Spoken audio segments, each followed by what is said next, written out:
Chapter 859. Liu Shenwei's heart skipped a beat as he felt that something was wrong. He pounded harder on the door, banging it loudly, but there was still no response. Liu Shenwei wasn't the only one who panicked. The Imperial Guard also panicked. The captain hesitated for a moment before looking at Liu Shenwei. Liu Fengyu, is Lady Su sleeping too deeply, or did something happen? They wanted to break into the room, but they felt that it was inconvenient.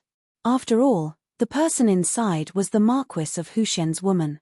It would be unreasonable for them to break in like this. The captain of the Imperial Army reacted quickly and immediately ordered someone to go to the county Yarman and call for 2 maidservants. In truth, when Su Changqing brought a group of doctors into the city, the Yangling County magistrate didn't dare to be negligent and immediately prepared several servant girls to take care of Su Changqing. However, Su Changqing was worried that she would bring the plague germs back and infect the servant girls. Thus, she tactfully rejected the Yangling County magistrate's good intentions. Other than having someone send her food every day, she didn't have the servant girls take care of her daily life. Soon, the Yangling County magistrate and the county magistrate who had received the news rushed over with a few servant girls. This matter concerned the Marquis' wife, so no one dared to be negligent. After the Imperial Guard broke open the door, the servant girls rushed into the room to check on the situation. Soon after, they ran out in a panic. Lady Su is feverish. Her body is boiling hot. I can't wake her up no matter how much I call her. Her words immediately shocked everyone. There were only 3 words in everyone's mind: big head plague. Almost all of the big head plague patients had symptoms of fever at the start. The Yangling County magistrate was so frightened that his legs went soft and he fell to the ground. The Marquis' wife had taken the risk to enter the city. If she had really contracted the plague, how would the Marquis outside the city react? When he thought about how the Marquis' wife had died in Yangling County due to the plague, he felt his vision darken and even had thoughts of dying. At this time, Liu Shenwei didn't care about the difference between men and women and directly rushed into Su Changqing's room. Sure enough, on the bed in the side room, Su Changqing had already fallen into a coma. Because of the fever, her face had turned red. Liu Shenwei immediately sent someone to invite his teacher, Sun Simiao, while he himself sat beside the bed and took Su Changqing's pulse. Shenwei, what's going on? After receiving the news, Sun Simiao did not dare to delay and hurried over. Teacher, please take my pulse. I don't think it's the big head plague. I think it's just a cold. Heat has accumulated in my internal organs, and the wind, heat, and dampness has invaded my body. My body is feverish from the cold. Hearing his disciple's words, Sun Simiao felt slightly relieved. With regards to Liu Shenwei's medical skills, he was still very confident. Liu Shenwei's diagnosis shouldn't be wrong. However, he immediately walked to Su Changqing's bedside and began to feel his pulse. After a long time, Sun Simiao finally let out a long breath. He nodded toward Liu Shenwei and said, "Correct, your diagnosis is correct. It's not the big head plague, but a fever caused by wind heat and dampness poison. It's not a big problem. It's likely that Lady Su has been too tired recently, which led to the feverish wind invading her body. She needs to recuperate." With Sun Simiao's endorsement, everyone, including Yangling County Magistrate and the Commandant of the Imperial Army, could finally put down their worries. If Lady Su really contracted the big head plague, they would have to face the wrath of the Marquis of Huxian. Just thinking about it made them tremble. The Yangling County Magistrate even silently prayed for Bodhisattva's protection. He decided that he would burn incense and pray for the protection of Buddha and Daoist ancestors when he returned. Sun Simiao ordered Liu Shenwei to bring him some golden needles and began to perform acupuncture on Su Changqing. It had to be said that Sun Simiao's medical skills were indeed brilliant. After a few needles, Su Changqing, who had been unconscious due to her fever, slowly woke up. When she opened her eyes, she saw that there were many people gathered around her bed. She couldn't help but jump in fright and struggle to get up. What's wrong with me? Su Changqing's voice was abnormally hoarse. Lady Su, the wind has entered your body, causing you to feel cold and feverish. You should rest well. With this Daoist here, you don't need to worry. You'll recover after taking a few doses of medicine. Sun Simiao comforted. Hearing this, Su Changqing obediently lay down again. At this moment, she only felt that her entire body was aching and shivering. She also knew that she was sick. In fact, ever since Su Changqing entered Yangling County, she had been under a lot of psychological pressure every day. In order to carry out the epidemic prevention work, she had to travel back and forth every day. Yesterday, when Sun Simiao entered the city, the tension in her heart suddenly loosened and her body immediately felt tired. After returning to her room, she didn't even wash up and fell asleep on the bed. In the end, she had a high fever in the middle of the night, but no one was by her side to take care of her. She sweated a lot and didn't replenish her water, so she fell into a semi-conscious state. As a result, when Liu Shenwei called for her, she didn't react at all. Sun Simiao personally wrote a prescription for Su Changqing and instructed Liu Shenwei to get the herbs and boil the medicine. He also had a servant girl carefully help Su Changqing up and feed her the medicine. Don't tell the county marquis about this for now. Sun Simiao pondered for a moment, then instructed everyone. Liu Shenwei didn't understand. Teacher, why is that? Hey, Shenwei, can't you see? Zio is a person who values relationships. If he knows that Lady Su is sick, do you think he won't rashly barge into Yangling County? If he also enters Yangling County, who will take care of the situation outside? Therefore, for the sake of the people of Shu Province and the tens of thousands of people in Yangling County, this matter must be kept a secret for now. We can't let Zio know. Sun Simiao understood Li Wangyu quite well. Naturally, he wasn't wrong. If Li Wangyu knew that his beautiful superior was sick, no matter if it was Cheng Yaojin or those hedonistic sons of rich families, they wouldn't be able to stop him from entering the city. Liu Shenwei was slightly hesitant. Teacher, I'm afraid this matter can't be hidden from Zio. Lady Su meets with Zio every day at the top of the city wall.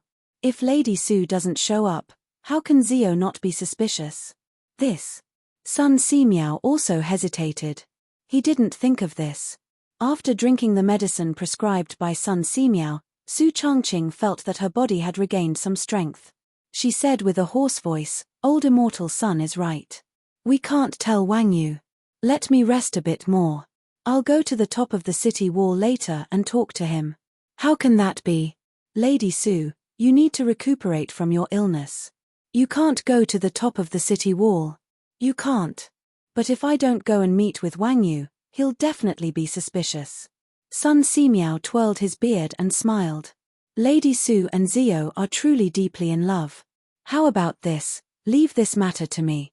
Lady Su, you just need to recuperate. I guarantee that Zio won't be suspicious. Although Su Changqing didn't understand what Sun Simiao wanted to do, she really didn't have any strength in her body and felt very uncomfortable.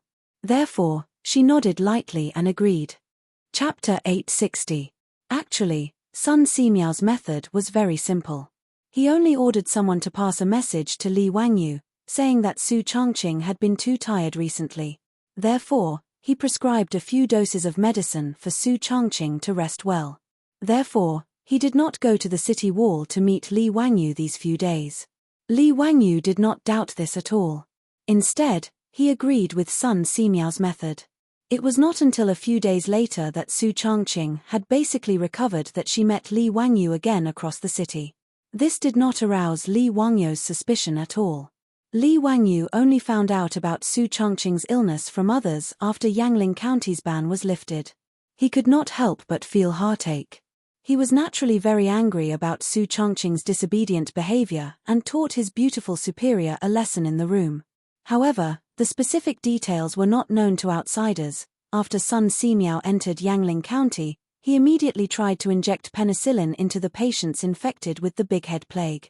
The old Daoist priest was pleasantly surprised to find that the penicillin's effect on the big-head plague was surprisingly good. Actually, the plague was a highly infectious disease caused by Yersinia spp. And the most effective treatment drugs were streptomycin and gentamicin. However, there was no streptomycin in the Tang dynasty. Li Wangyu did not know what streptomycin was and had never even heard of it. However, as an antibiotic, penicillin was not without effect. At least for the Tang people who had never been exposed to antibiotics, the effect of penicillin was not weaker than streptomycin. After injecting penicillin, except for a few old and frail patients, the rest of the patients gradually showed signs of improvement in the originally incurable big head plague. This discovery stunned the doctors who had been forced into the city. Naturally, they did not know what penicillin was and had never seen the treatment method of injection.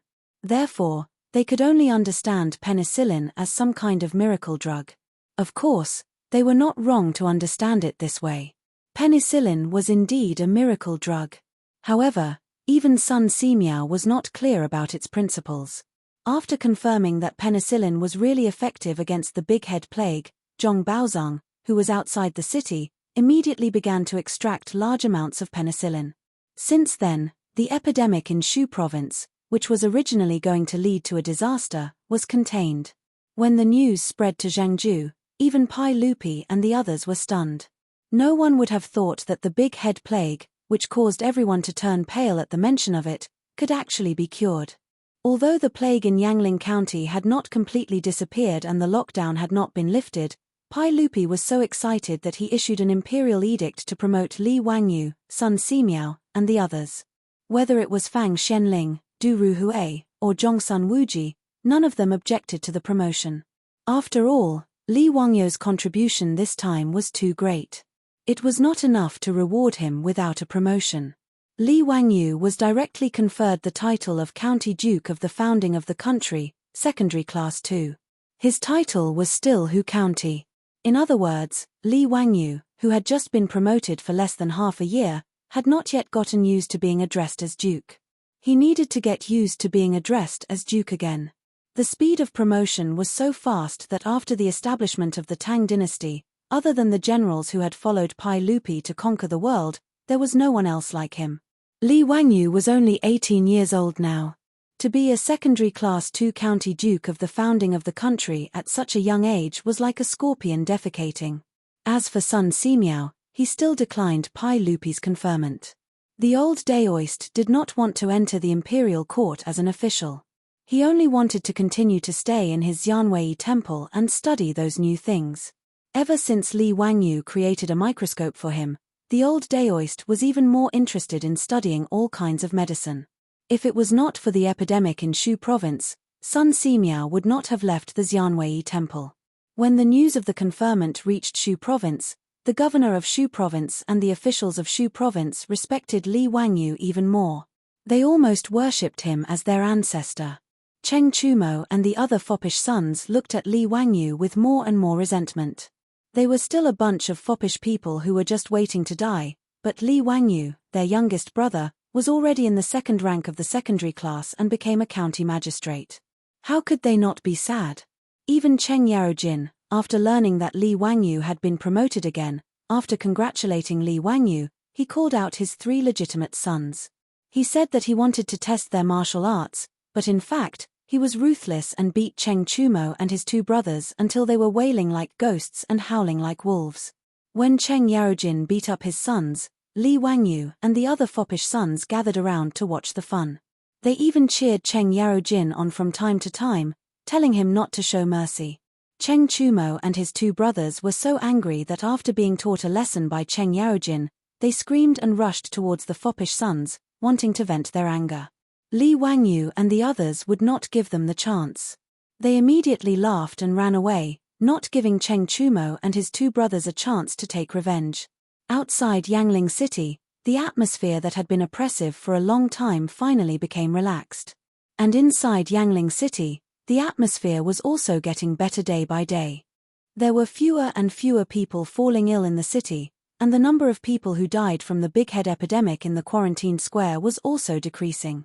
The originally solemn and frozen Yangling County finally had a trace of life. When Yangling County was sealed for more than 40 days by Li Wangyu, the ban was finally lifted. Li Wangyu led a group of foppish sons and finally entered the city that they had sealed for more than a month. The people in the city walked out of the square one after another, crying tears of joy. After surviving a disaster, it felt as if a lifetime had passed. Li Wangyu did not care about shocking the world. In front of everyone, He tightly hugged his beautiful superior who had lost a lot of weight and did not let go for a long time. "Changqing, it's been hard on you." Su Changqing replied softly, leaning her head on Li Wangyo's shoulder and wrapping her arms around his waist. This month had also been torturous for her. After more than 40 days of the plague, more than 1,400 people had died in Yangling County. Even the doctors who were forced to enter the city had more than 10 people who had died from the plague. But if it were not for the efforts of Li Wangyu and Su Changqing, only a few of the 10,000 people in Yangling County would have survived. In other words, they had saved more than 10,000 lives from the hands of the Grim Reaper. If saving a life was more meritorious than building a 7-storied pagoda, then their pagoda would be of an unknown level. When Su Changqing was about to leave the city, the county magistrate of Yangling County led all the people out and knelt neatly on both sides of the street, kowtowing to Su Changqing. "This commoner thanks Madam Su for saving our lives. Female Bodhisattva, please protect us." The people's prayers and gratitude went straight to the 9 heavens. After Li Wangyu and the rest left, a new Taoist temple was built in Yangling County. It was filled with incense, but only 3 statues were enshrined. There were no memorial tablets in front of the statues, but the facial features of the clay statues were extremely similar to Li Wangyu, Su Changqing, and Sun Simiao. Chapter 861. After the epidemic in Zhuzhou was eradicated, Pai Lupi, who had remained in Zhengzhou all this time, immediately issued an edict, revoking Li Wangyu's position as prefect of the Henan province and summoning Li Wangyu to return to Zhengzhou for an audience. As Li Wangyu led Su Changqing, Cheng Yarojin, and a group of silk pants to Zhengzhou, his mind was occupied with one matter. That was, how to obtain a noble title from Pai Lupi for his beautiful superior. Speaking of which, Li Wangyu felt that his beautiful superior had contributed the most to the epidemic in Zhuzhou. She had even nearly lost her life because of the epidemic. Everyone's expressions changed at the mention of the big head epidemic. She had been duty-bound to lead hundreds of doctors into the city to treat the patients. It was not excessive at all for this merit to be exchanged for a noble title. In the history of Europe, there were many countesses and marquises. They had the same authority as men. Since Europe could confer noble titles to women, why couldn't the Tang dynasty do the same? Moreover, Su Changqing had made such great contributions. Why shouldn't he be conferred a noble title? Of course, Li Wangyu also understood that it would be very difficult for him to obtain a noble title for Su Changqing. If he were to confer the title of Lady of the State, Lady of a County, Lord of a County, Pai Lupi would definitely not bat an eyelid. Even if it were the highest rank of Lady of the State, Pai Lupi would definitely be willing to confer the title. However, it was extremely difficult to confer a noble title. In the Tang dynasty, noble titles were almost exclusively for men.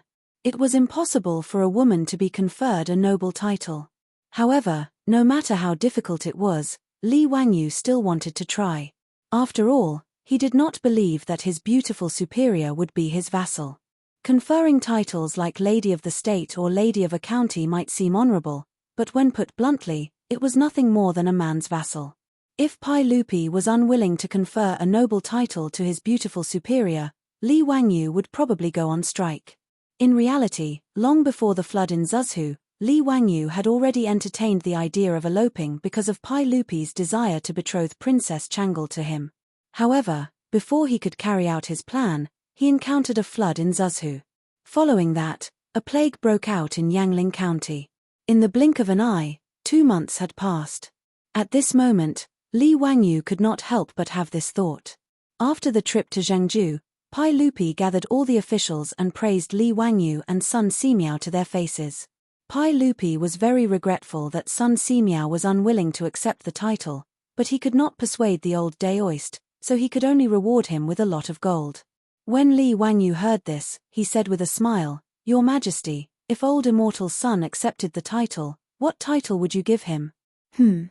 Ziyu, what is the meaning of this? If beloved official Sun is willing to accept, we will at least confer him the title of Marquis of the founding county. Pai Lupi did not understand Li Wangyu's words.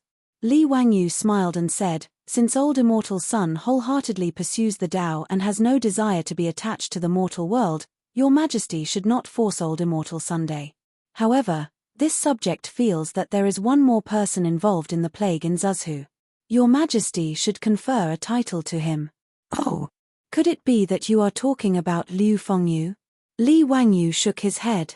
Liu Fengyu naturally deserves a reward. However, as the imperial physician of the Shangyao Bureau, treating illnesses and saving lives is also his duty. This subject is talking about someone else. His words caused Pai Lupi and the officials accompanying him to be somewhat confused. Regarding the plague in Zuzhu, although they were in Zhengzhou, news from Zuzhu and Yangling County had been brought to them almost every day. Therefore, regardless of whether it was Pai Lupi or the officials, they were all quite clear about what had happened in Zuzhu. Everyone looked at each other, but they did not understand who Li Wangyu was talking about. Apart from Sun Simiao and Liu Shenwei, who else was worthy of a reward from His Majesty? Ziyu, don't keep us in suspense. Tell us, who else should be conferred a title? Pai Lupi also did not understand and asked straightforwardly. Li Wangyu solemnly bowed to Pai Lupi and reporting to Your Majesty, this subject believes that the greatest contributor to the plague in Zuzhu is not this subject, nor is it old immortal Sun or Liu Fengyu. It is Changqing of the Su clan. After he finished speaking, the hall immediately became so quiet that one could hear a pin drop. Everyone looked at each other, not knowing how to respond. Pai Lupi opened his mouth and wanted to say that Li Wangyu was fooling around. However, after careful consideration, he felt that what he said was not false. According to the memorials sent by Li Wangyu, Cheng Yarojin, and the Zuzhu provincial governor, Pai Lupi was quite clear about the role Su Changqing played in the plague in Zuzhu. Regarding this woman, even Pai Lupi could only silently give her a thumbs up in his heart and praise her as a heroine. Pai Lupi even faintly felt that this Lady Su was somewhat similar to his legendary sister, Princess Ping Yang. After all, to be able to order people to knock out Li Wangyu and lead hundreds of doctors into Yangling County, where the plague was wreaking havoc, such courage was admirable. And in the following 40 days, she persisted in Yangling County, leading a group of doctors and the officials of Yangling County to fight against the plague. Who could disagree with this kind of thing? Yangling County had more than 10,000 people, but in the end, only 1,000 people died of the disease. This was simply a miracle. It was not an exaggeration to say that Su Changqing's contribution was the greatest. He should be well rewarded. However, regarding his nephew Li Wangyu's request to give Su Changqing a title of nobility, Pai Lupi could not help but shake his head and smile bitterly. Not to mention whether he was willing or not, even if he was willing, it would not be so easy. As expected, without waiting for Pai Lupi to react, the hall was silent for a moment. Suddenly, it was as if a pot was boiling, and all kinds of buzzing sounds came out in an instant. Almost all of the ministers were whispering to each other, discussing what Li Wangyu had said. There were those who agreed, and naturally there were also those who disagreed. Grand Changqing Wang Ying directly stepped out, angrily pointing at Li Wangyu and scolding, "Preposterous, this is preposterous. How can a girl be given a title? Isn't this like a hen taking over the throne?" He then reported to Pai Lupi, "Your Majesty, this cannot be done, absolutely not. A girl being given a title is the biggest joke in the world. Preposterous. Your Majesty must not agree to the words of the county magistrate." Li Wangyu had already expected the attitude of people like Wang Ying, and he had thought that such a thing would happen. He glanced at Wang Ying and asked, "Then may I ask Lord Wang, what is the Marquis of Mingshan, Marquis of Yinan, and Marquis of Lingguang?" The three that Li Wangyu mentioned were the three female marquises of the Western Han. The female fortune teller Shu Fu of the first year of the Western Han was given the title of Mingshan Marquis by Han Gaozu. The brother and sister-in-law of Han Gaozu was given the title of Marquis of Yinan. In the Han dynasty, after Empress Lu took over, she was given the title of Marquis of Lingguang, and she had power over the court. In the history of China, the number of women who were given titles could be counted on one hand. Apart from the three marquises of Western Han, in Li Wangyu's memory, there was only one other person in the history of China who was conferred the title of Marquis. Qin Liangyu of the Southern Ming dynasty was conferred the title of Crown Prince Taibao and Marquis Zhongzhen. Qin Liangyu's title was something that happened 1,000 years later, so Li Wangyu naturally could not use it as evidence. However, the 3 female marquises of the Western Han were enough to prove that there was a precedent for women being given titles. You are being unreasonable. Wang Ying was unwilling to let go. That was something that happened a few hundred years ago. How can you mix it up? Chapter 862. Grand Minister Wang Ying's words naturally received the support of many officials in the hall. That's right. Marquis Mingnu, Marquis Yan'an, and Marquis Linguang were all matters of the former Han dynasty. How can we use the present to prove it? Since the Han dynasty, have we ever heard of a woman being conferred a title in the hundreds of years? Wouldn't it be a mess for a woman to be conferred a title? Your Majesty, this must not happen.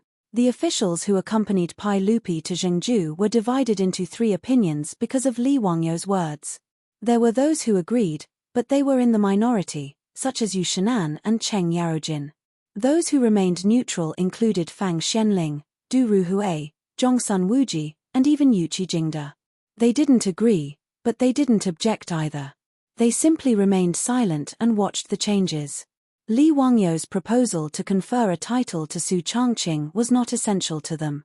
Therefore, their attitude was that Pai Lupi's decree was enough. No matter what decision Pai Lupi made, they did not care. The group of aristocratic family officials, led by Grand Minister Wang Ying, were the strongest opponents. For the aristocratic families, apart from being very displeased with Li Wangyu, it was also because they attached great importance to ethics. In their opinion, conferring a title to a woman was absolutely unacceptable.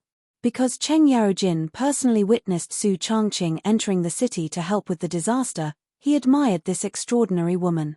Therefore, he absolutely supported Li Wangyou's words. At this moment, he directly rolled up his sleeves and started cursing at Wang Ying and the others in the hall. You be asterisked keys. You shameless be asterisk stars. Lady Su, a woman, dared to enter Yangling County to fight against the plague for the people of Zhuzhou. Why shouldn't she be rewarded for such a great service? But you bunch of cowardly old men, what right do you have to object?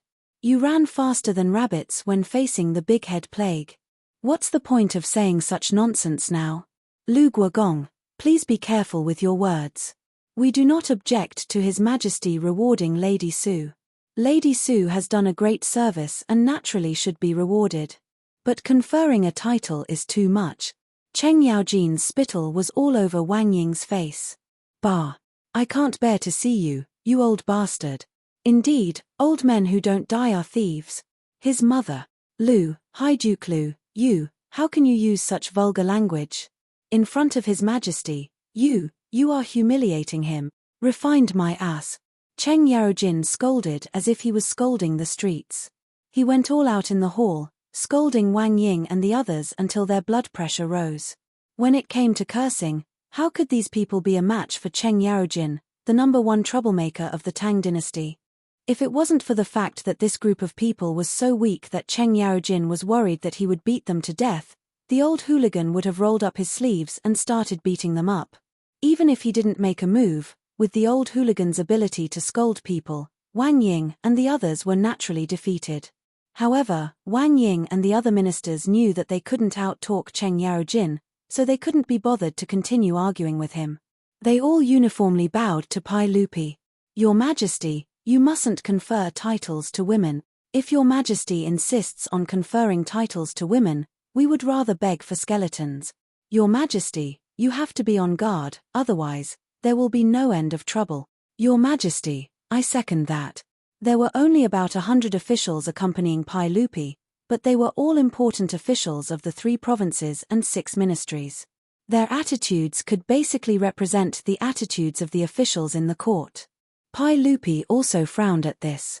He glared at Li Wangyu angrily, thinking that this guy was causing trouble for him. In fact, Pai Lupi's attitude was to give Su Changqing a generous reward, but there was no need to confer titles. However, he wouldn't say this. After all, his nephew Li Wangyu had made a great contribution this time. Even if he wanted to refuse to confer titles to Su Changqing, it wasn't up to him to say this. Yes, all of your words are reasonable. This matter will be put aside for the time being. We will discuss it again after the court returns to Chang'an. Pai Lupi simply used the tactic of delaying and put this matter aside. He estimated that after returning to Chang'an, the voices of opposition to this matter would be even louder. In the end, it would naturally be left unsettled. Li Wangyu couldn't blame his uncle for being biased. How could Li Wangyu not see through Pai Lupi's thoughts? However, he didn't say anything. Anyway, he didn't expect that he would be able to get a title for Su Chongqing just by entering the court once. That was simply unrealistic. Although the Tang dynasty was a dynasty that was extremely kind to women, compared to the Ming and Qing dynasties, the status of women in the Tang dynasty was very high. However, when he wanted to build a female toilet, it caused a lot of trouble, let alone confer titles to Su Chongqing. Therefore, Li Wangyu naturally had other plans. He didn't think that this matter could be done just by moving his mouth. However, Li Wangyu truly despised Wang Ying and this group of old fogies. Damn, they were saying nice things now. When Empress Wu Zetian ascended the throne in the future, why didn't these stubborn old men sacrifice themselves and oppose her? Didn't they all cower in the face of a sword and obediently kneel down and kowtow to a woman? Even the Empress could appear, so why couldn't a marquis? After Pai Lupi indicated for the officials to disperse, only Li Wangyu remained. Zio, don't blame me for conferring titles to Lady Su. The officials are fiercely opposed to this matter, so I can't be stubborn. Otherwise, if I forcefully issue an edict, it will lead to a backlash from the people in the court. The one who will be harmed is Lady Su. Pai Lupi decided to appease his nephew. Li Wangyu could only silently ridicule Pai Lupi's words in his heart. How could he not see Pai Lupi's attitude?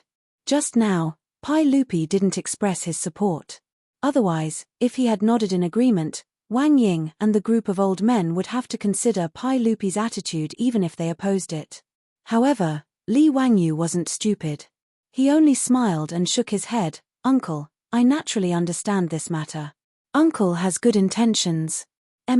Since Zio can understand my painstaking efforts, that's good. You don't need to return to Huayin County anymore. Return to Chang'an with me. I have other uses for Zio. After experiencing the Shuju incident, Li Wangyu, who originally had no intention of pursuing an official career, could be considered to have taken one step into it. Pai Lupi naturally wouldn't allow him to hide in Dingju village and live freely. Li Wangyu didn't seem to be opposed. He only smiled and nodded in agreement. The uncle and nephew chatted for a while more before Li Wangyu took his leave and left the hall. After the Shuju incident was concluded, Pai Lupi finally prepared to return to court. Noda's entourage was respectfully sent off by the officials of the Henan circuit. They were escorted by tens of thousands of imperial guards as they majestically set out to return to Chang'an via the official road. When the imperial entourage set out, Li Wangyu claimed that he was tired. He didn't ride a horse and instead hid in a carriage. He didn't show his face for several days. The entourage majestically headed west. After passing through Tongguan, they would arrive at Chang'an in one day. Pai Lupi prepared to find Li Wangyu and have a good talk with him about Changle. He ordered Mi Tuo to summon Li Wangyu. However, not long after, Mi Tuo ran back in a panic. When he opened his mouth, Pai Lupi jumped in fright. Reporting to everyone, County Magistrate who is missing. Chapter 863. When Pai Lupi heard this, he was slightly taken aback. What do you mean he disappeared? What's going on? Speak clearly for me. What do you mean Zio disappeared? Reporting to everyone, this servant went to County Magistrate whose carriage to look for him. The Lai Hot's troops said that County Magistrate who was resting and did not allow this servant to disturb him. It was only when this servant said that everyone wanted to summon County Magistrate who that they moved aside. However, no matter how much this servant knocked on the carriage door, no one responded. This servant could only barge in, but there was no sign of County Magistrate who. Not only was County Magistrate who not there, but Madame Su was also not there. This servant asked the Li family's troops, but they all said that they did not know where their Langjun went. Pai Lupi couldn't help but frown. Did Zio run to another carriage? The entourage stretched for several kilometers. Many of the old officials were riding four-wheeled carriages because of their health problems. Ever since Li Wangyu created the four-wheeled carriages, they were very popular among the court's officials. This was especially true for the old officials like Yu Shenan. Because of their legs, it was already very inconvenient for them to ride horses. This carriage solved a big problem. As a result, Pai Lupi thought that Li Wangyu might have gone to another official's carriage to chat with them. This was very normal. Reporting to everyone, this servant originally thought this as well. However, this servant has already searched the carriages of the officials who are familiar with County Magistrate Hu. There was no trace of him. How is that possible? You must have not searched carefully enough. Go search again. Pai Lupi naturally did not believe that Li Wangyu would disappear. One had to know that this entourage was guarded by over 10,000 Imperial Army soldiers. Let alone a living person, even a fly would not be able to enter and exit the entourage without a trace. Without Pai Lupi's orders, even Fang Xianling, Du Ruhui, and the others would not be able to leave the entourage. This was naturally not to make the officials into prisoners, but to ensure their safety. If everyone could enter and leave the entourage as they pleased, there would definitely be hidden dangers. Therefore, this was common knowledge for emperors when they traveled. Naturally, Mi Tuo also knew, so he did not argue. After hurriedly saying yes, he ran out again to look for Li Wangyu. However, as if they had seen a ghost, Maito and his men searched the royal carriages from the beginning to the end. They even checked the carriages of the dukes and bigwigs, but there was still no trace of Li Wangyu and Su Changqing. Mi Tuo led his men to search for Li Wangyu all over the camp. Naturally, their movements were not small and could not be hidden from others. It didn't take long for everyone in the camp to know that County Magistrate Li Wangyu had gone missing. Mi Tuo almost dug 3 feet into the ground of the camp, but he still could not find any trace of Li Wangyu. He could only return to Pai Lupi to report. What? Why couldn't he find it? Could he fly away? Go and summon Duke of Lu and Duke of Yi. We want to ask how this person could disappear right under their noses. Cheng Yarojin and Yuqi Jingda were responsible for the Imperial Army Guards of the royal entourage. After receiving Mi Tuo's report, the two of them were also confused. How could Li Wangyu, that brat, suddenly disappear? How was this possible? The two of them did not dare to tarry and hurried over to Pai Lupi to seek confirmation. This news could not be hidden from the others. Not long after, Fang Xianling, Du Ruhui, Zhongsun Wuji, and the other bigwigs all rushed over. Your Majesty, Zio is not in the royal entourage? How is this possible? This old man saw him get into the carriage with my own eyes. How could a living person disappear into thin air? Tai Changqing Wang Ying had regained his spirit and yelled, "What kind of joke is this? This royal entourage is completely guarded by the Imperial Army.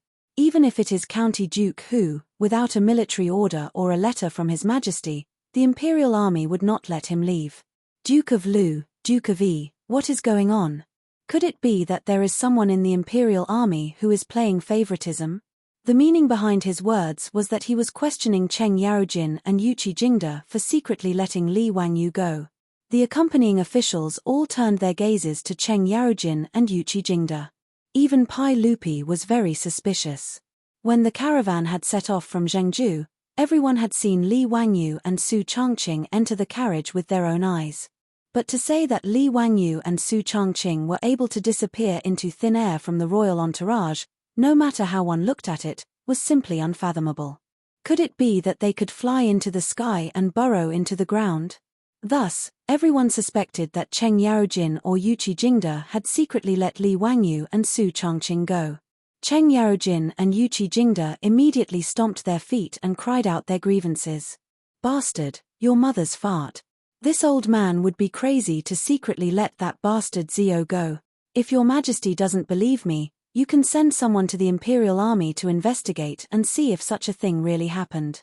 This one has a good relationship with Hu County, but there is no reason for me to let someone go without your Majesty's permission." Yuqi Jingda also cried out his grievances. He and Cheng Yarojin clearly didn't do such a thing, but everyone was suspicious of them. How could they not be angry? Cheng Yarojin and Yuchi Jingda's attitude made everyone half believe and half doubt. If one were to say that the two of them were extremely daring to secretly let Li Wangyu and Su Chongqing out of the royal entourage without Pai Lupi's permission, not only would the officials not believe it, even Pai Lupi himself didn't believe it. Pai Lupi pondered for a moment and decided to summon all of the Lai hot troops and servant girls to get to the bottom of this. When Mi Tuor brought the troops and servant girls over, Pai Lupi, Cheng Yarojin, and the others noticed that even Niu Wu, the commander of the Li family troops, and Avro's concubine were absent. Where exactly did your Langjun go? Tell us the truth. The troops looked at each other before one of them replied, reporting to your majesty, we truly don't know where Langjun went. That day, before we boarded the carriage in Zhengzhou, Langjun instructed us not to disturb him and Madame Su. We also didn't need to send any food and said that there were dry rations and clean water in the carriage. It wasn't until today when Mi Tuor forcefully opened the carriage door that we found out that Langjun wasn't in the carriage. We were also very surprised. These past few days, we have been guarding outside the carriage and haven't left it at all. Why isn't he here? One of the troops suddenly knelt down and kowtowed to the sky. We always thought that Langjun was a celestial being in heaven. Presumably, Langjun has returned to heaven. His words immediately made Pai Lupi laugh in anger. What sort of nonsense was he talking about? He was certain that his scoundrel nephew must have used some sort of camouflage technique to avoid the eyes and ears of the crowd. This wasn't the first time Li Wangyu had done this kind of thing. Wasn't it the same when he cheated the aristocratic families of their gold? Those soldiers from the aristocratic families probably didn't understand why the gold that everyone had been eyeing had suddenly disappeared. Needless to say, this time Li Wangyu had used the same trick again and even fooled his own troops. Chapter 864. Pai Lupi saw that he could not get an answer, so he asked Mito to lead the way to Li Wangyu's carriage. He wanted to see for himself. As Mito had reported, there was no one in Li Wangyu's carriage. Pai Lupi went into the carriage and searched around, but found nothing. There were many people who had seen Li Wangyu and Su Chongqing enter the carriage, including the Li family's troops. Pai Lupi believed that these people were not lying. Could it be that this kid could really fly into the sky? Pai Lupi was suspicious, but he did not believe that there was such a thing. He carefully looked at the furnishings in the carriage, and his eyes suddenly fell on the carpet on the floor of the carriage. Come, lift the carpet for me. Mito did not know what was going on, but he still followed Pai Lupi's orders. He led two servants forward and lifted the carpet in the carriage. When the carpet was lifted, everyone was shocked to find that there was a small door under the carpet. After it was lifted, the road under the carriage was exposed. Obviously, this small door was the reason why Li Wangyu and Su Chongqing had disappeared after entering the carriage in front of everyone. Pai Lupi looked at the small door and was so angry that he almost cursed. However, he still couldn't figure out what Li Wangyu, this bastard, was trying to do by doing this. Not only did Pai Lupi not understand, but the officials were also confused. What was the purpose of a county duke who had founded the country to deliberately disappear? Was it hide and seek? However, Cheng Yarojin noticed that there was a piece of white paper pasted on the carriage. It was very conspicuous. He suddenly remembered that in Taiji Palace, Li Wangyu had written several secret letters in order to wash away the slander of the aristocratic families. Your Majesty, look at Zio. Why did he paste a piece of white paper on the carriage? Could it be another trick? Does Your Majesty still remember that day in the main hall? He used a piece of white paper to send a letter to Mito. Pai Lupi was reminded by Cheng Yarojin and reacted.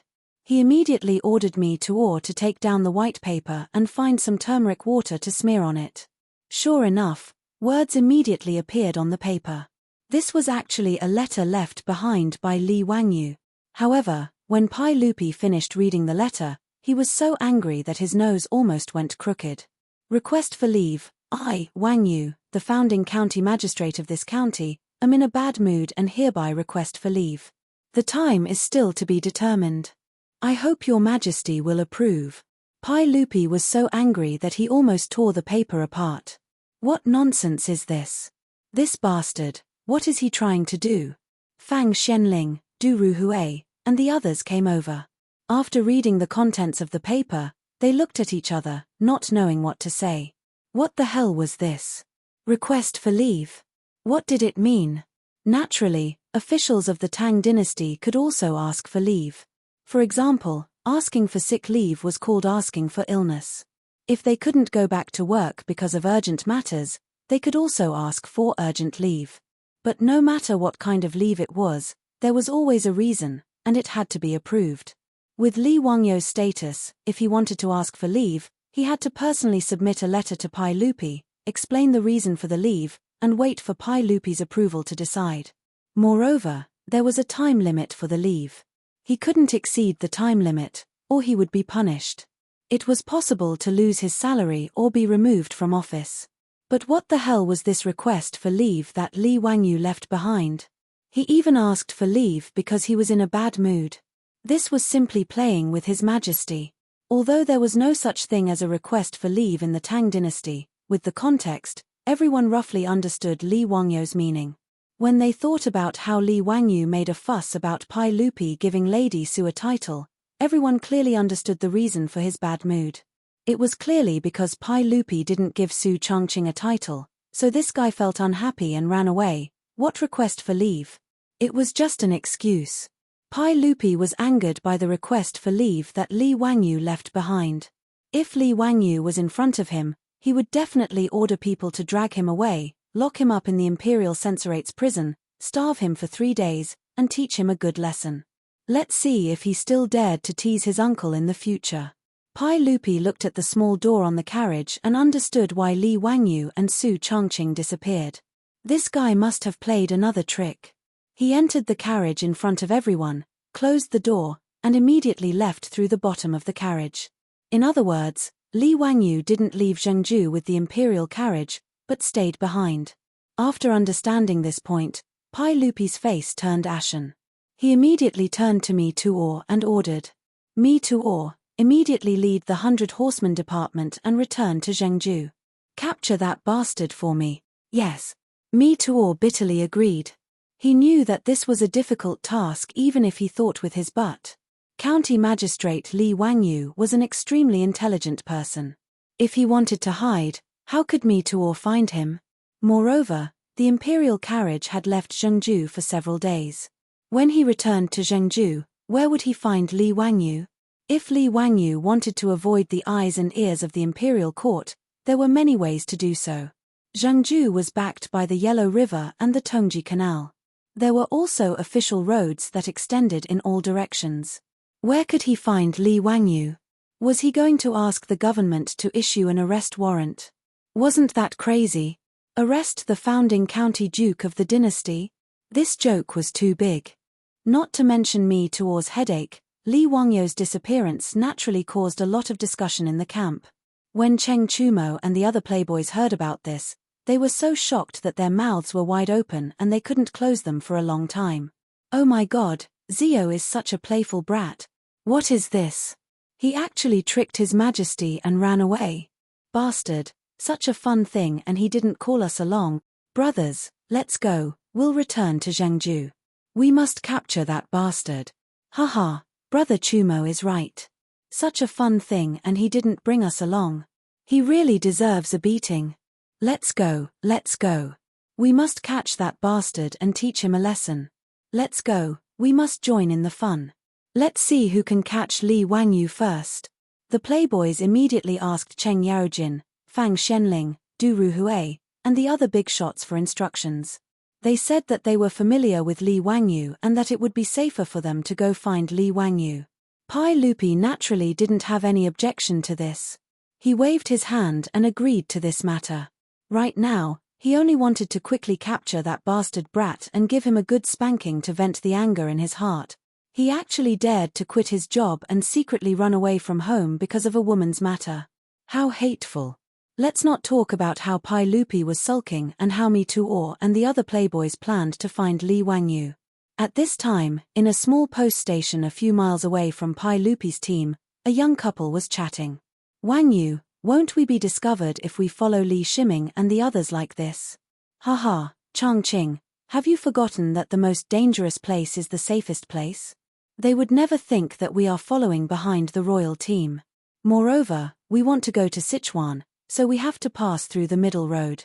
It's safer to follow the royal team. Haha, that's true. They will definitely go back to Jingju to find us. Ha ha ha, no matter how cunning you are, you will still have to drink the water that I wash my feet with. Chapter 865. Pai Lupi could not have imagined that the missing Li Wangyu was just a few li behind him. Naturally, Fang Xianling, Du Ruhui, and Cheng Yaojin could not have imagined this. In their minds, Li Wangyu had probably already sailed south or east. At this moment, it would be extremely difficult to find him. There was a reason why Li Wangyu had chosen to flee. Ever since Li Wangyu had proposed to confer a title to Su Changqing and had been tactfully declined by Pai Lupi, Li Wangyu had begun to ponder the matter of going on strike. Since Pai Lupi and the other old fogies of the court were unwilling to confer a title to Su Changqing, then Li Wangyu would no longer serve them. In any case, the matter of Pai Lupi bestowing a marriage to Changle had already caused Li Wangyu to have thoughts of fleeing. This time, he might as well use this opportunity to break away from Pai Lupi's line of sight and be free and unfettered for a period of time. This would also increase the pressure on Pai Lupi, allowing him to see his determination to confer a title to Su Changqing. Li Wangyu felt that he had done nothing wrong to Pai Lupi. Although he had not yet entered the ranks of the court, for this cheap uncle, he could be considered to have done his utmost. Regardless of whether it was helping Pai Lupi resist the condemnation of the aristocratic families in speech and writing, or coming up with so many inventions that benefited both the country and the people, Li Wangyu felt that he had contributed greatly to Pai Lupi. However, Pai Lupi was constantly giving him trouble. This naturally caused Li Wangyu to feel dissatisfied. Li Wangyu clearly knew that he and Su Changqing were mutually in love, yet he insisted on giving him Princess Changle as his wife. This was simply causing trouble for Li Wangyu. In addition, Su Changqing had taken such a great risk in dealing with the epidemic in Zuzhu, yet Pai Lupi was not even willing to confer a title to him. This caused Li Wangyu to feel even more sullen and depressed. Therefore, after a mental struggle, Li Wangyu resolutely came up with a plan to run away from home. Regarding this, Su Changqing did not have any objections. In fact, he was very much in agreement. Although she was magnanimous enough to accept Li Wangyu taking concubines and Aphrodite and Perrin as his concubines, she couldn't accept Li Wangyu marrying Changle. Although she didn't say it, she also felt it was rather awkward. She had no small complaints about Pai Lupi and Empress Zhongsun. Thus, the two of them hit it off and quickly discussed how to run away from home. Li Wangyu wasn't just planning to run away. He had also prepared a series of package plans to be implemented. He didn't believe that he couldn't get a title for his beautiful boss. Anyway, he had made up his mind that as long as Pai Lupi did not confer a title to Su Changqing, he would not return to Chang'an. It was precisely because of this mental preparation that Li Wangyu began to plan his escape. If they wanted to escape, they naturally couldn't all run together. That would make them too big of a target and too obvious. Therefore, Li Wangyu arranged in advance for Niu Wu to lead 2 trusted troops to escort Aphrodite and Perrin. Li Wangyu agreed with them that they would meet in Chunsong County when the time came. Chunsong County, also known as Baoji in the future, would pass through the Lianyun Road and reach Hanzhong. Then, through the Taurus Road, they would enter Shu Commandery. Niu Wu and the others were not conspicuous, so naturally, no one would notice that a few people were missing from Li Wangyu's side. Li Wangyu, on the other hand, had ordered people to secretly dig out a hiding place under the carriage. On the day of departure, he and Su Changqing boarded the carriage in front of everyone and sneaked out through the small door at the bottom of the carriage. After the carriage set off and everyone dispersed, Li Wangyu and Su Changqing finally slipped out of their hiding place. After putting on some makeup, they got on the horses that they had prepared beforehand and pretended to be scholars on a study trip to Chang'an. They quietly followed the imperial carriages and fell a few miles behind them.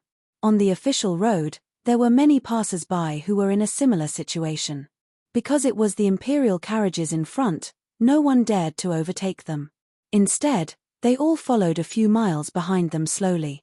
Since it wasn't easy for Li Wangyu to sneak out of his plan, he naturally had to play to his heart's content. He planned to first make a trip to Sichuan with his beautiful boss and return to his hometown to take a look. Then, he would sail down south from Chengdu County in Izhou and make a trip to the most prosperous Yangzhou. Yangzhou and Izhou were the most prosperous places in the Tang dynasty besides Chang'an. He and his beautiful boss were naturally interested in having a good trip. Seeing that there was only one day left before they reached Chang'an, Li Wangyu planned to bypass Chang'an and go straight to Chunsong County. When Li Wangyu noticed that the imperial carriages in front of them had suddenly stopped, he guessed that his and Su Chongqing's disappearance had probably been discovered. In this regard, Li Wangyu didn't panic at all. He was confident that they wouldn't be discovered. For this home abandoning plan, he had done a lot of preparation work in advance. Including the public test between him and Su Chongqing and the others, he had secretly prepared several backups with different identities. These public tests were genuine and were stamped with the seals of Changji County and Zhuzhou Provincial Governor's Mansion. To a certain extent, except for the fact that no corresponding files could be found in Changji County and Zhuzhou's Ministry of Civil Affairs, it could be said that these were the real public tests. Anyway, in this era, it was impossible for anyone to check whether these public tests were archived through the internet. Therefore, Li Wangyu wasn't worried at all that he would be exposed. At this time, he and Su Chongqing were also fully disguised. With the help of Su Chongqing's makeup technique, Li Wangyu stuck a fake beard under his chin and his skin was much darker. Even if the playboys saw him, they wouldn't be able to recognize him if they didn't look carefully. Su Chongqing's disguise was even simpler. He just needed to tie a hedge and no one would be able to see his appearance under the hedge. Li Wangyu was chatting with Su Chongqing in a low voice when he saw that hundreds of people separated from the imperial carriages and galloped in the direction they came from. He saw that the leader was Mi Tuor and a group of playboys. He couldn't help but feel a little guilty and quickly pulled Su Chongqing to the side. Fortunately, on both sides of the official road, there were many passers-by like Li Wangyu and Su Chongqing. Therefore, their actions were not conspicuous at all. As for Mi Tuor, Cheng Chumo, and the other playboys, they naturally didn't notice Li Wangyu on the side of the road. They directly led hundreds of people and galloped towards Zhengzhou. After Mi Tuor and the playboys were far away, Li Wangyu smiled and pulled Su Chongqing back to the relay station to get the horses.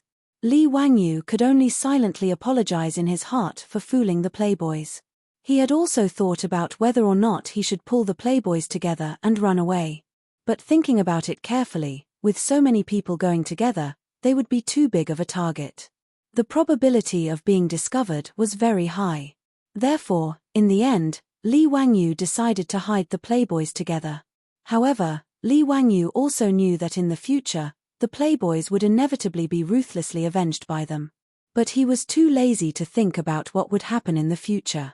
After Mi Tuor and the others galloped towards Zhengzhou, the imperial carriages that had stopped before slowly set off again towards Chang'an City.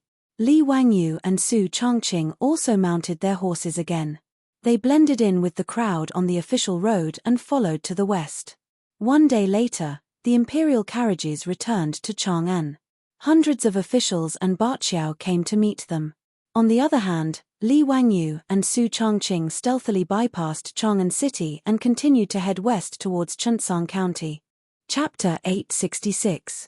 When Li Wangyu and Su Chongqing circled around Chang'an City, they were actually not far from Dingzhou village in Hu County. However, the two of them did not plan to return home first. If Pai Lupi ordered someone to wait for them at Dingzhou village, wouldn't they be walking right into a trap? In any case, Li Wangyu had already written a letter and ordered someone to deliver it to Dingzhou village. He instructed the old steward, Li Heng, and Niu Yong to guard the door and wait for them to return. Niu Yong was steady while Li Heng was mature. With the two of them guarding the mansion, Li Wangyu and Su Chongqing had nothing to worry about. Presumably, Pai Lupi wouldn't fly into a rage and confiscate his assets just because he ran away, right? If that was the case, Li Wangyu would have no choice but to flee overseas. Chunsong County, also known as Baoji in the future, was less than 300 kilometers away from Chang'an City. Li Wangyu and Su Chongqing arrived at Chunsong County in less than a day on horseback. After showing the public inspection to the city guards, They entered the city without a hitch. Wang Yu, have you agreed on where to meet Niu Wu and the rest? Su Changqing asked curiously. There were no mobile phones or WeChat in this era. If they did not agree on a time and place in advance, it would be difficult to find them. Not only had they not been to Chunsang County before, but it was also the first time for Niu Wu and the rest. It would be difficult to agree on a place in advance. Li Wangyu nodded with a smile and looked around. Soon, he pointed at a wall beside the city wall and said with a smile, "Isn't that the hostel they're staying in?" Su Changqing looked over in shock, only to see that on the wall of the workshop, there seemed to be some random scribbles, using lime to smear some curved lines. Liao Anglang, Lang Jun, we were at Kang Lai Hostel. Su Changqing held his forehead speechlessly. Did you teach Perrin or Avro this pinyin? The scribbled lines on the wall were the Hanyu pinyin of the later generations. There was no doubt that apart from Aphrodite and Perrin, no one else could write pinyin here, which was why Su Changqing asked. Li Wangyu smiled. Avro, of course. That little fool Perrin can't even grasp it after teaching her for half a day. How infuriating. Su Changqing covered his mouth and chuckled. Then, he teased, Perrin, this lass, never mind learning pinyin. She doesn't even care about reading and reading. In my opinion, you should take her in as your concubine when she passes the Year 3 Academy exam. Otherwise, wouldn't you be ruining the reputation of the County Duke's manor if you take in an illiterate girl? Li Wangyu was speechless and hurriedly changed the topic. What are you talking about? Who wants to take that lass as a concubine? Let's go find that hostel. It's been so long, I'm exhausted. Su Changqing looked at the insincere Li Wangyu but was too lazy to expose him. He merely glanced at him with his beautiful eyes and smiled without saying anything else. After asking a few passers-by, the two of them successfully found Kang Lai Hostel and met up with Niu Wu, Avro, and Perrin who were already waiting for them. After resting in Chunsang County for 2 days, the group set off for Shu County once more. There were many roads to choose from Chang and to Shu County, but most of them were rugged and difficult to traverse. The reason why Li Wangyu had agreed to meet Niu Wu and the rest at Chunsang County was to pass through the Lianyun Road and then the Taurus Road to enter Shu County. The Lianyun Road had been the official road of Sichuan and Shaanxi all the way until the Republic of China. Travelers, merchants, groups of camel caravans, and hundreds of horse caravans traveled through it every day. It was very lively. There were still many merchants and passers-by on the Lianyun Road during the Tang dynasty. Along the way, there were mountains and lush ancient trees. Although it was steep, the scenery was still beautiful. Li Wangyu's group toured the mountains and rivers as they traveled, leaving behind their figures at Great Dongguan and Lianyun Temple. This made Avro and Perrin, who had never experienced such a tour, very excited. Even though Niu Wu and the other 2 officials from the prefecture were experienced and knowledgeable, but the 3 of them had never experienced such a relaxed state of mind and sightseeing. As for Li Wangyu and Su Changqing, they were much calmer. After all, the 2 of them had visited many tourist attractions in the future, and Su Changqing had even toured the entire world. These places were not that attractive to the 2 of them. The 2 of them even secretly took out their phones and took a few selfies as souvenirs when no one was looking. The Lianyun Road was more than 500 miles long and connected Chunsang County to Hanzhong County. Li Wangyu's group traveled and stopped every now and then. It took them more than 10 days to reach Hanzhong County. From here, they passed through the Taurus Road and Lizhu, which was also known as Guangyuan in the future, and entered the Chengdu Plains. They passed through Mianzhou and reached Dizhou in Shu County. The Taurus Road was also known as Shuzhong, and it was the main road between Sichuan and Shaanxi in ancient times. When Li Bai praised that the Shu Road was difficult, it was as difficult as ascending to the heavens, he was referring to the Taurus Road. The Sichuan, Shaanxi Highway and the Baoshan, Chengdu Railway in the future were also built along the Taurus Road. And Li Wangyu's hometown in the future was Jiangyu County in Mianzhou. He was from the same hometown as the immortal Li Bai, who was born more than 100 years later. From Hanzhong County to Izhou, the whole journey was more than 1,200 miles. In the Tang dynasty, it was a very long journey. Even if they were to hurry on horseback, it would take at least half a month to reach their destination. Fortunately, Li Wangyo's group did not lack money or time, so it did not matter whether the journey was long or not. This time, Li Wangyu did not plan to return to Chang'an City without at least a year and a half. Li Wangyu pretended to be a scholar on a study trip, leading his family and guards to walk outside. He did not attract any attention at all. There was a tradition of scholars traveling with swords in the Tang dynasty. Reading 10,000 books and traveling 10,000 miles was very popular in the Tang dynasty. Half a month later, they finally passed the Gate of Swords, where one man could hold back 10,000 men, and entered the Li prefecture. Li Wangyu looked at the city wall of Lizhu. Suddenly, he lowered his voice and said to Su Changqing beside him with a smile, "Changqing, you know that there is a great person in Lizhu. Do you know who it is?" Su Changqing's beautiful eyes flashed. She thought for a moment and shook her head, indicating that she did not know. She did not know much about history. Li Wangyu reminded her, "Hey, think about it again. Who is the only empress in the history of Huaxia?" Su Changqing suddenly opened her beautiful eyes and said excitedly, "You mean Wu Zetian?" "Yes, if I'm not wrong, Wu Zetian, oh, now it should be Wu Mainyang, is in Lizhu." Su Changqing was excited and gossipy. "I've seen the legend of Wu Mainyang. How can she be Li Shimin's woman and then marry Li Ji?" Speaking of this, Su Changqing suddenly frowned. "Why do I feel that it's rather strange when I think of that little guy Li Ji actually marrying Wu Zetian in the future?" Hearing Su Changqing say this, Li Wangyu also felt a headache. Back then, it was he who saved Li Ji, the future emperor of the Tang dynasty.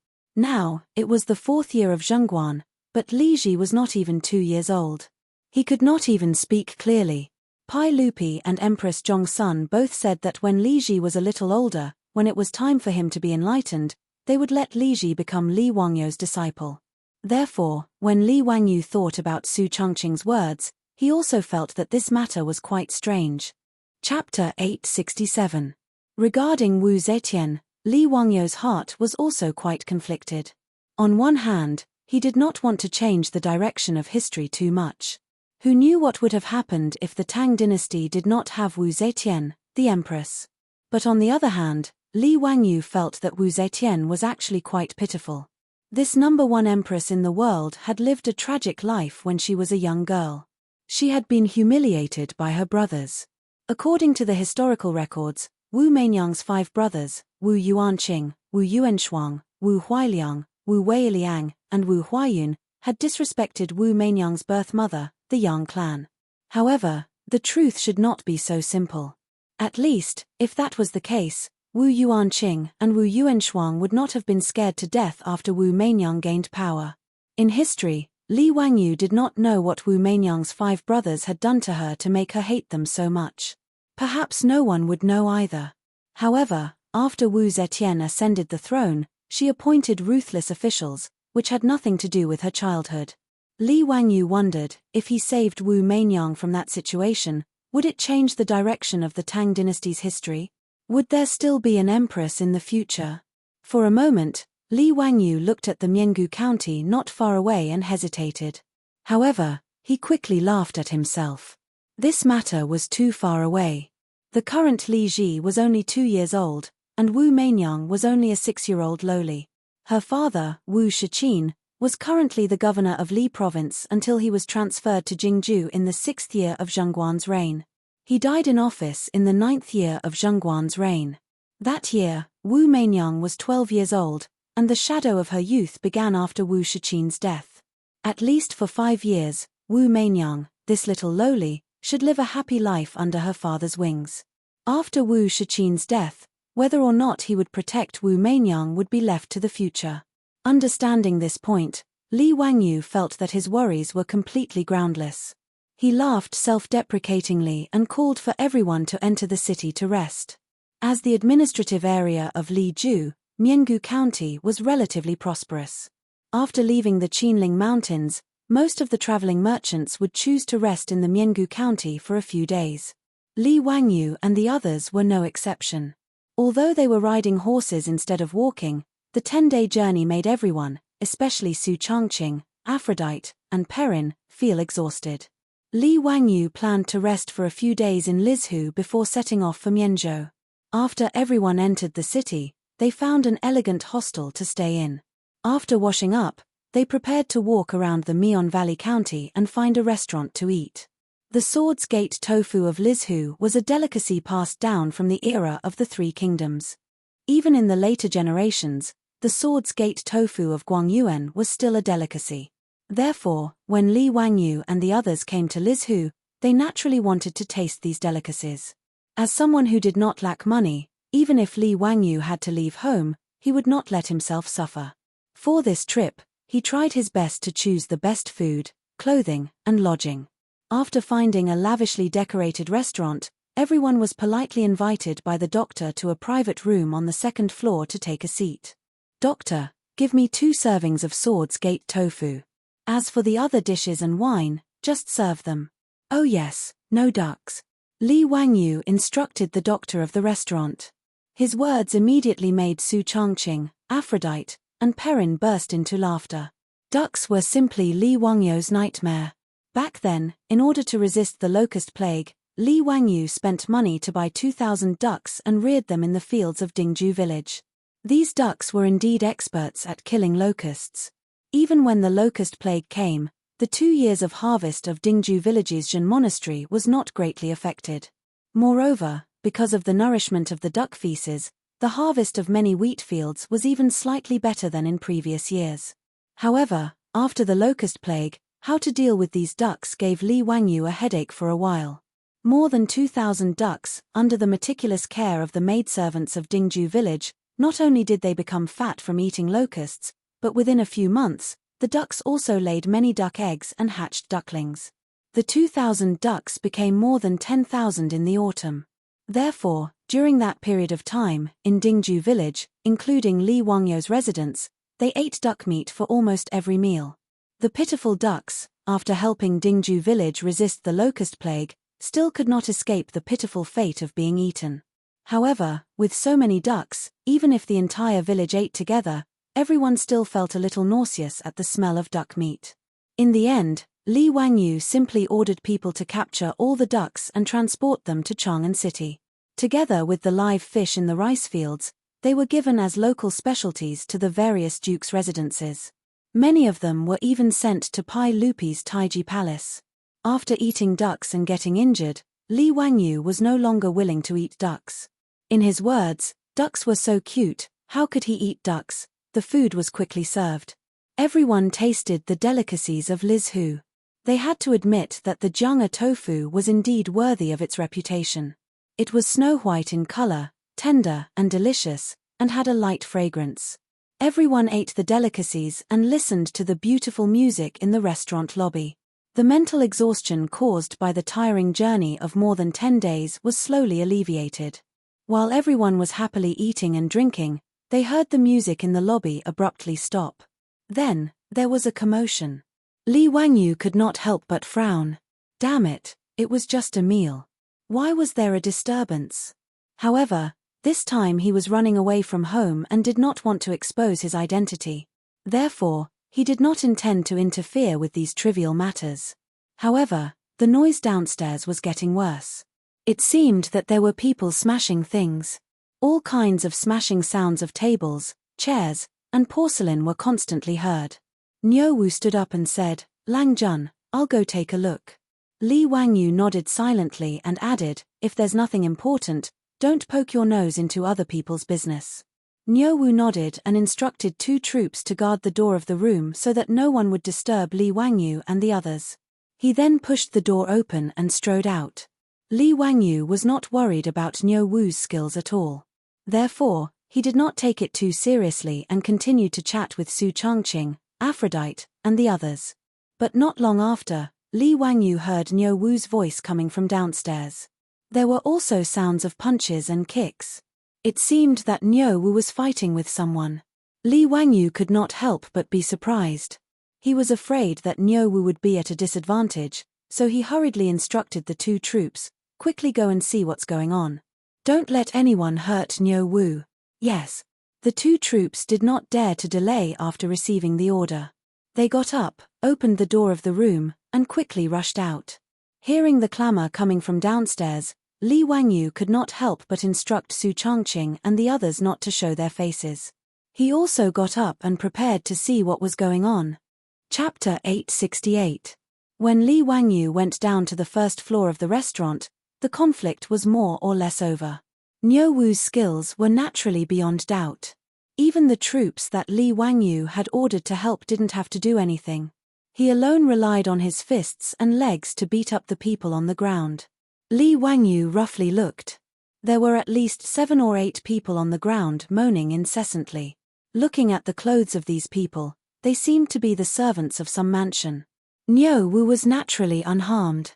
At this moment, he was supporting a one-legged middle-aged man from the ground.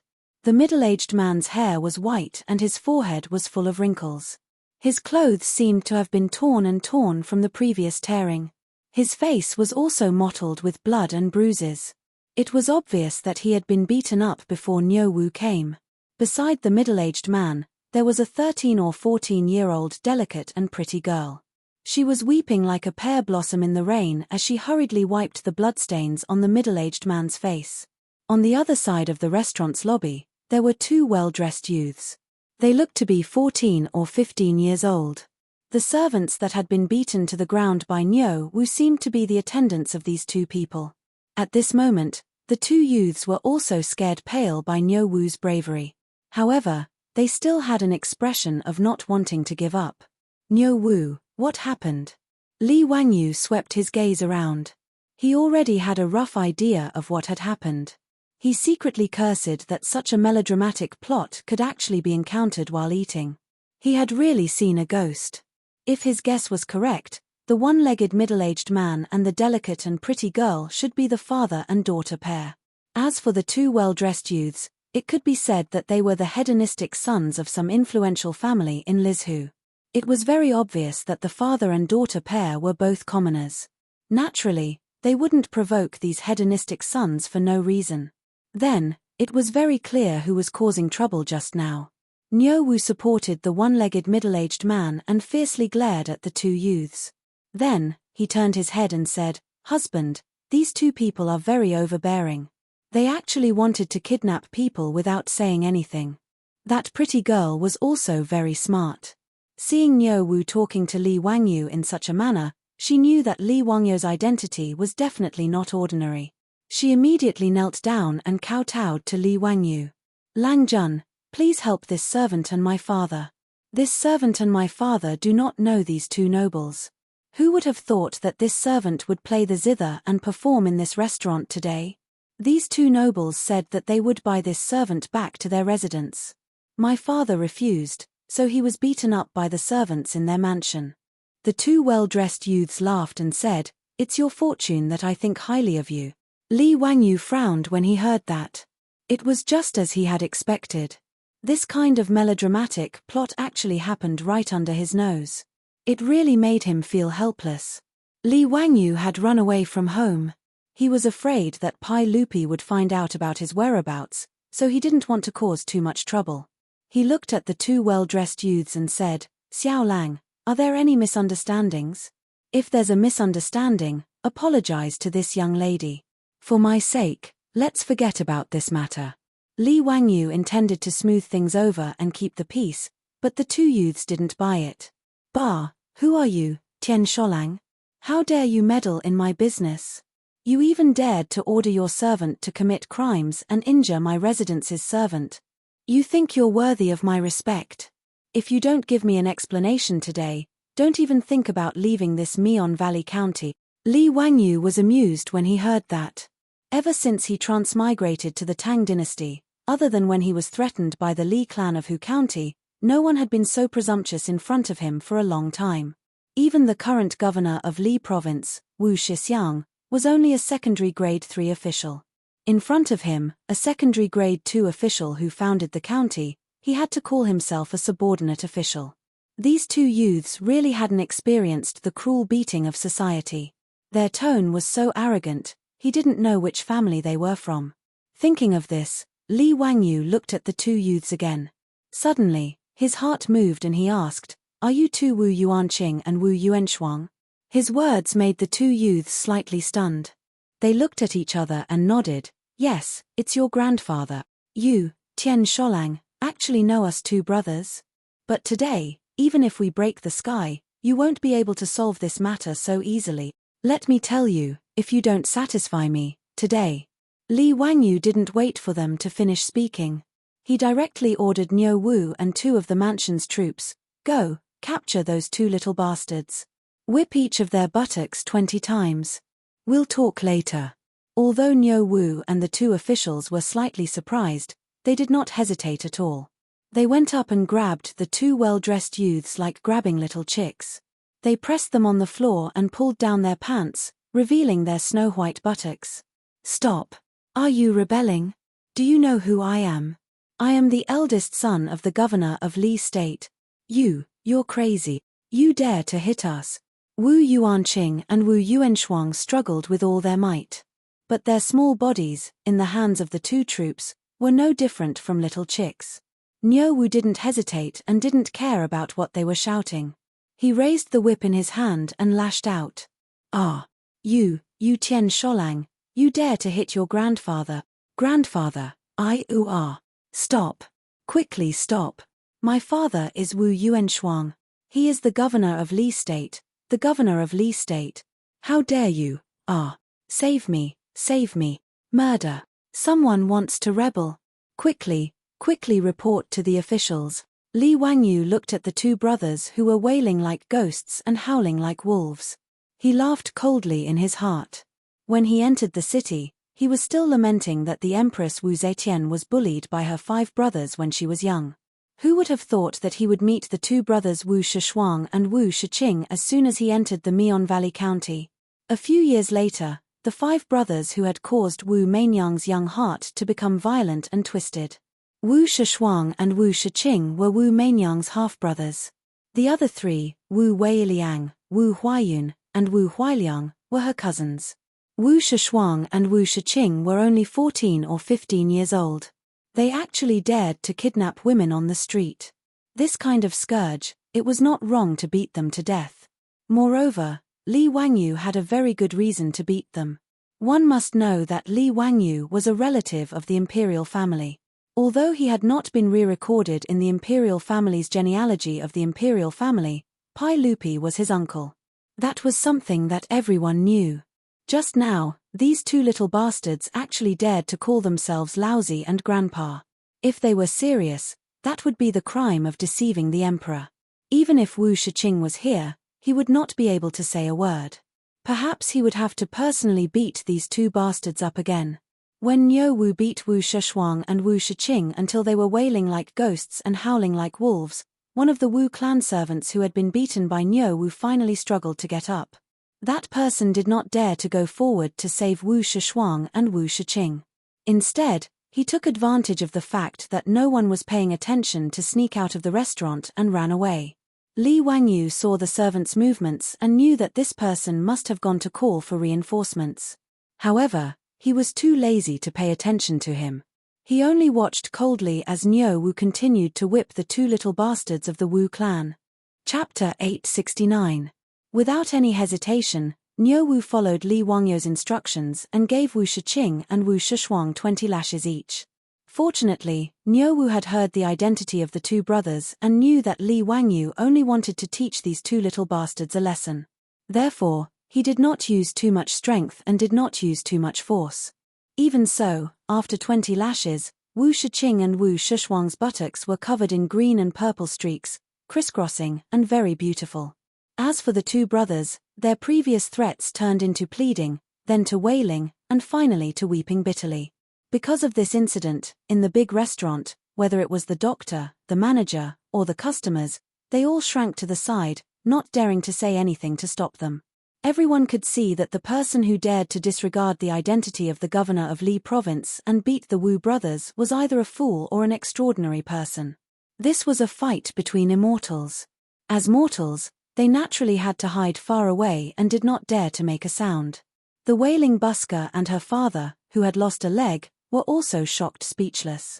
Wu Shiqing and Wu Shishuang, who were used to being tyrannical in Li province, would never have thought that they would meet with such a disaster today. Wu Shixian was originally a businessman. Later, he gave up business and joined the army, following Li Yuan, and made a lot of contributions. His first wife, Xiong Li, died of illness not long after giving birth to Wu Shiqing and Wu Shishuang. Wu Shishuang's wife, Yang, gave birth to 3 daughters in a row. As a result, Wu Shixian doted on his 2 sons very much and did not restrain them much on normal days. Wu Shiqing and Wu Shishuang, the 2 brothers, originally in Chang'an City, did not have any bad habits. After all, Wu Shixian was only a 5th-grade officer of the Treasury Department. In Chang'an City, he was only a small official. Compared to Cheng Chumo and the others, Wu Shiqing and Wu Shishuang naturally did not have any qualifications to be called foppish. In the first year of Zhengguan, the original governor of Lizhu rebelled and was killed. Wu Shixiang was placed in an important position by Pai Lupi and became the governor of Lizhu. A governor was in charge of the military and political power of a province. It was equivalent to a provincial governor in the Middle and Late Tang dynasty. Naturally, they had a lot of power. After the Wu brothers followed their father to the Li prefecture, they were shocked to find that the 2 of them had actually become the biggest silk pants in the Li prefecture. As a result, the 2 brothers went from being cautious to being unscrupulous. In a short span of 2 to 3 years, they had completely let go of themselves. Normally, in the mansion, in front of Wu Shishuan, these 2 brothers would still act a little. Once they left the mansion, they would become the overlords of the Li province, and no one dared to provoke them. The 2 little bastards, who were only 13 or 14 years old, had already learned about the matters between men and women. Moreover, they never got tired of it.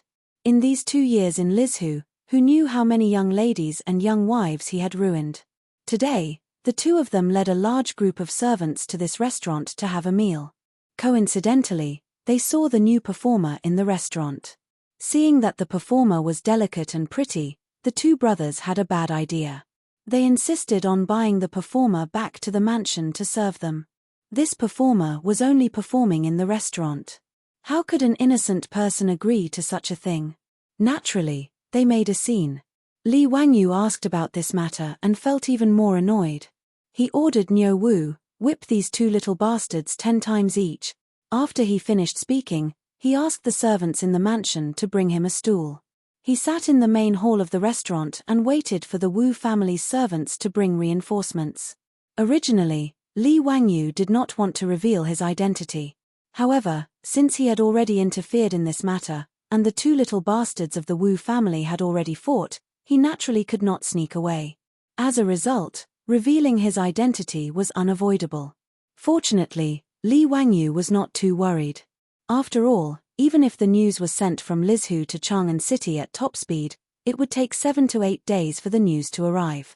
If Wu Xiang sent the news of his appearance in Lizhu to Chang'an, Pai Lupi would then send people to Lizhu. Half a month would have passed. At that time, he would have already led Su Changqing and the others away. As long as he deliberately concealed his whereabouts, Li Wangyu did not believe that anyone would be able to catch him. In addition, there was another reason why Li Wangyu took the initiative to reveal his identity. It was because of Wu Meinyang. These 2 Wu brothers were such bastards.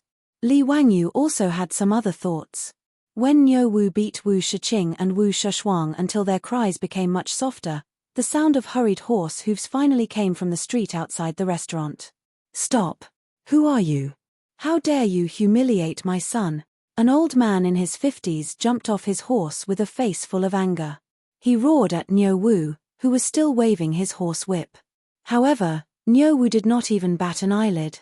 He continued to wave the horse whip in his hand. According to Li Wangyu's orders, he firmly lashed out the last 2 whips. Niu Wu was no longer the destitute old soldier of the Sui dynasty in Dingju village. He followed beside Li Wangyu. As the commander of Lai Hot's troops, he was used to seeing Pai Lupi and a group of dukes. Wu Shiyang, this kind of governor of a province, really did not enter his eyes. Not to mention that Li Wangyu was a county duke who founded the country. Even if he was a county marquis or county earl, could these governors still cause trouble?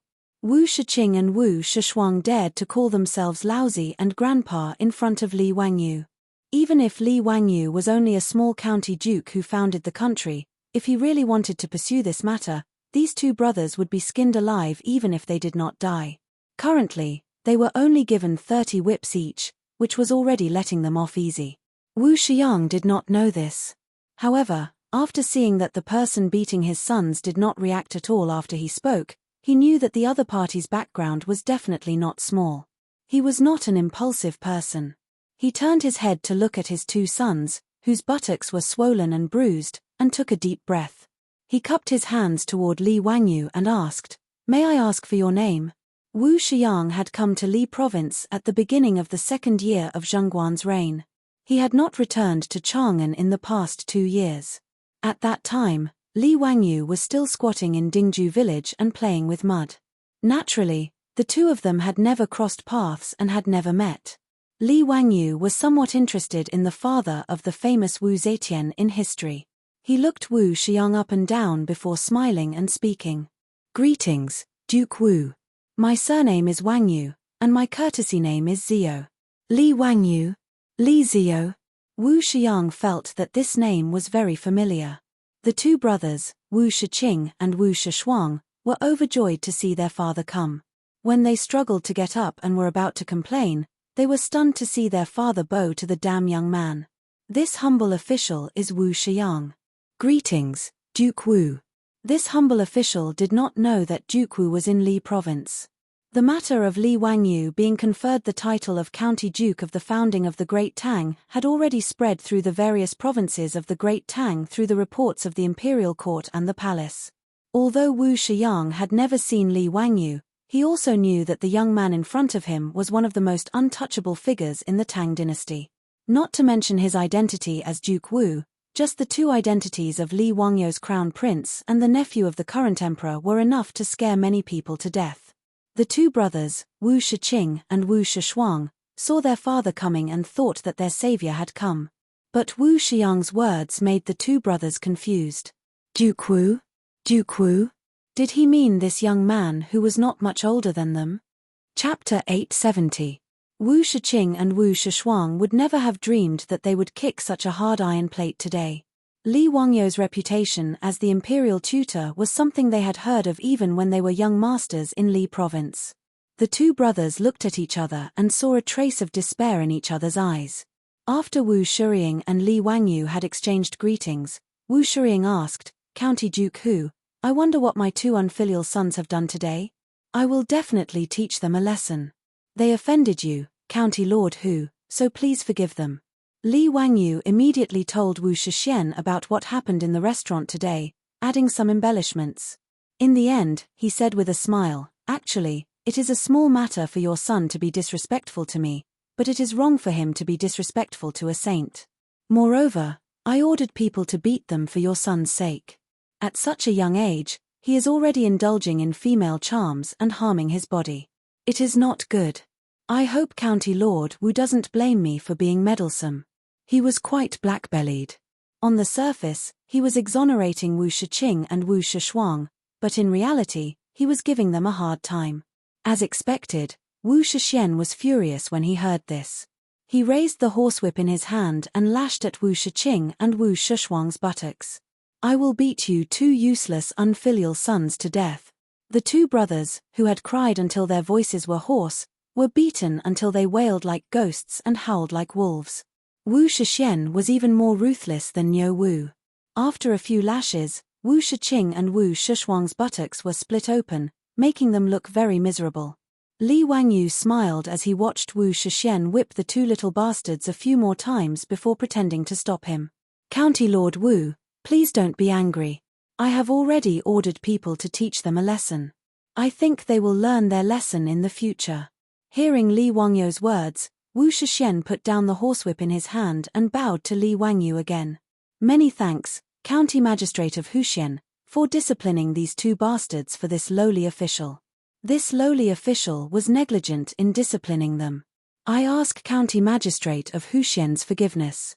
Wu Xiyu was really a little scared. Just now, she had also ruthlessly whipped her son. She was afraid that Li Wangyu would not vent his anger. If Li Wangyu held a grudge and told Pai Lupi about this, it would be bad. Therefore, Even though Wu Shixian was actually quite worried about his son, he could only grit his teeth and personally teach Wu Shiqing and Wu Shishuang a lesson. Li Wangyu helped Wu Shiu up and smiled. Lord Wu, you're too serious. Hihi, it's just a small matter. Children are immature. Please don't be angry, Lord Wu. Thank you for your magnanimity, Duke Hu. After Wu Shixian finished speaking, he cupped his hands toward the father and daughter. I have not taught my son well and have frightened the two of you. He took out an ingot of gold from his bosom and handed it to the middle-aged man. This gold is my apology to the two of you. Please accept it. The father and daughter were only ordinary citizens of Li Province. Because her father was disabled and couldn't do farm work, she had no choice but to come to this restaurant and play the zither to earn some money. After encountering such a situation today, the father and daughter were already quite frightened. How could they dare accept the gold that Wu Shixian handed over? This lowly one doesn't dare. I only ask for your forgiveness. No matter what, it's this lowly one's fault. It has nothing to do with my daughter. When Li Wangyu saw this, he reached out and took the ingot of gold and stuffed it into the middle-aged man's hand. I told you to take it, so take it. What's the point of talking so much? All right, there's nothing for the two of you to do here. You can leave first. This lowly one will never forget County Magistrate of Huxian's great kindness. When the father and daughter saw this, they didn't dare to stay any longer. With the support of his daughter, the middle-aged man knelt down with difficulty and kowtowed to Li Wangyu. Then, with the support of his daughter, he left. The father and daughter knew that they had offended the governor of Li Province. They were afraid that if they continued to stay in Li Province, Wu Shixian, Wu Shiqing, or Wu Shishuang would take revenge. In addition to the gold that Wu Shixian had given them, there were more than 10 taels of gold. It was enough for the father and daughter to live on. Thus, the father and daughter packed up their belongings and rented an ox cart. They left Li Province and prepared to seek refuge with their relatives. Later on, the father and daughter accidentally helped Li Wangyu a great deal. This is a story for later, so let's not talk about it for now. After the father and daughter left, Wu Shixian angrily glared at his two sons. Why aren't you coming over to see County Magistrate of Huxian? After Wu Shiqing and Wu Shishuang were released by Lai Hot's troops, they had long faces. They limped over and endured the pain in their buttocks. They walked over to Li Wangyu and bowed deeply. I was too rash. Please forgive me, County Magistrate of Huxian. Haha, that's enough. Those who don't know are not guilty. My two nephews, please don't cause trouble like this in the future. Wu Shiqing and Wu Shishuang looked at Gong Bao, who didn't look much older than 18 or 19. They were already cursing him in their hearts for calling them nephews. However, the two of them weren't too stupid. On the surface, they looked like they were being taught a lesson. Li Wangyu was well aware that a dandy like Wu Shiqing and Wu Shishuang would not be able to restrain their dandy aura just because they were beaten up. However, Wu Shiqing and Wu Shishuang weren't his sons. Li Wangyu couldn't be bothered to worry about Wu Shixian. This kind of playboy would only know what it meant to be beaten up by society after Wu Shixian died. However, after meeting Wu Shixian today and seeing Wu Mainyang's two disappointing older brothers, Li Wangyu was now a little more curious about the 6-year-old Wu Mainyang. Originally, he didn't want to meet this future empress so early. However, after seeing Wu Mainyang's two disappointing older brothers, Li Wangyu had other ideas. If possible, it seemed like a good thing to get Wu Mainyang away from these two little bastards a few years in advance. Li Wangyu couldn't help but roll his eyes. He turned to Wu Shixian and said, County Magistrate of Huxian, do you know about the Academy of the Tang dynasty? Wu Shishuan's eyes lit up when he heard this. County Magistrate of Huxian, are you talking about the academy that you and the sage opened together? Of course I know. This Academy of the Tang dynasty was founded less than a year ago. However, I do know that it's hard to get a place to enter this academy.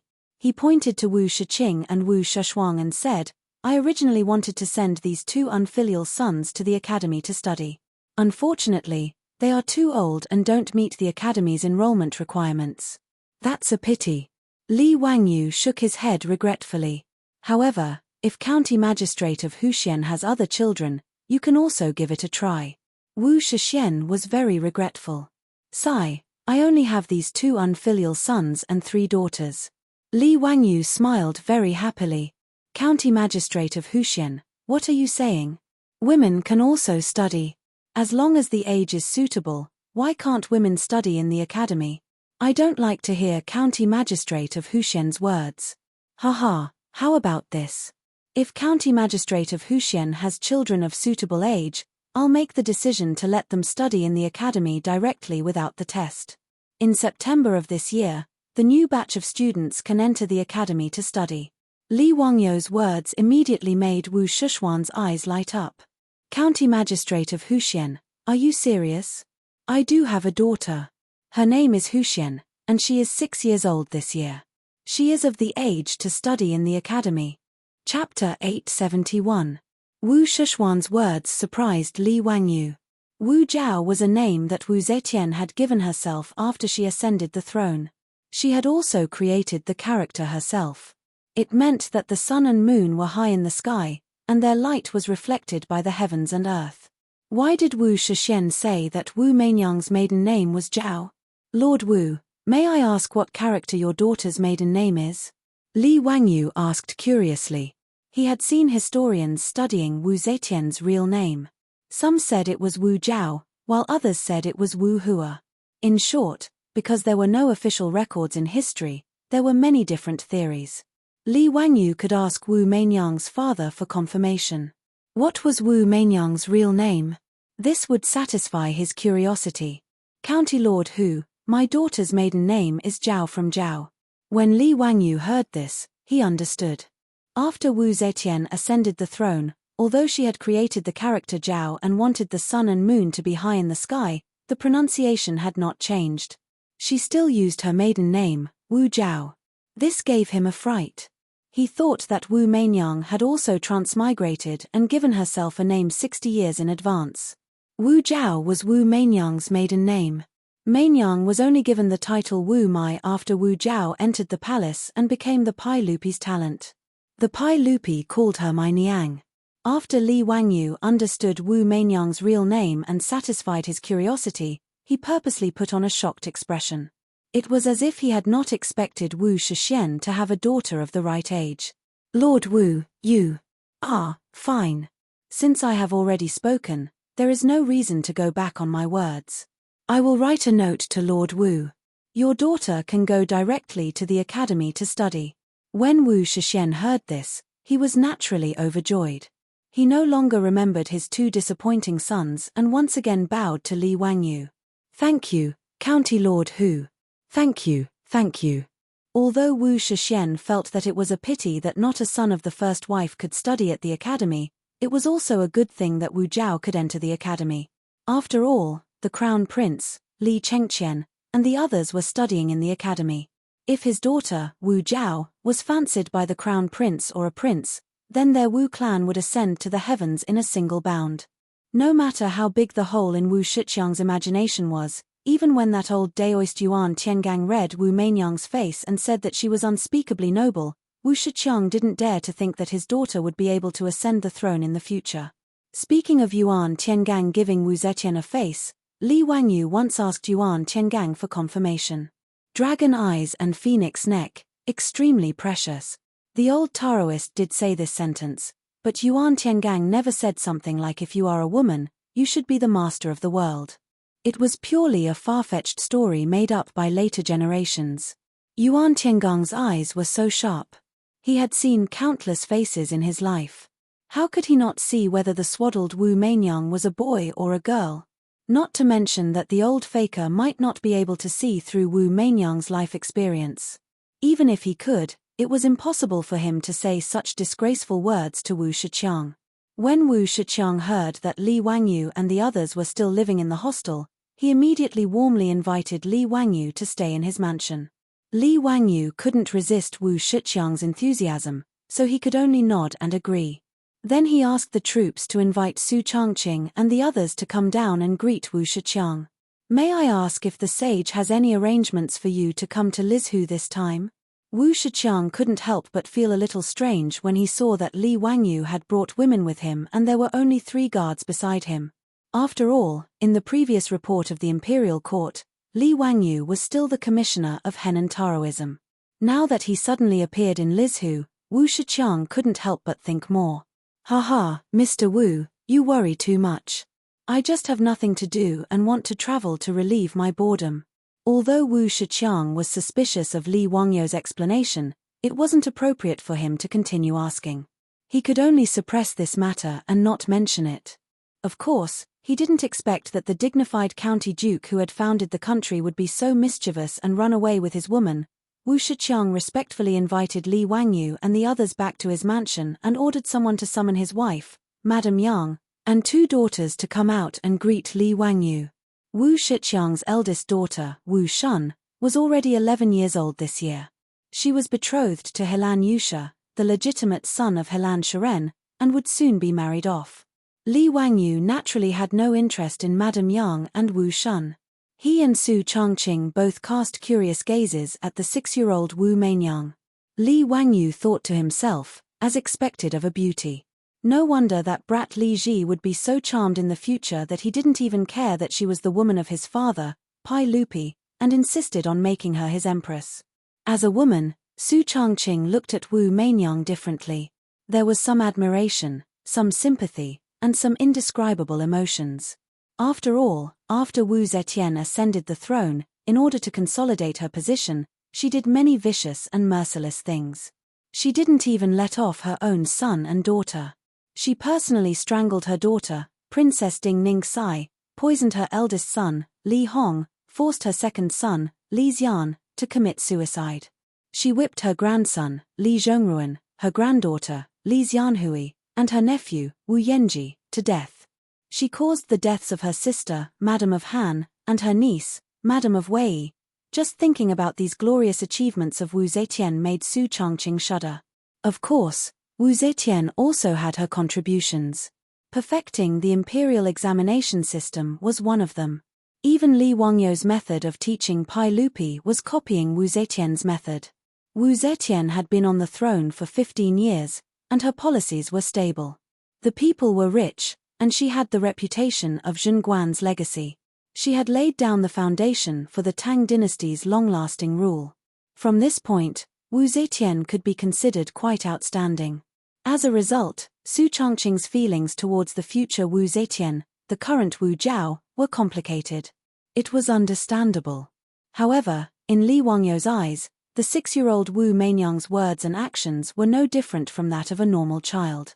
It was true that she was smart, but she was definitely not some kind of monster. When she heard that she could receive Li Wangyu's recommendation and directly go to the Tang dynasty's academy in Chang'an to study, Wu Jiao was naturally overjoyed. She then obediently knelt down and kowtowed to Li Wangyu. This slave kowtows and thanks County Lord Hu, the little lowly said crisply. Li Wangyu casually accepted Wu Mainyang's 3 kowtows, but he was secretly happy in his heart. He, the future empress, was now kneeling in front of him and kowtowing respectfully. No matter how he thought about it, he was a little excited. Of course, Li Wangyu didn't know how Wu Mainyang's life would change after he interfered. It was even hard to say if there would be another Empress Wu Zetian in history in the future.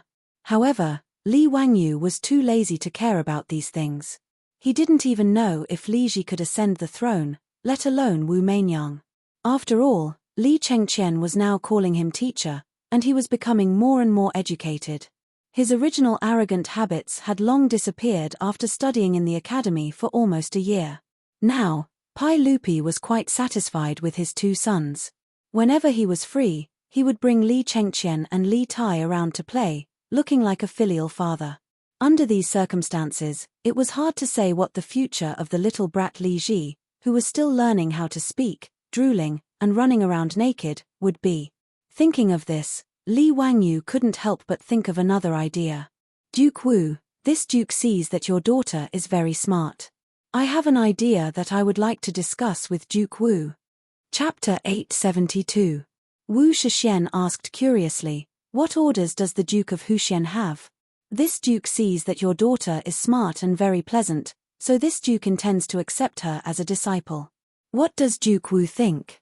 Li Wangyu's words naturally caused Wu Shixian, Madame Yang, and Wu Meinyang to be overjoyed, while Su Changqing silently rolled his eyes. Su Changqing still remembered the look on this guy's face when he asked him to accept Ma Ju as a disciple. But ever since he accepted Ma Ju and Yang Liban as his disciples, Li Wangyu seemed to be addicted to accepting disciples. Li Chengqian, Li Tai, Li Lishi, Li Ji, Li Ji, Shangguanyi, and Liu Rengui. Counting carefully, this guy has already accepted 8 disciples unknowingly. And now he wants to accept Wu Meinyang as a disciple. What does he want to do? Is he really going to be the first imperial teacher of the Tang dynasty? If history does not change in the future, Li Wangyu's identity is a bit scary. The teacher of Crown Prince Li Chengqian, High Emperor Li Ji, and Empress Wu Shixian, this identity can be said to be unprecedented. If the historians of later generations study this period of history, they really don't know what to say about Li Wangyu. In fact, this was also the idea that Li Wangyu proposed to Wu Shixian to accept Wu Meinyang as a disciple. Anyway, he has already accepted so many disciples now. It doesn't matter if it's a sheep or a flock of sheep. This kind of thing, being the teacher of several Tang emperors, is quite exciting. In addition, Li Wangyu also wants to try and see if he can slightly correct Wu Meinyang's extreme character. If she can really ascend the throne in the future, it would be good to use fewer cruel officials. Another thing is Li Wangyu's little selfishness. He and Su Changqing will sooner or later spread their branches and leaves in the Tang dynasty. Even if it was for the sake of his descendants, he had to give himself a status that no one else could match. At the very least, he would be a solid backer for his descendants. If Li Ji or Wu Meinyang ascended the throne, they would not become enemies with his descendants. That was enough. As for things that were even further away, Li Wangyu couldn't think of them, nor could he care about them for such a long time. Wu Meinyang didn't wait for her father to speak. She had just stood up when she knelt down before Li Wangyu and kowtowed 3 times. Disciple Wu Jiao is willing to be apprenticed to the master and learn from him. Disciple will follow master's instructions and will not dare to disobey master's teachings. Wu Shiqiang and his wife, Madame Yang, also bowed to Li Wangyu. It is Zhao Niang's fortune that County Duke Hu has taken a liking to her. County Duke Hu, please do not hesitate to discipline him. This humble official will be eternally grateful. Li Wangyu nodded with satisfaction. Good, since that's the case, I'll accept you as my disciple. You haven't given your name yet, right? Master will bestow upon you a courtesy name, Mai. She was charming, beautiful, and good. Wu Mai, I will call you Mai Niang from now on. His words caused Su Changqing to roll his eyes to the side, almost to the point of rolling his eyes to the sky. This guy really walked the path of Pai Lupi, leaving Pai Lupi with no way out. In fact, Li Wangyu really wasn't prepared to give Pai Lupi a chance to bestow a name. No matter what happened between Wu Meinyang and Li Wangyu in the future, or whether they would become husband and wife, at the very least, Li Wangyu wouldn't let Wu Meinyang be summoned into the palace by that old lecher, Pai Lupi, to become some sort of talented person. Li Wangyu was still confident in this point. Of all the people present, only Su Changqing could guess a thing or two about Li Wangyu's thoughts. Naturally, no one else knew about it. Naturally, no one objected to him giving Wu Jiao a courtesy name. Wu Meinyang happily accepted Li Wangyu's gift. Wu Shiqiang twirled his beard and said with a smile, Mai Niang, from now on, learn from your teacher. Don't mess around, or else father won't let you off easily. Wu Meinyang stuck out her tongue at Wu Shiqiang and said, I won't. He, Mai Niang will definitely listen to teacher from now on. She then looked at Su Changqing and obediently bowed to Su Changqing. Mai Niang greets teacher's wife. Su Changqing felt somewhat embarrassed by Wu Meinyang's words. However, it was not appropriate for him to refute her in front of everyone. Thus, he pulled Wu Meinyang into his embrace and began to whisper to her. Su Changqing, who was originally conflicted about this little lowly Wu Meinyang, also understood. The future Empress Wu Zetian was a matter for the future. At the very least, the Wu Meinyang in front of him now was an obedient and cute little lowly. It would be too much to worry about something that might happen in a few decades. Instead of worrying that Wu Meinyang would become too extreme in the future, it would be better for her to teach the future empress together with Li Wangyu. It might even be a good story. After thinking this through, Su Changqing became more and more intimate with Wu Meinyang, and the little lowly Wu Meinyang also fell in love with this gentle and lovely teacher's wife. Li Wangyu smiled and looked at Su Changqing and Wu Meinyang, who were whispering to each other. He turned to Wu Shiqiang and said, "Master Wu, I still have to travel for a period of time and have no time to teach my Niang for the time being. Master Wu, please arrange for someone reliable to send my Niang to the Chang and Tang Dynasty Academy before September of this year. When I return to Chang'an, I will personally teach my Niang." Wu Shiqiang naturally had no objections and nodded repeatedly in agreement. Wu Meinyang heard their conversation and hurriedly said, "Teacher, my Niang also wants to accompany you on your trip. Teacher, please bring my Niang along." How could Li Wangyu be willing to take a 6 or 7-year-old little lowly and run away from home? He naturally rejected Wu Meinyang's words. "My Niang, listen to me. When I travel, I have to eat and sleep in the open. How can it be convenient to bring a little girl like you along? Go to Chang'an obediently and wait for me to return." "No, teacher, please bring my Niang along. My Niang is not afraid of hardship." Li Wangyu felt a headache coming on and simply put on a straight face. "My Niang, are you not going to listen to your teacher's words? What did you say just now? Is this what you mean by listening to your teacher?" His words immediately made the little lowly Wu Meinyang's expression darken. She looked as if she had been wronged and was about to cry. Su Changqing was speechless. He glared at Li Wangyu and hurriedly persuaded the little lowly in his arms. Finally, Wu Meinyang did not cry on the spot. Seeing this, Li Wangyu couldn't help but reflect. Was it right or wrong for him to accept such a young Wu Meinyang as his disciple? Even if she would be a vicious and merciless empress in the future, she was only a 6-year-old little lowly at this moment. It was really troublesome for him to take care of a child of this age. Li Wangyu looked at Su Changqing, who had made Wu Meinyang laugh through her tears. He secretly made up his mind that in the future, he would leave the matter of teaching the empress to his beautiful superior. One was the modern white-boned spirit, and the other was the #1 empress in the world. Yes, to a certain extent, the two of them had something in common. At the very least, they could manage a large group of men. If Su Changqing knew what Li Wangyu was thinking, he would probably have the heart to kick him to death. Li Wangyu and the others lingered in Miangu County of Lizhu for a few days before finally setting off again. Under the reluctant farewell of the little lowly Wu Meinyang, Wu Shushuan personally escorted them towards Yichang County.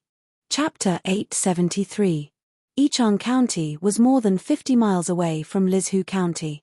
This was the ancient city of Zhaohua in the future. Li Wangyu could not reject Wu Shushuan's enthusiasm and could only let him lead a group of Lizhu officials to escort them all the way to Yichang County's Orange Ferry. Outside the east gate of Yichang County was the intersection of Jiling River and Bailong River, Orange Ferry. This was the tourist attraction of the future, the Orange Ferry. The reason Li Wangyu wanted to come to this ferry was to hide his tracks. He purposely told Wu Shixian that they were going to take a boat to the south and head directly to Jiangnan and Yangzhou. Wu Shixian naturally did not suspect this. If they took a boat from here, they could go down the Jiling River to the Changjiang River and then go down the river to Jiangnan. Compared to traveling by land, traveling by water was obviously more comfortable and convenient. At Orange Ferry in Yichang County, Li Wangyu and his group boarded a riverboat that Wu Shixian had found for him. After waving goodbye, they went down the river. However, Li Wangyu's goal was naturally not to go to Jiangnan. So when the boat reached a wild ferry, he ordered the boatman to stop there and the group of people took their horses and abandoned the boat to go ashore.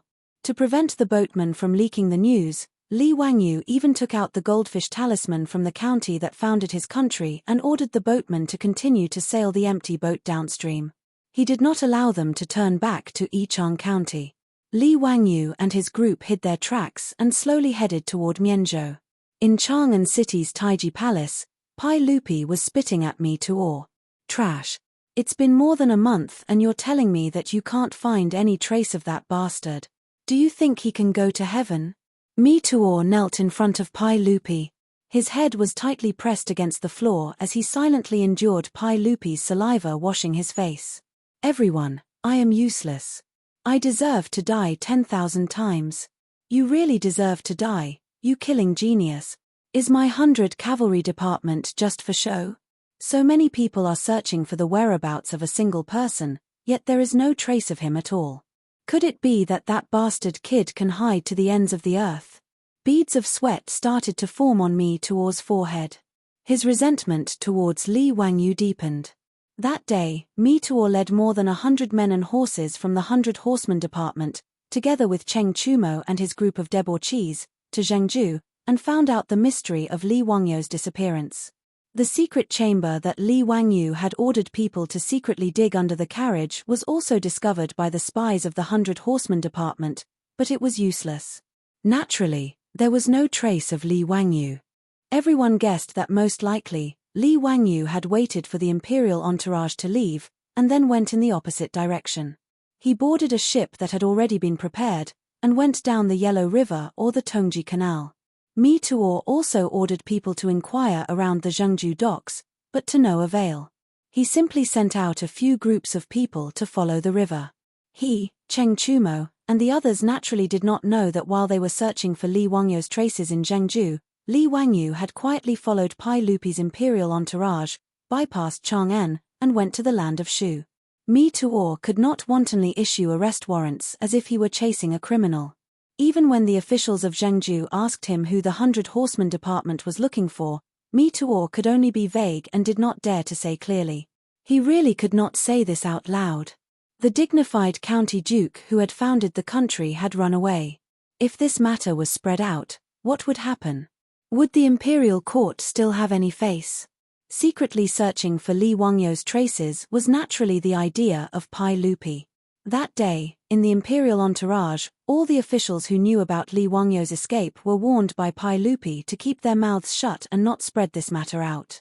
But how could such a large imperial entourage keep a secret? Not long after the imperial entourage returned to Chang'an, the people in the streets of Chang'an began to secretly discuss this matter. When they said that the county duke had run away with his woman, everyone was very excited, and their desire for gossip was obvious. In Chang'an, as long as the people gathered together, they would inevitably talk about this matter. There were even gambling houses that secretly opened bets, betting on how long it would take for the county duke to be caught by the sage. Mi Tuo and the playboys searched for almost a month in Zhengzhou, but they did not find anything. They had no choice but to return to Chang'an to report to Pai Lupi. When Li Chengqian and Li Tai heard about this matter, they immediately jumped up and shouted that their teacher did not take care of his disciple. How could he not bring them along for such a fun thing? These two did not think that if Li Wangyu really ran away with the two of them, not only would Pai Lupi send out arrest warrants, but he would also send out the cavalry of the Tang dynasty to chase Li Wangyu to the ends of the earth. When Ma Ju, Yang Liban, Shangguan Yi, and Liu Rengui learned that their teacher had run away, they also felt as if they had been struck by lightning. They were shocked by their unreliable teacher. The dignified secondary class 2 county magistrate who founded the country actually disappeared without a word, leaving behind a nondescript leave request. This kind of thing had never been heard of before. When Ma Ju and the others learned about this matter, they immediately rushed to Dingju village to ask Li Heng and Niu Yong if they knew anything about this matter and whether they knew where their teacher had gone. Regarding this, the old butler Li Heng and Niu Yong could only smile bitterly. They did not hide it from Ma Ju and the others and directly took out the letter Li Wangyu had sent. Everyone, old me really does not know where Lang Jun went. Sigh, this matter is really. Li Heng paused, not knowing how to complain. Lang Juan's handwritten letter is here. Everyone will know once you read it.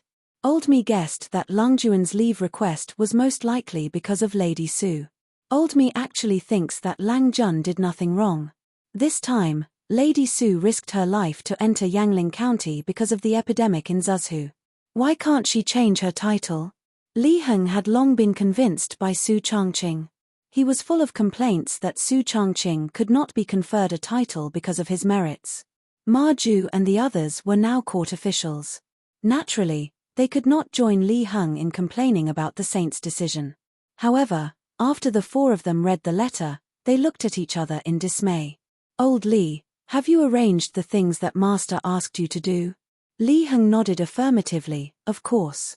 Old me dare not neglect Lungjuan's orders. Of course, I have ordered it. This.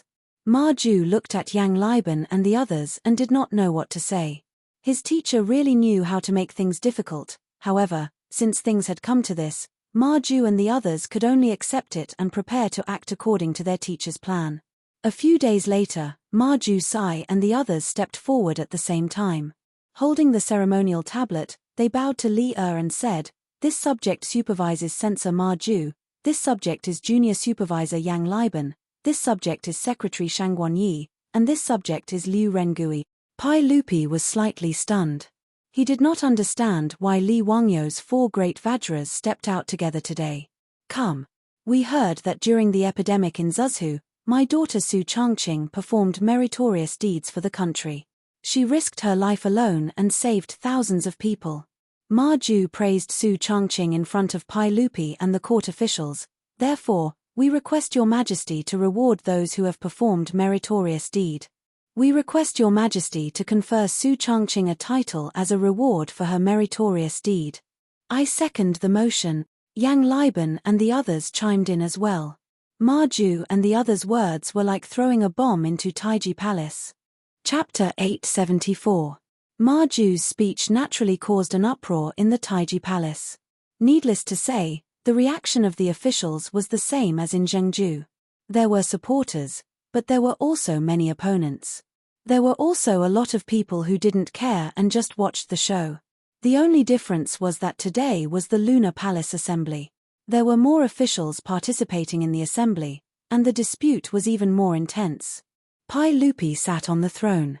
When he heard Ma Ju and the others mention this matter again, he also felt that his head was about to explode. Ever since Li Wangyou asked for leave, Pai Lupi also regretted it. In fact, to Pai Lupi, whether or not Su Changqing was conferred the title of nobility was not important. Since Emperor Gaozu of Han could confer the title of nobility to women, he could also do the same. The reason why Pai Lupi didn't say anything in Zhengzhou was actually because of his own selfishness. It was all because of his eldest daughter Chang'el's marriage. The Zuzhu epidemic caused Pai Lupi to admire Su Changqing, this amazing woman, in his heart. However, Li Wangyou actually dared to refuse his proposed marriage. After that, he even dared to boast shamelessly about a Huang and vying. He was simply wicked beyond redemption. Pai Lupi felt that he was already very magnanimous to only send this stinking shameless guy to Huiyin County to be a county magistrate. Therefore, Pai Lupi, this narrow-minded emperor, was unwilling to follow Li Wangyou's wishes and confer the title of nobility to Su Changqing.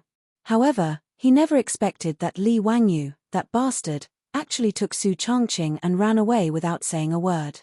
This made Pai Lupi so angry that he almost took out a knife to chop people to vent his anger. Pai Lupi sent the cavalry department to secretly search for Li Wangyou for more than a month, but they couldn't find any trace of him. This made this eternal emperor secretly regret. Only after losing something would one know how to cherish it. This saying was absolutely true. After Li Wangyou ran away, Pai Lupi realized that his nephew was irreplaceable. Not to mention the new gadgets he had created, just the number of troubles Li Wangyou had solved for him on a daily basis made Li sigh with emotion. This nephew of his was truly a genius. Out of all the civil and military officials in the imperial court, there was really no one who could compare to his nephew. Even Fang Xianling and Du Ruhui, whom he valued the most, were only good at government affairs. But when it came to finding a new way to solve some of the intractable diseases that Pai Lupi had a headache, they were not as good as Li Wangyou. Because of this matter, Empress Zhongsun was quite critical of Pai Lupi. After all, in Empress Zhongxuan's view, Li Wangyou was her nephew.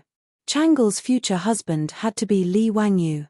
But now, Pai Lupi forced Li Wangyou to run away from home because of a small matter like conferring a title to Madame Su. How could Empress Zhongsun not complain? Moreover, Empress Zhongsun was also a woman. Because of Chang'el's marriage, she had some inexplicable subtle feelings for Su Changqing. But when she heard that Su Changqing dared to resolutely lead a group of doctors to Yangling County to treat the people in the face of the big head plague that made people pale at the mention of it, it was enough to make Empress Zhongxuan's grudge in her heart disappear. It was not a disgrace to the dignity of the imperial family for such an extraordinary woman to marry the same husband as her daughter. It was because of this psychological change that Empress Jongsun didn't give Pai Lupi a good look, even though she didn't say it out loud when Pai Lupi forced Li Wangyu to run away. And Princess Royal Changle was even more depressed every day. She almost washed her face with tears. Pai Lupi, who felt that he was in the wrong, returned to the harem. He didn't dare to see his wife and daughter. He was very embarrassed. Today, in the main hall, Ma Ju and the others formed a group to go to the court and once again raised the matter of conferring a title to Su Changqing. Pai Lupi almost directly agreed to it to completely solve this troublesome matter. But before Pai Lupi could speak, a large group of aristocratic family officials, led by Grand Minister Wang Ying and many stubborn old ministers, stood out and resolutely opposed the words of Ma Ju and the others. "Your Majesty, you can't do this. It's a big taboo for a hen to take the throne. This woman can't be conferred a title. Your Majesty, if you confer a title to a woman, I'd rather kill myself in the Taiji Palace and learn from Wu's issue. Your Majesty, if you insist on conferring a title to that woman, I don't dare to agree. I'm willing to beg for bones." Pai Lupi was also caught off guard by the reaction of the ministers. Today was the first day of the court assembly. In Chang'an, all officials above the 9th level had to attend the assembly. When there were more people, the opposition became more and more intense. The Imperial College, the Hongwen Guan, the Taichung Temple, the Imperial Historian Bureau, and the Imperial Historian Bureau, these 7th, 8th, and 9th ranked officials, their voices of opposition were even more intense. It seemed that if one word of disagreement was heard, there would be someone who would hit his head against a pillar and die, his blood splashing 3 feet away. They put on a stance of remonstrating with death. Pai Lupi wanted to nod and agree with Ma Ju and confer a title to Su Changqing, but how could he say it? Although the status of these officials was very low, there were many of them. Even someone as strong as Pai Lupi had to consider the pressure of public opinion from the hundreds of officials. What was strange was that the group of dukes and bigwigs who were originally firm supporters of Li Wangyu all kept their mouths shut in the hall today. Even Cheng Yarojin, the old hooligan, was laughing as he watched the performance of Wang Ying and the others. He had no intention of jumping out to challenge them. Wang Ying and the others didn't notice this point, but Pai Lupi saw it clearly from his throne. Originally, Li still wanted to speak up and try to use the majesty of the emperor to suppress the chaotic situation in the Great Hall, but the behavior of Cheng Yarojin, Yuqi Jingde, and the others made his heart involuntarily thump. He secretly pondered, could it be that Li Wangyu, that scoundrel, was playing some kind of trick again? If Li Wangyu didn't greet the dukes in advance, Pai Lupi didn't believe it at all. Based on the relationship between Li Wangyu and Cheng Yarojin and the others, it was strange that they didn't say anything. Thinking to this point, although Pai Lupi was still silently cursing Li Wangyu in his heart for finding trouble for him, his originally irritated heart from the noise of the officials calmed down. He also didn't say anything. He sat on the throne with a smile and watched the performance of Wang Ying and the others. As the minister of Taichung Temple, Wang Ying's literary talent and eloquence were naturally very good. The old man saw that Pai Lupi was smiling and didn't say anything. It seemed that Pai Lupi was very encouraging, and he became even more energetic. He stood in the main hall and talked non-stop. He talked about the 3 sovereigns and 5 emperors, King Ju of Shang, and the gains and losses of the former Han dynasty. He talked about how absurd Empress Lu and Marquis of Lingguang Lu Mang were, how their relatives monopolized power, and concluded why women couldn't be conferred nobility. Fortunately, Wang Ying's body was quite good. After such a long speech, he didn't even have a lack of oxygen, which was rare. Ma Ju and the others seemed to have turned a deaf ear to Wang Ying's words. They didn't have the slightest intention of defending themselves. Pai Lupi smiled faintly. He nodded and stood up. We'll discuss this matter later. Court is dismiss. After he finished speaking, he didn't bother to pay attention to the officials. He directly boarded the carriage and returned to the harem. As for Ma Ju and the other 3, they seemed to have completely forgotten what they had talked about in the main hall. They laughed and greeted each other, and went to Peace Square to drink. This scene fell into the eyes of Wang Ying and the others, and only then did they realize that something was wrong. But no matter how they thought about it, they couldn't figure out what the problem was.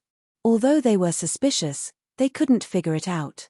However, this group of old officials who vehemently opposed the conferment of nobility soon discovered where the problem was. Chapter 875. It was not easy to live in Chang'an. In the huge city of Chang'an, although the 7th, 8th, and 9th rank officials had official positions and various subsidies from the imperial court, most of them lived a tight life. After all, although their income was not low, their expenses were also higher than ordinary people. Going to Peace Square with their colleagues every few days to drink and socialize with friends was a necessary social activity. In addition to the expenses of their family members, servants, and renting houses and buying houses, the lives of these low-ranking officials were mostly similar to those of the middle class in the future. Although they appeared to be well off, they could not be extravagant and had to live frugally. In terms of transportation, before Li Wangyu made public horse carriages, it was not a small expense for these officials to raise a horse in their mansions. Even if they had horses, when their relatives traveled, they could only borrow mules or donkeys from their neighbors. At the very least, they could spend some money to rent a carriage or an ox cart. When the public horse carriages in Chang'an changed from a novelty to a means of transportation that everyone was used to, many low-ranking officials in Chang'an would choose to travel by public horse carriages. There were many officials who wore light green and light blue official robes and rode the horse carriages. The people in Chang'an were also used to this. When they saw these officials boarding the horse carriages, the most they would do was stand up and give up their seats, salute, and greet them. Today, the morning drums sounded in Chang'an and the doors of all the houses opened. Liu Qing, the functionary of Taichung Temple, who lived in Jiaogua Square in the west of the city, tidied up his dark blue official robes and walked out of his house as usual. He smiled and nodded to the neighbors in the square and walked toward Xiamen Street outside the square. He was ready to take a public horse carriage to the imperial city for the roll call. Liu Qing was now 40 years old and was not considered young. However, he had only passed the examination a few years ago with great difficulty. He was now an official of the Ministry of Appointments, a 9th-grade official. After a few years of hard work, he was promoted to an upper 8th-rank functionary. Liu Qing was very satisfied with this. He walked out of the square as usual and waited for the public horse carriage to arrive. He was thinking about the 4 disciples of the county magistrate in the imperial court yesterday who proposed to bestow nobility to the Su family. At present, the details of the flood and plague in Zhuzhou had already been published in detail in the imperial court. Liu Qing had also read through the matter of Zhuzhou long ago. In truth, he admired Madame Su, the wife of the county magistrate. The big head plague had broken out in Zhuzhou. Under such circumstances, the woman dared to lead a group of doctors into Yangling County. Even as a man, Liu Qing could only silently praise her courage. However, yesterday in Taiji Palace, Liu Qing did not hesitate to follow behind Wang Ying of Taichung Temple and oppose the matter of conferring nobility. It wasn't that he had any objection to a woman being conferred a title of nobility, but it was purely to flatter Wang Ying, the minister of Taichung Temple. Whether or not the Su clan was conferred a noble title had nothing to do with him. But since his boss's boss had spoken out against it, how could he go against it? As a result, yesterday in Taiji Palace, Liu Qing's opposition was extremely fierce. He even said that he wanted to learn from Wu Zixu and remonstrate with Pai Lupi to the death. Thinking about his performance yesterday, Liu Qing was very satisfied. When he left the imperial court, Wang Ying, a rank 3 official of Taichung Temple, actually patted him on the shoulder in a rare amiable manner. For the first time, he asked for his official position and name. This made Liu Qing feel that everything was worth it. Thinking that in the future, he would be able to enter the eyes of the Taichung Temple's minister and that he might be promoted right in front of him, Liu Qing silently praised himself and felt that yesterday was a wise decision. Just as Liu Qing was feeling proud, a carriage slowly came from afar and stopped in front of Jiaogua Square as usual. He took out 2 copper coins from his money pouch and was about to board the carriage when he was stopped by the coachman who was driving the carriage. "Please wait for a moment, Langjun. May I ask if you are the functionary of Taichung Temple, Field Officer Liu?" The functionary was called Field Officer in the Jin dynasty. Therefore, The functionary of the Tang dynasty was also called field officer. Liu Qing was slightly taken aback. He did not expect the driver to recognize him. "Yes, it is I. Is there a problem?" Liu Qing coughed lightly and replied. The driver nodded with a smile. However, his words almost made Liu Qing explode with anger. "It really is Field Officer Liu. Haha, that's good. I was afraid that I recognized the wrong person. If Field Officer Liu was here, you would not be able to sit in this carriage today." Hearing this, Liu Qing was naturally furious. "Why is that? Give me a clear explanation." The coachman calmly took out a piece of paper from his bosom and shook it in front of Liu Qing. "Haha, not only can Field Officer Liu not sit in this carriage today, but also in the future. Not only can Field Officer Liu not sit in this carriage, but Field Officer Liu also cannot sit in any carriage in Chang'an. Do you see this? It is written on this paper that anyone who leaves their name on this paper will not be received in any public carriage in Chang'an." Liu Qing was stunned and then flew into a rage. "How dare you? I am the functionary of Taichung Temple. How can I be offended by commoners like you? Do you believe that I won't immediately drag you to see me and punish you for your disrespect?" His words did not frighten the driver. Instead, they made the driver laugh even louder. "Haha, Field Officer Liu, how have I disrespected you? It was County Duke whose orders to not allow Field Officer Liu to enter the carriage. If Field Officer Liu is dissatisfied, you can go and find County Duke Hu for an explanation." As the coachman spoke, he shook the paper that was densely filled with names at Liu Qing. "Do you see this? None of the officials on this paper are allowed to enter the carriage. This is County Duke Hu's orders. How could I dare to disobey?" Liu Qing's face was filled with astonishment. He snatched the paper from the driver's hand and carefully looked at it. It was filled with the names, positions, and residences of many officials in the court. Even their height and appearance were written on it. Naturally, Liu Qing also saw her name on it. He raised his head in disbelief and asked, I have never met County Duke Hu before. There is no enmity between us. Why did he?" Liu Qing was halfway through her words when she suddenly couldn't continue. He suddenly realized that there was no enmity between them.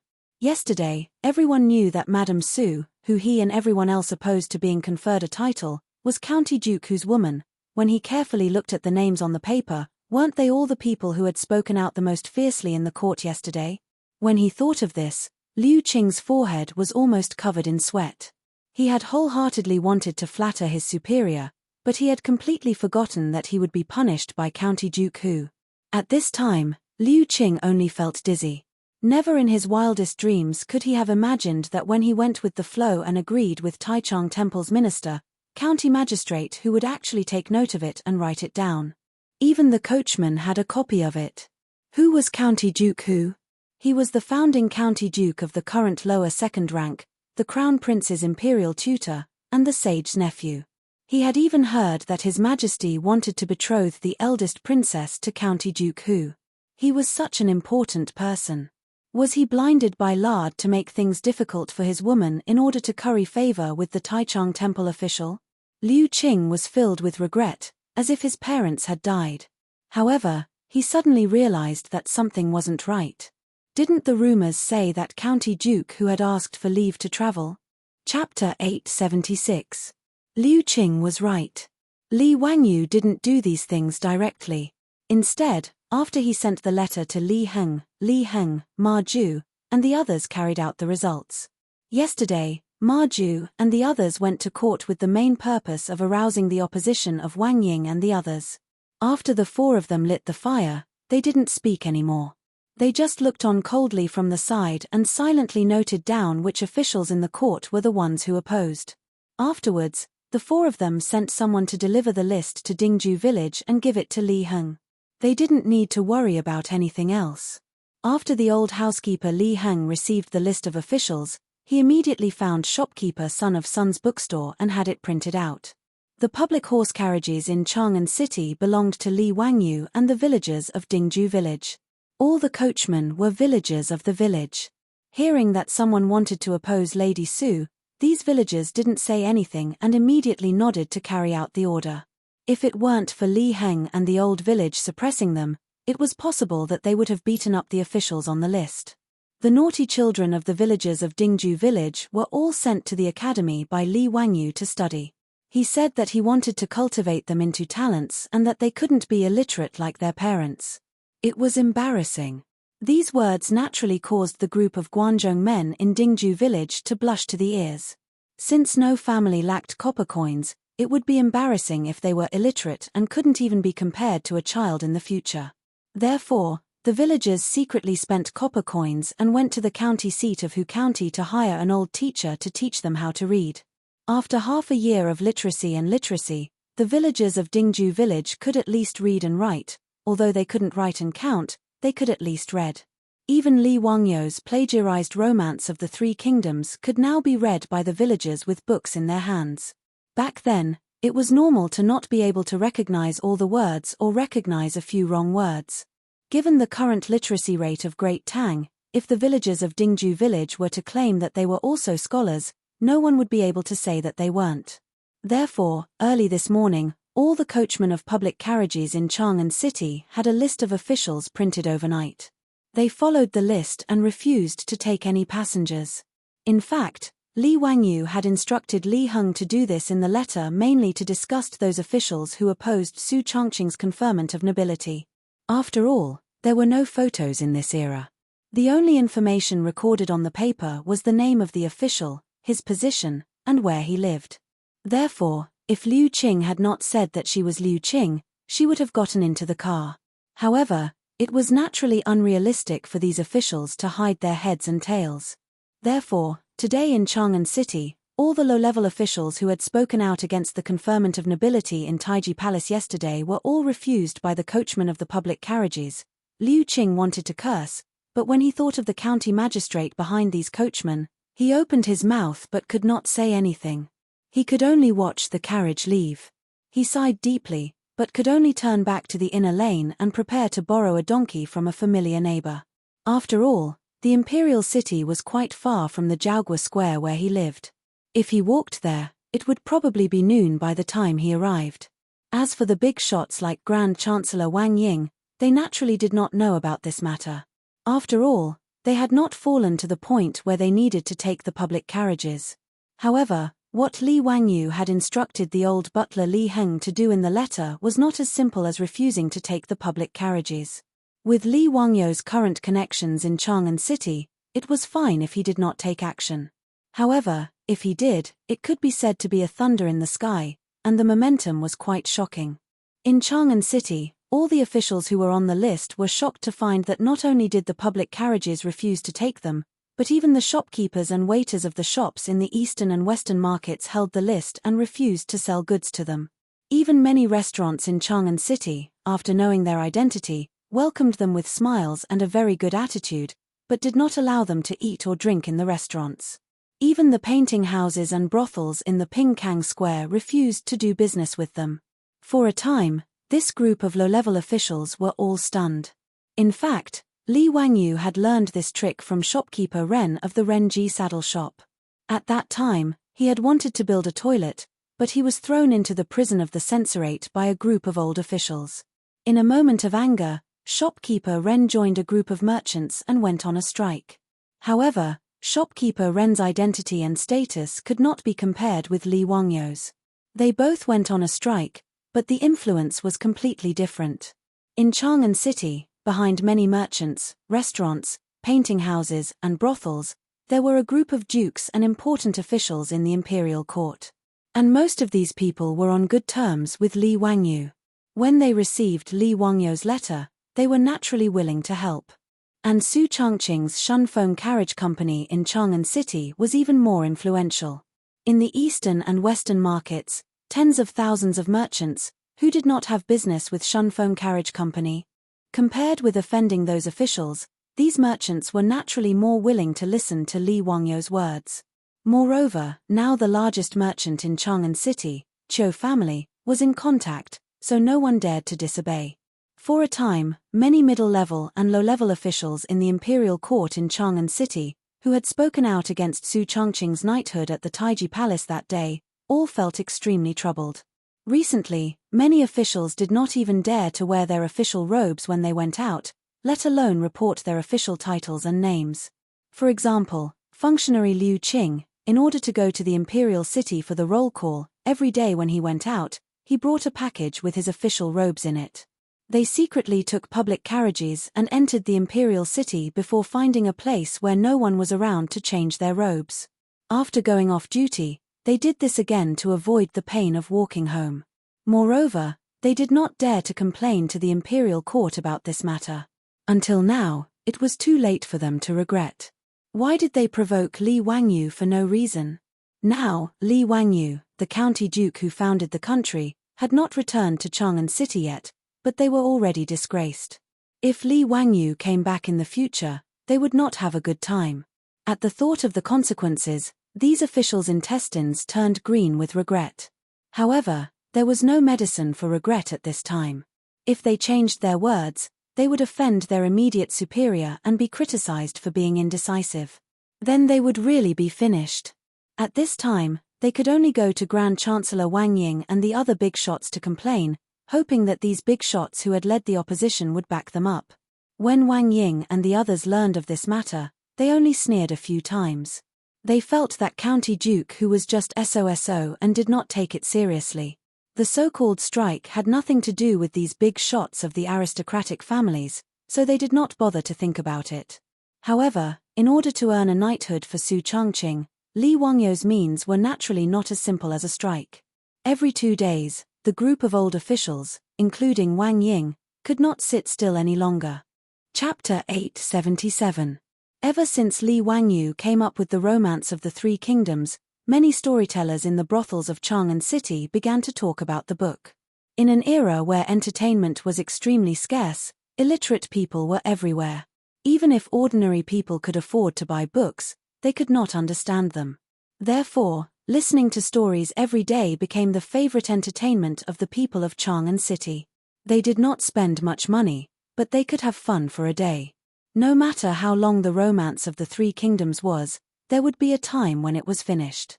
After Li Wangyu copied a book, he did not have the patience to continue copying books. Therefore, many people had listened to the romance of the Three Kingdoms several times and had long memorized it. Fortunately, Li Wangyu quickly came up with the baseball league and the soccer news. Therefore, these storytellers had new things to talk about every day. Just by talking about the process of the previous day's competition, and then according to the prediction and analysis in the newspaper, it could also attract the people to come and listen to the book. Liu Qing's mother and daughter-in-law were also people who liked to listen to stories. Every day, after Liu Qing went to the yamen for the morning roll call, they would go to the brothels together to listen to stories for a few hours to pass the time. Fortunately, the stories were not expensive. Each person could spend a copper coin to listen to the stories for a whole day. Today, Liu Qing's mother and daughter-in-law went to the storytelling workshop as usual. After paying a copper coin, a waiter came to bring them hot water. Although Li Wangyu came up with the method of brewing tea, it was not popular in the workshop. Therefore, when they listened to the stories, they only had plain water. Everyone, yesterday's book was really good. Although I've heard the part where Zhao Zilong of Changshan slaughtered his way in and out of Cao's camp more than 5 or 6 times, I'm still very excited. The everyone that Liu Qing's daughter-in-law mentioned was not Pai Lupi, but her mother-in-law. In the Tang dynasty, the everyone was how the close servants of the emperor addressed the emperor. It was also how the daughter-in-law addressed her mother-in-law. Son, you're right about that. Not only you, but I am also the same. I don't know if we're going to continue talking about Zhong causing havoc at Changban Bridge today.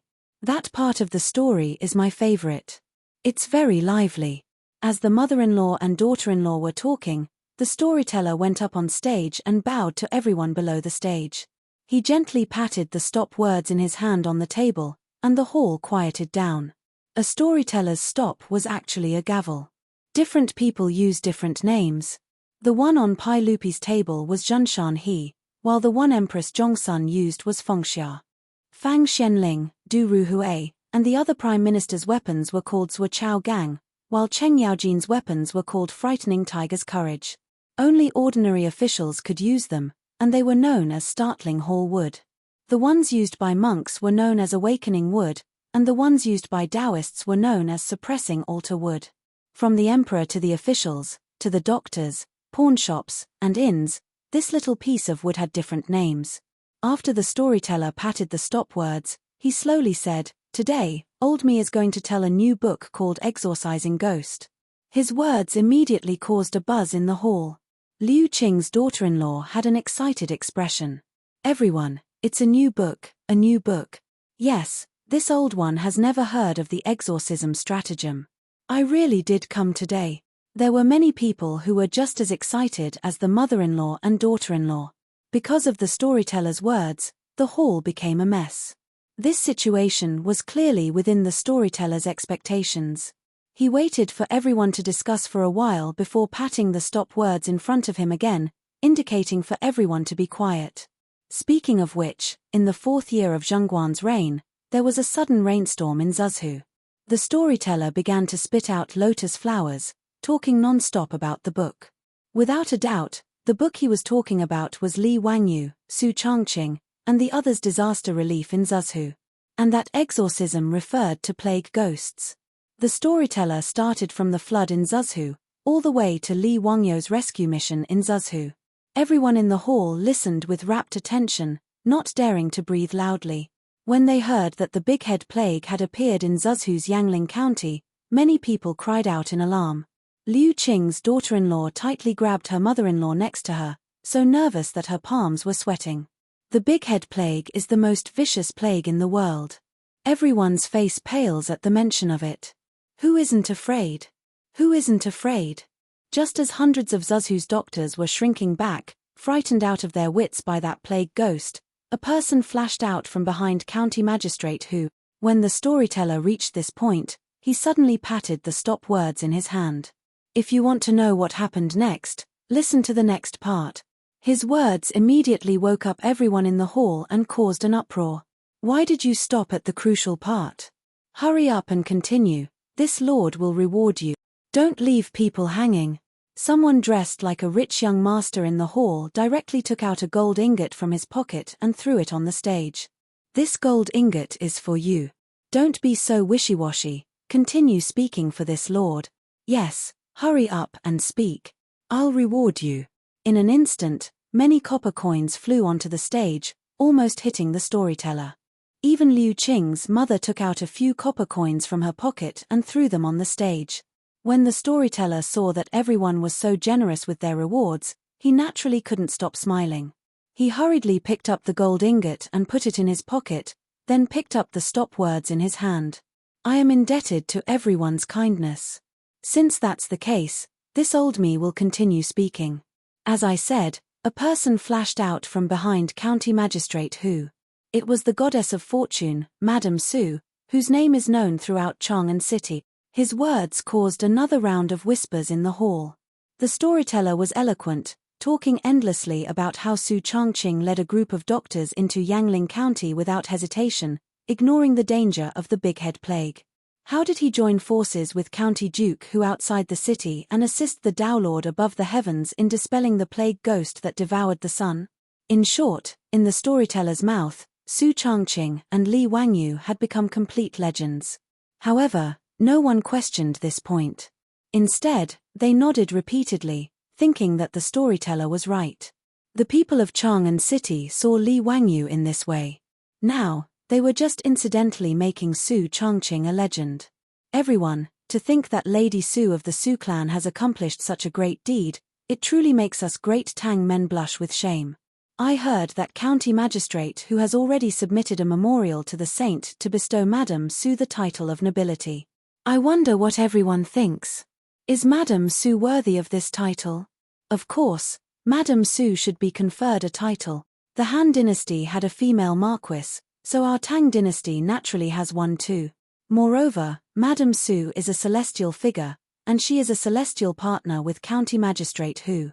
It is only natural for her to be conferred a title. Yes, that's the reason. The saint should confer a title to Madame Su. Even Liu Qing's mother stood up excitedly. I think that Madame Su is not inferior to men. The saint should only reward her with a title. Madame Su should be a role model for women of the Tang dynasty. After the people in the hall finished listening to the exorcism of ghosts, they were all excited and clamored for Su Changqing to be conferred a title. This scene was also playing out in all the storytelling workshops in Chang'an City.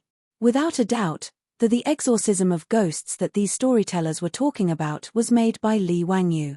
Using the public's opinion to counter the imperial court was Li Wangyu's second step. Chapter 878. In Chang'an City, Li Wangyu was stirring up trouble behind the scenes. Li Wangyu and Su Changqing had quietly arrived in Mianzhou. Wangyu, is this your hometown? Is this also Li Bai's former residence? Where is the ink washing pool? Riding a horse in the small county of Jiangyu County in Mianzhou, Su Changqing looked around curiously, as if she wanted to find the traces left behind by the great poet Li Bai. Li Wangyu rolled his eyes speechlessly. What are you looking for? Li Bai is still more than 80 years away from being born. What kind of ink washing pool is there now? Su Changqing then realized that she had messed up the time again. She couldn't help but smile and stick out her tongue. She immediately smiled and said, I don't know if the great poet Li Bai's name will still be recorded in history after someone copied so many of his poems. Don't worry, Li Bai wrote more than 1,000 poems in his life. How many have I copied? It's a small matter, haha. Speaking of this topic, Li Wangyu was slightly embarrassed. Su Changqing covered her mouth and laughed. It is said that Li Bai is also a descendant of the Li Tang royal family. Speaking of which, you are also a relative. Li Wangyu was slightly stunned. After thinking for a while, it seemed to be true. According to the new Tang book, Li Bai was the 9th-generation grandson of the Xingxing Emperor, and was of the same origin as the Li Tang kings. The Xingxing Emperor was the founding monarch of Shiliang, Li Gui. He claimed to be the 16th-generation grandson of the Western Han general Li Guang, and was recognized as the ancestor of the Tang dynasty royal family. Li Wangyu was fine before he thought about it. After thinking about it, he felt that this matter was too confusing.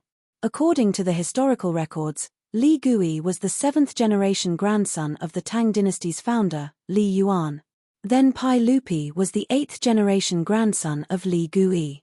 According to this seniority, he, Li Wangyu, Li Chengqian, Li Tai, Li Ji, and the others were actually Li Ji's 9 generations of grandchildren, the same generation as Li Bai? What kind of seniority was this? And Emperor Xuanzong of the Tang dynasty, Li Longji, was Li Gui's 11th grandson. In other words, in terms of seniority, Li Bai was Li Longji's grandfather. However, it was clear that Emperor Xuanzong of the Tang dynasty, Li Longji, would not recognize Li Bai as someone of seniority. In fact, he would not even recognize him as a relative. Even Li Wangyu didn't want to admit that Li Bai, who was born more than 80 years later, was his brother. After pondering for a while, Li Wangyu shook his head and smiled, throwing these messy matters to the back of his mind. What kind of seniority did Li Bai have? It was none of his business. This time, he brought his beautiful boss back to Mianzhou. He really wanted to see his hometown.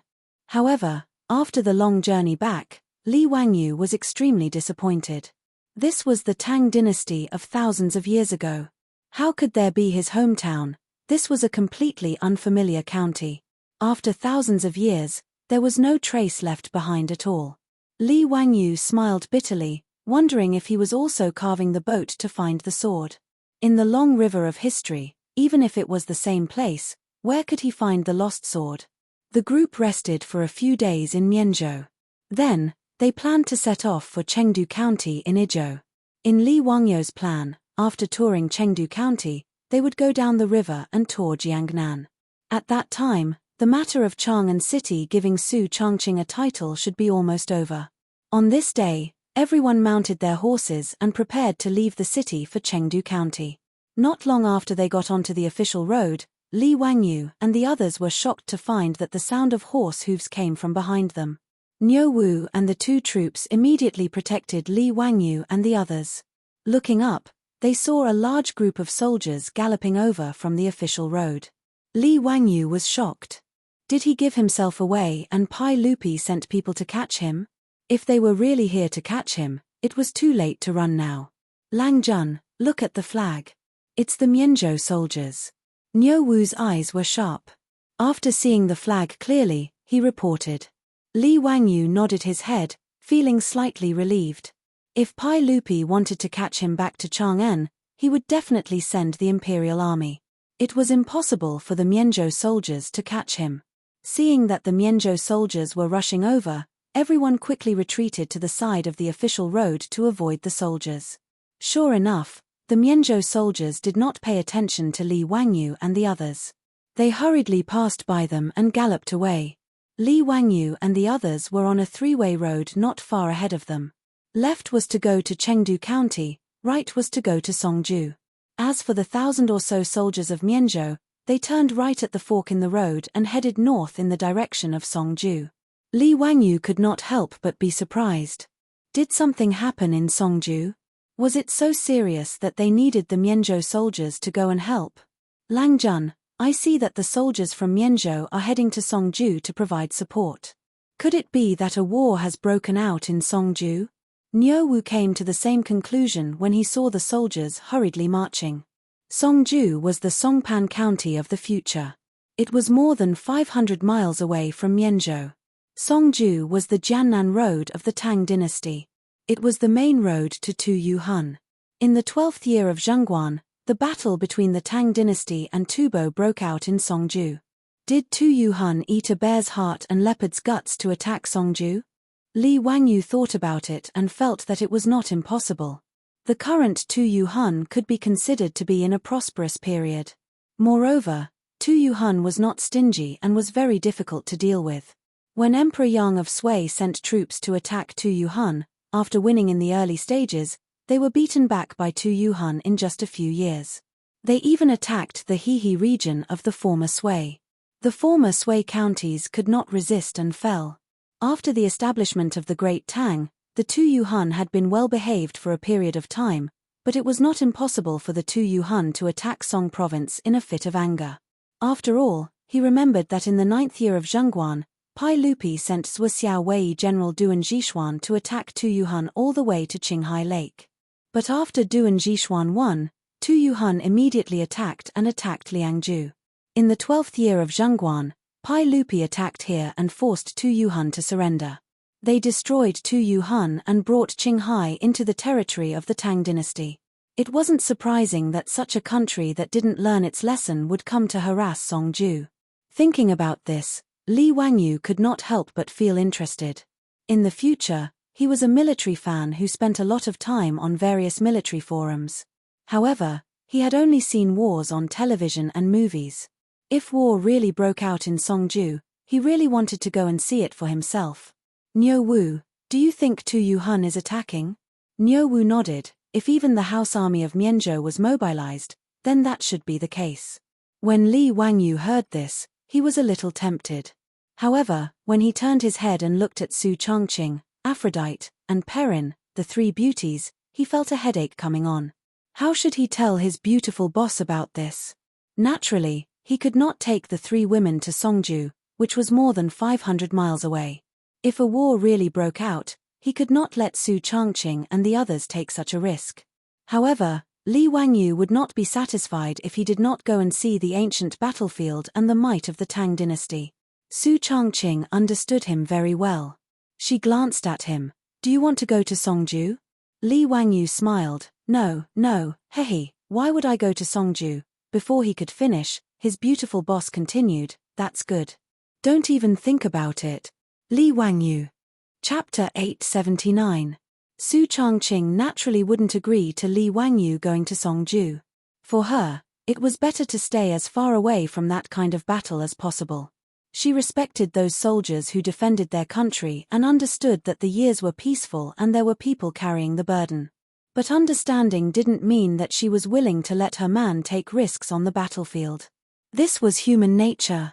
Moreover, this matter had nothing to do with them, so she wouldn't agree to let Li Wangyu go to the battlefield where arrows were flying just because he was curious.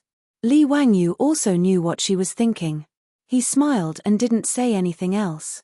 The group continued on their way, riding slowly toward Izhou. Li Wangyu rode on horseback, but he was thinking about the matters of Songju. He didn't think about sneaking to Songju. After all, even if Tu Yuhan had offended the border, it was probably just a small matter. They didn't even bother to record it in the history books, so it wasn't a big deal. By the time he got to Songju, which was 500 miles away, Tu Yuhan might have already retreated. Moreover, he had Su Changqing and the other two with him. He couldn't be so irresponsible as to leave the three women behind and sneak to Songju just to satisfy his curiosity. He had that kind of thought just now purely on a whim.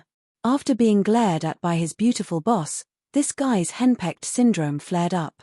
The idea of going to Songju to observe the ancient battlefield had long been thrown to the back of his mind.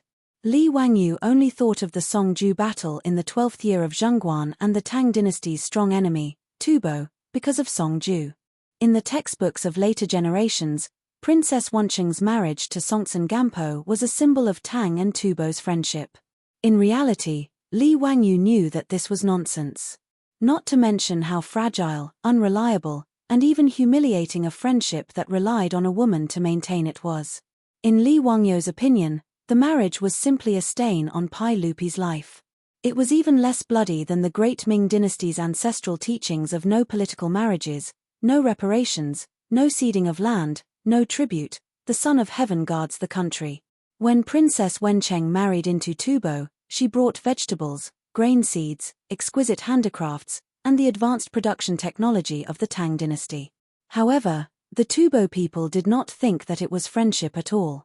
Instead, they thought it was the Tang people's reverence for Tubo. As for Princess Wenqing, she was also not liked by Songtsen Gampo.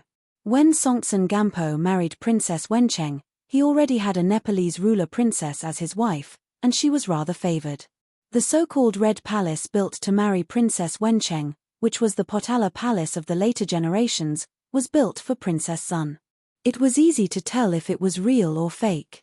If it was a palace built to ease Princess Wenqing's homesickness, the architectural style would not be a Nipura-style palace, but a palace of the Tang dynasty. Li Wangyu naturally knew what the Potala Palace looked like in the future. To say that the Potala Palace was built by Songtsen Gampo to marry Princess Wenqing was purely a lie. According to the records of the kings of Tibet, Princess Wenqing had been in Tibet for many years. She had no children and no favor, and her status was mediocre. Usually, she served Songtsen Gampo like a maid. 9 years later, Songtsen Gampo died, and Princess Wenqing was a widow for 31 years. This was the real experience of Princess Wenqing. Li Wangyu secretly made up his mind that no matter what, he would not let this happen under his nose. If the Tubo Grand Minister Ludong Zangan went to the Tang dynasty to ask for a marriage, Li Wangyu even began to think about whether to directly kill this guy. Destroy Tubo. This idea was like a wildfire, suddenly burning in Li Wangyu's heart, and it did not go out for a long time. He even had the impulse to directly turn back to Chang'an City, find Pai Lupi, Fang Xianling, Du Ruhui, Cheng Yaojin, and the others, and have a good plan. Li Wangyu felt that 10 years of preparation should be enough for the Tang dynasty to accumulate strength, destroy Tubo in one fell swoop, and bring it into the territory of the Tang dynasty. After transmigrating to the Tang dynasty, Li Wangyu, who had been living a carefree life and waiting for death, had a clear goal for the first time.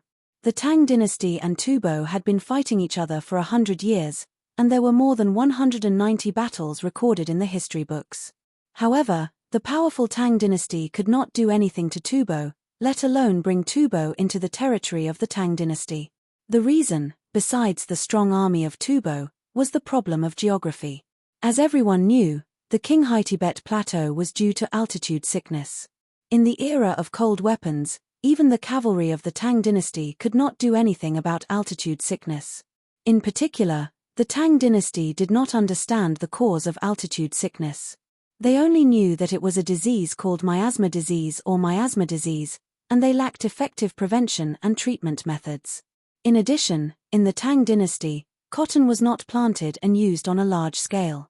The soldiers lacked good methods to resist the cold, and the low temperature and logistical difficulties in the plateau area limited the cavalry of the Tang dynasty from attacking Tubo.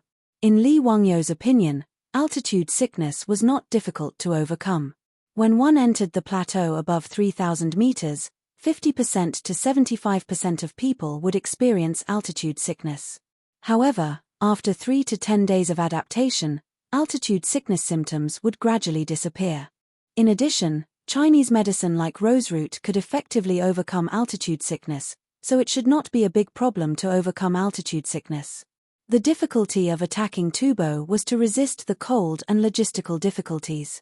To resist the cold, they would need to plant cotton on a large scale.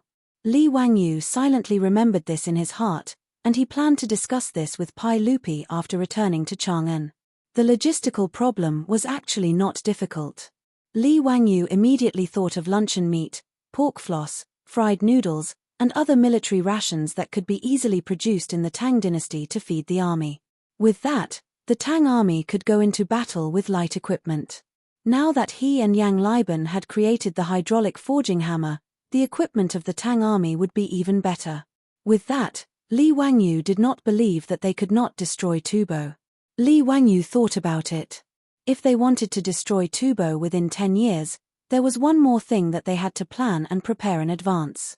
That was to send out various spies deep into the plateau to understand the climate, roads, and geography of Tubo.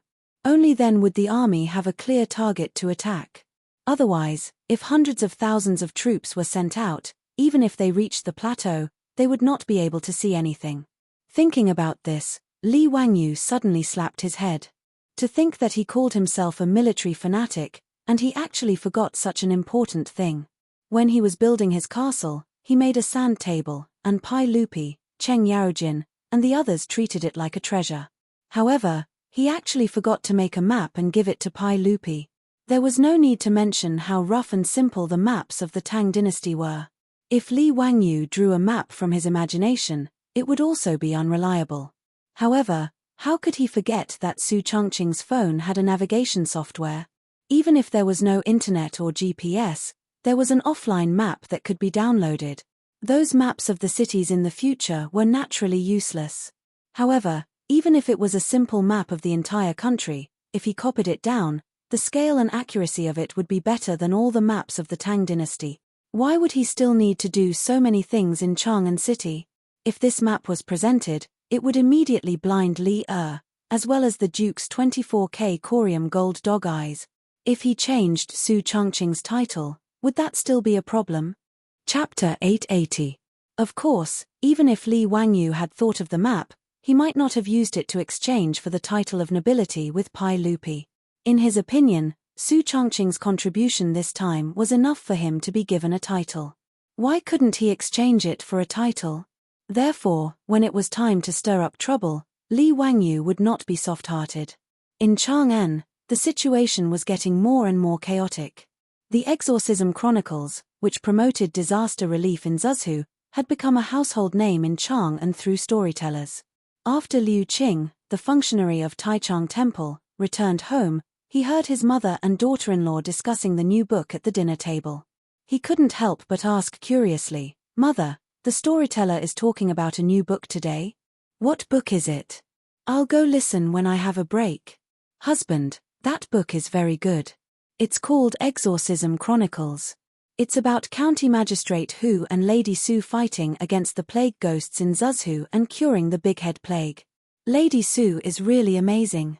She's really a hero among women." Without waiting for Liu Qing's mother to speak, his daughter-in-law impatiently told her husband about the new book today. Liu Qing's mother also nodded, feeling that her daughter-in-law was right. "That's right. This Exorcism Chronicles is really good. If I have a break, I'll go listen to this book." Liu Qing's face immediately darkened when he heard this. He immediately thought of Lady Su's knighthood. If there were no accidents, this Exorcism Chronicles must have been created by County Magistrate Hu. This was a blatant conspiracy. When the people of Chang'an knew about this, those who opposed Lady Su's knighthood would be drowned in the saliva of the people of Chang'an. This was worse than refusing to take public carriages or sell goods to them. Thinking of this, Liu Qing's back was almost covered in sweat. As expected, his mother continued, "Today, I heard from the storyteller that there were 3 female marquises in the former Han dynasty. Since they were given the title of Marquis and Lady Su made such a great contribution, why didn't the sage reward her? If my son has the chance, he'll open Madame Su's eyes. If our dynasty can also produce a female Marquis, Mother, as a woman, will also be honored. That's right. Mother is right. Liu Qing's daughter-in-law agreed. Functionary Liu Qing did not dare to say anything else. He could only nod his head in agreement, but his heart was filled with grievances. Naturally, he didn't dare to tell his mother and daughter-in-law that he had been one of the most vehement opponents of Su Changqing's knighthood that day at Taiji Palace. Furthermore, he had been recorded in a small notebook by the magistrate of Huxian. Only now did Liu Qing know what it meant to suffer a double loss.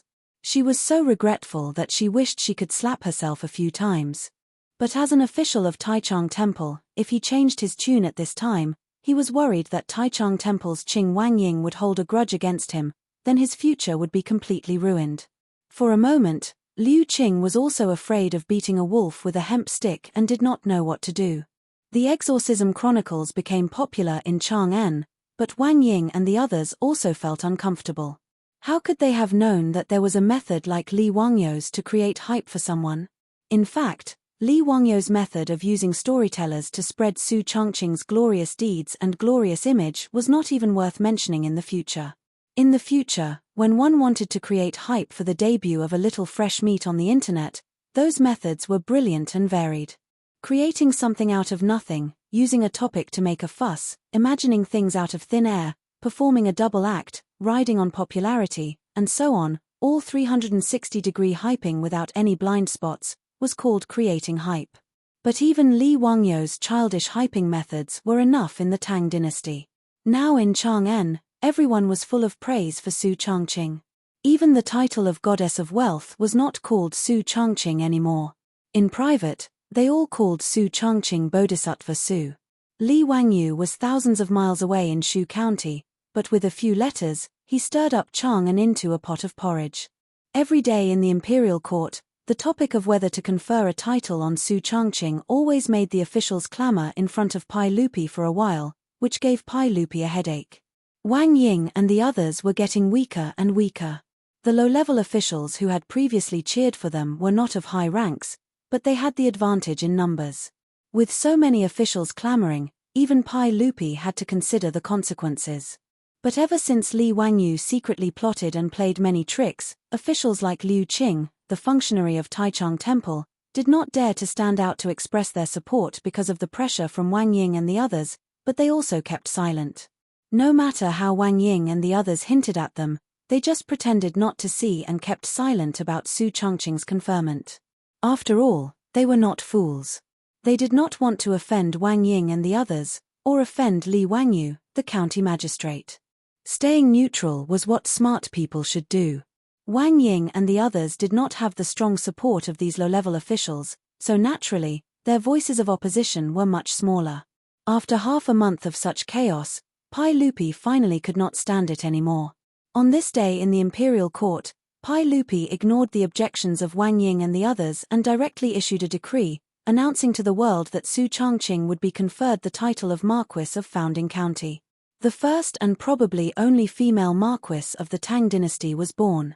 Su Changqing's title was Marquis Yangling. The purpose was naturally to commend Su Changqing for fighting the epidemic in Yangling County of Zhuzhou. After this matter was made public, the world was in an uproar. A female conferment of nobility was something that had not happened for hundreds of years since the Han dynasty. Moreover, Pai Lupi also conferred Su Changqing the title of Marquis of Founding County. Who knows how many people's jaws dropped? But other than Wang Ying and the group of stubborn old men, no one said anything.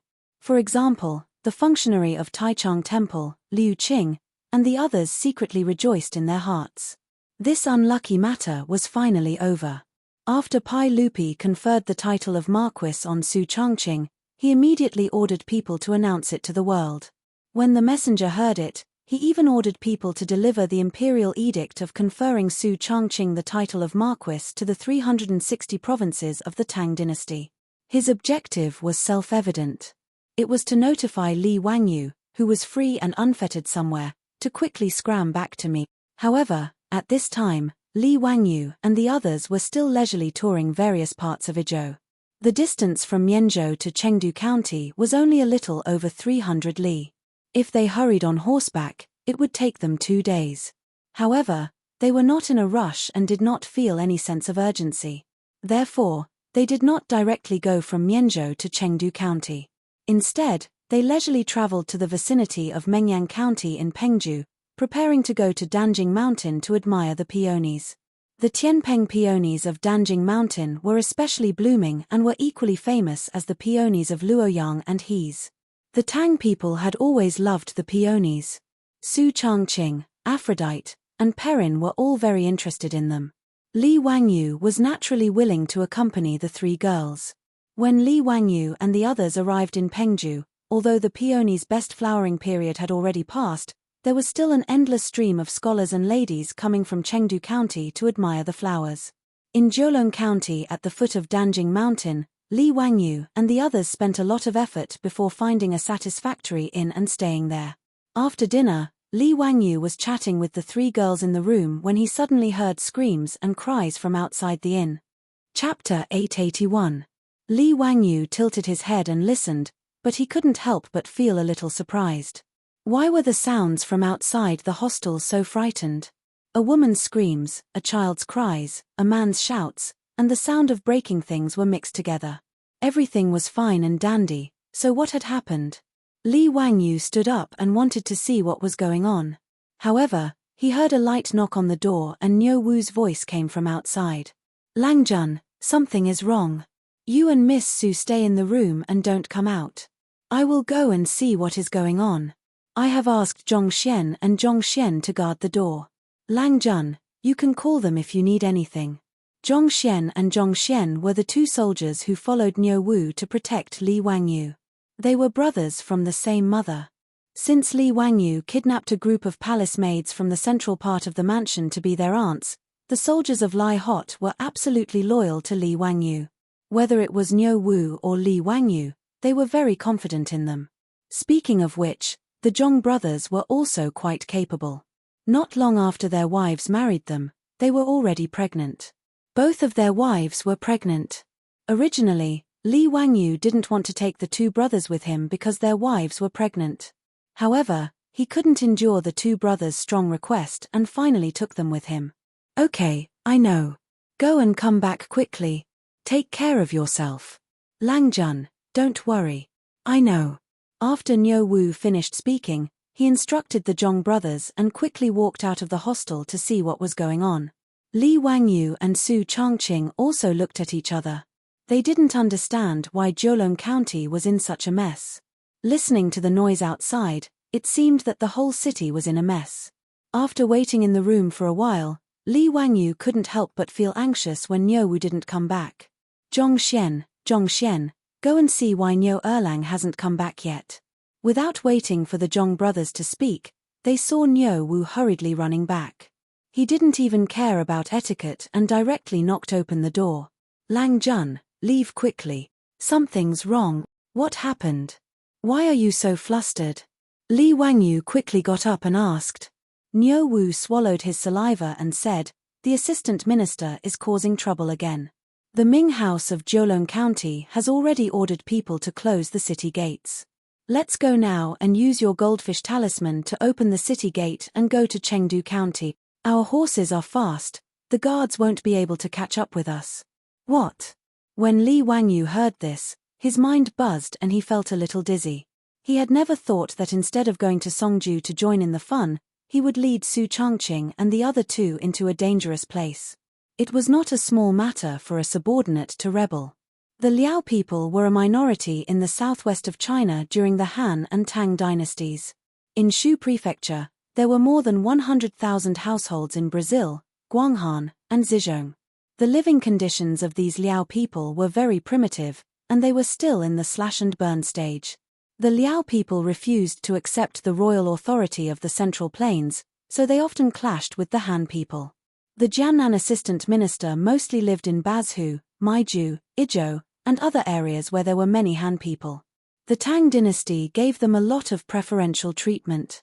According to the Tang dynasty historical records, Households that have been deserted will pay half the tax. If there are floods, droughts, and pests, there will be no rent. If there are 6, there will be no transfer. If there are 7, there will be no classes. This meant that the Liao people only paid half of the taxes that the Han people paid. If there were disasters, there would be no rent.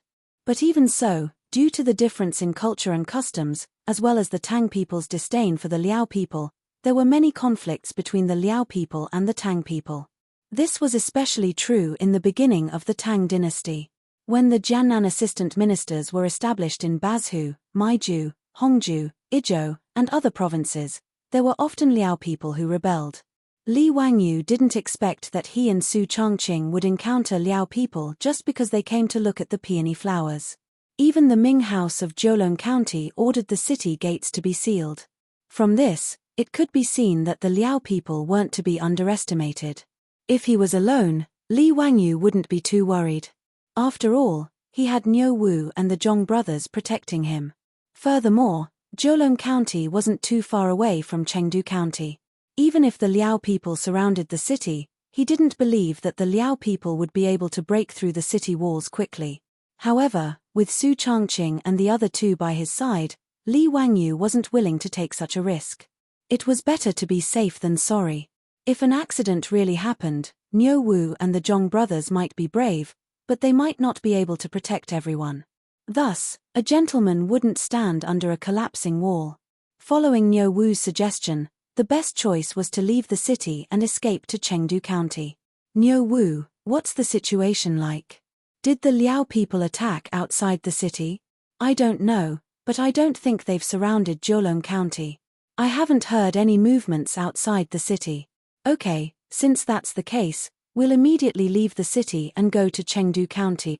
Li Wangyu hurriedly called for Su Chongqing, Aphrodite, and Perrin to leave. They were protected by Niu Wu and the Zhong brothers. They didn't even have time to pack their bags before they hurriedly rushed to the stables of the hostel. After taking out the horses, they rode towards the south gate of Jiulong County. Jiulong County wasn't big. They quickly arrived near the south gate, but they were blocked by the surging tide of people on the main street. The news of the Liao people's rebellion had already spread throughout the city. Not only did the people of Jiulong County want to escape the city, but the scholars and ladies who came to look at the peony flowers also wanted to escape. Thus, the narrow street was filled with people who wanted to escape the city. However, the city gate of Jiulong County was already closed. No matter how the people cried, the soldiers guarding the city didn't have the slightest intention of opening the gate and letting them leave. In fact, Li Wangyu was well aware that the city gate wouldn't open under such circumstances. Who knew if there were Liao people lying in ambush outside the city?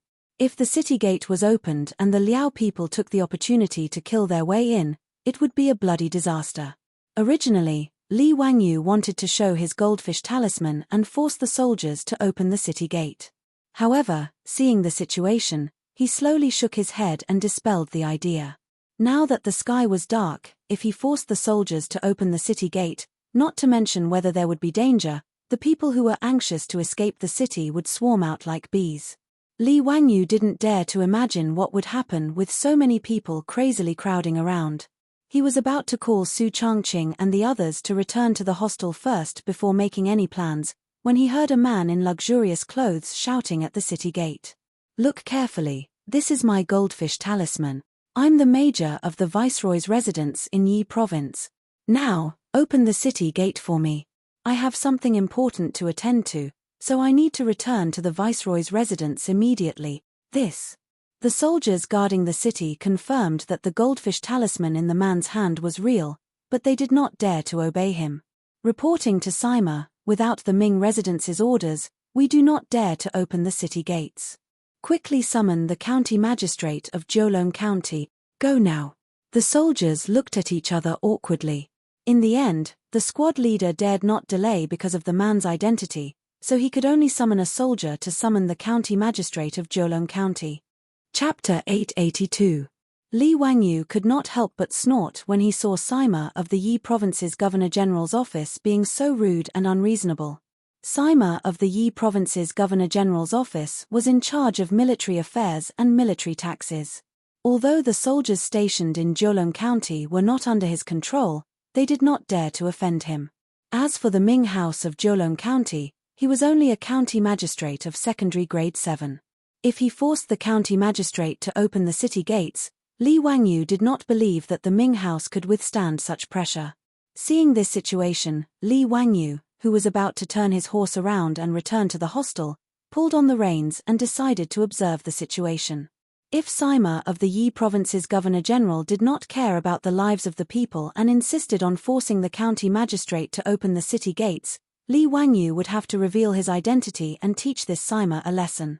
Not long after, the county magistrate of Jiulong County, who had been notified, hurried to the city gates. "Greetings, Sima. You are the county magistrate of Jiulong County? That's good. Quickly order people to open the city gates. I have important matters to attend to and need to return to Chengdu County. Do not waste my time." Sima impatiently signaled the county magistrate to open the city gates. I'm afraid this is not appropriate." The county magistrate hesitated for a moment and bowed to Sima. He continued, "Sima, it is already late and there are officials causing trouble outside. If we open the city gates rashly and the officials launch a sneak attack, it will be a disaster. As the county magistrate of Jiulong County, I cannot bear this responsibility. Please forgive me, Sima." The county magistrate's words did not move Sima at all. Instead, he was impatient. "Don't speak nonsense. I have already ordered people to go up the city walls to observe. There are no officials outside at all. Furthermore, I have received news that those officials are still tens of miles away and have not yet arrived at Jiulong County. Why can't you open the city gates?" "Sima, the current military situation is unclear. Ever since I received news of the rebellion, I've ordered people to immediately leave the city and rush to the Yi Province Governor's office to warn them. Although Jiulong County was a lower county, there were still more than 200 government soldiers in the city. In addition, there were 3 groups of Yamen runners and Minzhuang from the county Yamen. Presumably, there would be no problem in defending the city. Sima, you should stay in the city for a few days and wait for Yi Province's Governor-General's office to send reinforcements. Wouldn't that be safer?" In Li Wangyu's opinion, the county magistrate's words were reasonable. At this point, he had also calmed down.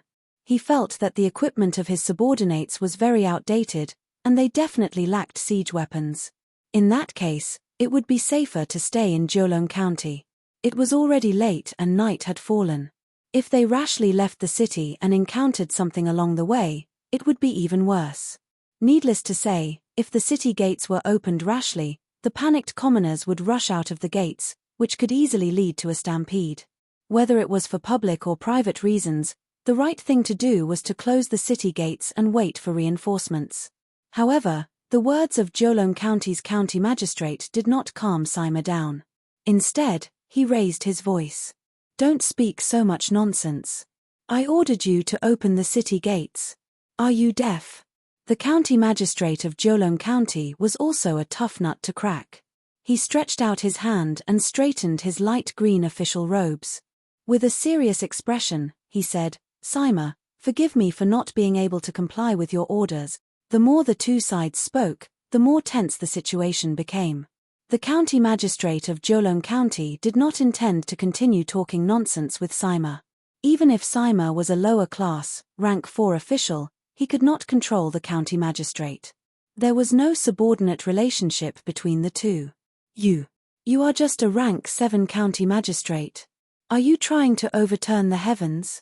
Do you still have any respect for your superiors? Do you believe that I won't chop you into pieces right now? Sima was enraged by the words of Jiulong County's county magistrate. He suddenly pulled out his barrier blade from his waist and placed it against the county magistrate's neck. "Stop." Li Wangyu originally intended to continue hiding his identity. However, when he saw the situation, he could no longer hold back and shouted, "Niu Wu, go and take his weapon." Yes. Niu Wu had long disliked Sima. After receiving Li Wangyu's order, he immediately jumped off his horse and rushed in front of Sima. Before Sima could react, Nyowu had already reached out and grabbed his wrist. Sima naturally did not dare to kill the county magistrate of Jiulong County. He only pulled out his barrier blade to scare the county magistrate.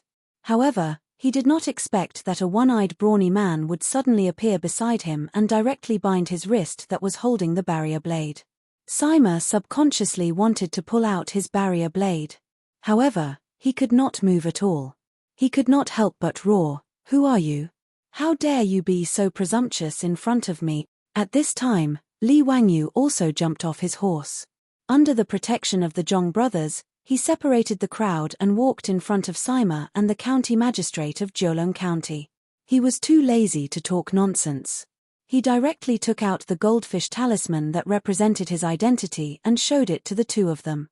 When Sima and the county magistrate of Jiulong County clearly saw the goldfish talisman in Li Wangyu's hand, both of them turned pale with fright. On the goldfish talisman were written the words "County Duke who founded the country," conferred the title of County Duke. The young man in front of them was the County Duke who founded the country. County Duke who founded the country? Sima and the county magistrate of Jiulong County immediately reacted. The young man in casual clothes was actually the famous County Duke who founded the country, the Crown Prince's imperial tutor and the saint's nephew.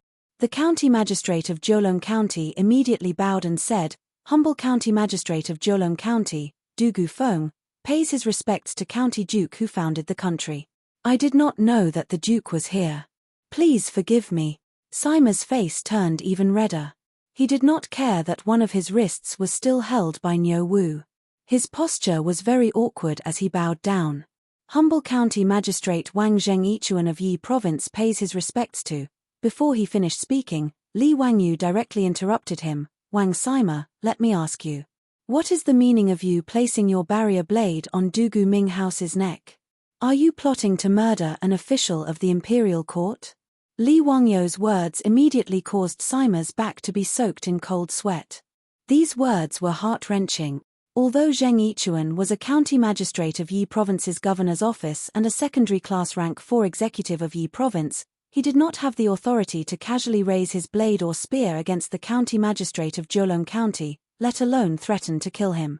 This matter could be big or small. It all depended on how one interpreted it.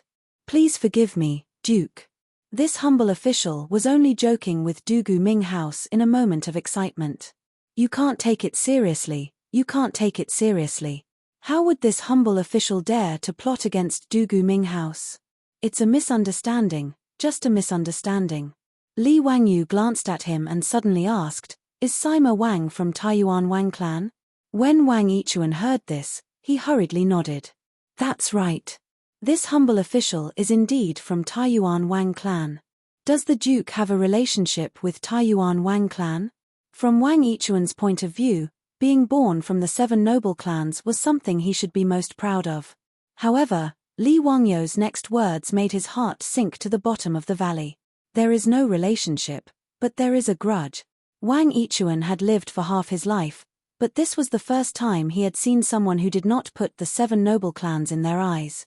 It was also the first time he had heard someone who dared to say that he had a grudge with Taiyuan Wang clan. "Haha, the Duke is joking. Who is joking with you?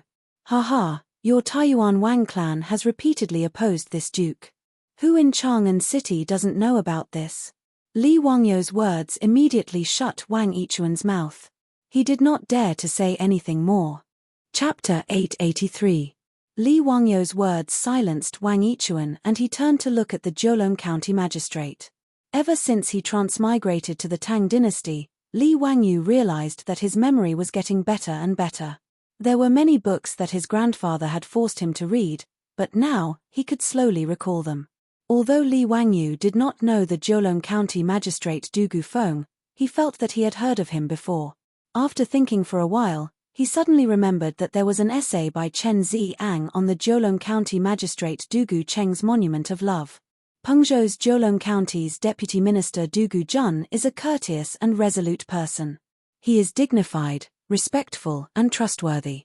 He is clean and honest, diligent and honest. This essay was about a Pengzhou's Jiulong County magistrate with the surname Dugu. He was conscientious in his duties, loved the people, and was honest. Could it be that the essay was about Jiulong County Ming House Dugu Feng? Although the place names and surnames were the same, their positions were different. In the Jiulong County Magistrate Dugu Cheng's Monument of Love, Dugu Jun was a county magistrate. Li Wangyu could not help but ask curiously, Dugu Ming House, was he also a junior magistrate in Jiulong County? Dugu Feng was slightly surprised, but he immediately replied, Duke is correct. I was originally a county magistrate in Jiulong County. I was promoted to county magistrate this year. Li Wangyu looked at Dugu Feng from head to toe. Although this person was not famous in history, he was able to make Chen Ziang write an essay for him. This meant that he was a good official.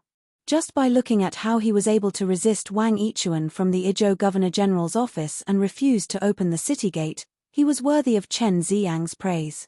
Not bad. Dugu Ming House, you did a good job. Go and pacify the people. Don't let them crowd around the city gate. If they attack the county now, there will be a lot of casualties. Dugu Feng naturally obeyed. He hurriedly led a group of county yamen runners to coax and persuade the crying commoners who wanted to leave the city to escape the disaster of war. After Niu Wu confiscated Wang Yichuan's barrier saber, this chief of staff from the Wang clan of Taiyuan also felt uneasy on the side, not knowing whether he should leave or stay. Naturally, he could tell that he had offended this county duke who. He had been in Sichuan for a long time and did not know about the conflicts between Li Wangyu and the Wang clan of Taiyuan in Chang'an. However, as the nephew of the current sage and the imperial tutor of the crown prince, even if he did not get along with the Wang clan of Taiyuan, he was helpless. 5 surnames, 7 Wangs, Taiyuan Wang clan, this golden signboard, could intimidate other people at first glance, but it could not do anything to a noble person like Li Wangyu. Wang Yichuan could only hope that Li Wangyu would not notice him. Wang Yichuan only felt that he did not look at the almanac before leaving the house today. How did he offend such a god? Originally, he was on break and had nothing to do, so he took 2 days off to come to Danjing Mountain to admire the peony flowers. He did not expect that his luck would be so bad that he would meet with people causing trouble. Wang Yichuan thought that he could ride a fast horse and escape before the people surrounded the county. However, he did not expect to meet a stubborn county magistrate. He wanted to use his authority as the chief of the governor's office to force this untactful county magistrate, but he was caught red-handed by Li Wangyu, the county duke who had founded the country. Wang Yichuan could not help but curse his own bad luck, but there was nothing he could do. While Dugu Feng led a group of yamen runners to persuade the commoners, Li Wangyu glanced at Wang Yichuan and was too lazy to bother with him. What are you still doing here? Are you waiting for me to treat you to a meal? When Wang Yichuan heard this, he was delighted. It was best that Li Wangyu did not bother with him. He quickly bowed, yes, I will leave now, I will leave now. Li Wangyu impatiently waved his hand at him, indicating that he could leave. Wang Yichuan did not even dare to ask Niu Wu for the barrier blade. He turned around and dived into the crowd, disappearing without a trace. After Dugu Feng finally managed to persuade the crowd to leave, he ordered the yamen runners to assist the soldiers in defending the county. After arranging the defense of the county, he returned to greet Li Wangyu. Dugu Feng was not familiar with Li Wangyu and did not know the personality of this young county magistrate. As such, he did not dare to be disrespectful. Duke, please forgive me for making you wait for so long. Li Wangyu extended his hand to help him up. Dugu Ming House, what are you saying? My safety is also in the hands of the Ming House. You are arranging the defense of the county. What is wrong with that? This is my responsibility. Dugu Ming House, from what you said, there are only about 200 soldiers in Jiulong County. Are you confident that you can defend the county? Dugu Feng nodded. Duke, you can rest assured. Although there are many of them, they do not have any excellent military equipment. They do not even have many bows and arrows. Although there are not many soldiers in the county, I am confident that they will not be able to break into the county in a short time. I have already sent people to the Yi Province Governor-General's manor to ask for reinforcements. In less than 2 days, reinforcements will arrive. When Li Wangyu heard this, he was relieved. He continued to ask, Dugu Ming Fu, this duke asks you, why did these people rebel? Do you know the details? Li Wangyu was still confused. He didn't understand why the people of Pengju were in such a mess out of nowhere. Li Wangyu and company had encountered the Yi province's people on their way here. Most of them were acquaintances. They were people who were willing to obey Wang Hua and pay taxes. However, these people were very different from Han people. Not only did they remove their front teeth, but they also wore tub skirts. Their lifestyle was very different from Han people. However, in Li Wangyu's opinion, these people did not have a reason to rebel. Moreover, it was in a place so close to Chengdu County. Jiulong County was only 100 li away from Chengdu County. If the army wanted to suppress it, they could arrive in a day. Under such circumstances, if these people still wanted to rebel, wouldn't they be courting death? Even if they surrounded Jiulong County, the Yi Province Governor-General's Mana's army would arrive before they could break into the county. Li Wangyu's question made Dugu Feng hesitate for a moment before he bowed again.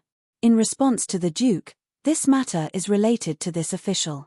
Oh, what do you mean? Li Wangyu asked in confusion. Dugu Feng looked at Su Changqing and company behind Li Wangyu and hesitated. It seemed that there were some things that he could not say in front of Su Changqing and company. Duke, this is not the place to talk. Why don't we go to the county office and I will tell you the details? Seeing this, Li Wangyu did not force him and nodded in agreement. He ordered the Zhong brothers to escort Su Changqing and company back to the inn to rest. He then led Niu Wu and followed Dugu Feng to Jiulong County's county office. When they reached the main hall of the county office, Dugu Feng invited Li Wangyu to take a seat and ordered people to bring wine and food. Only then did he let out a long sigh and explain the situation to Li Wangyu.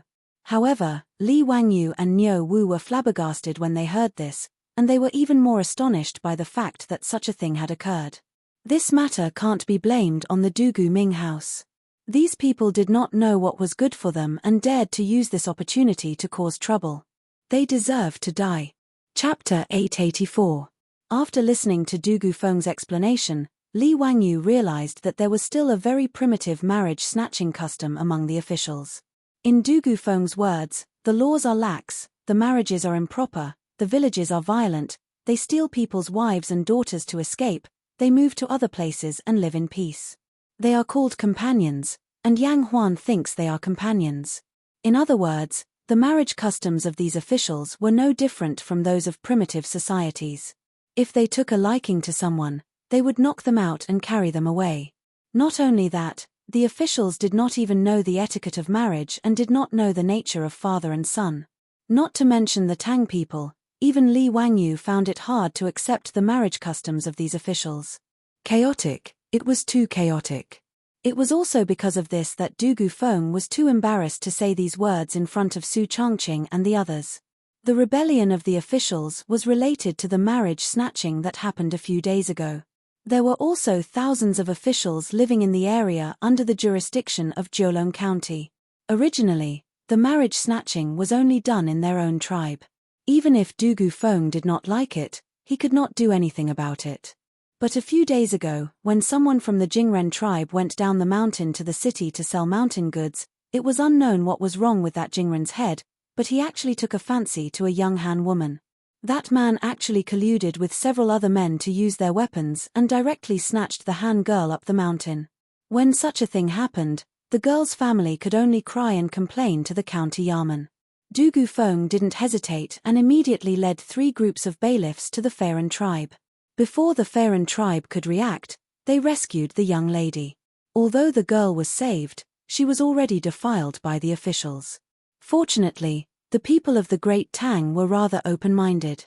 Although the young lady was wailing miserably, she did not try to commit suicide. As for the victim's family, they knew that the officials were barbaric and did not even want Dugu Feng to punish them. They just wanted to accept their bad luck.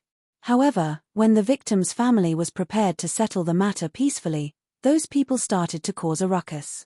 They even threatened Dugu Feng and demanded that Jiulong County send the person back to them. Otherwise, they would come and snatch the person back.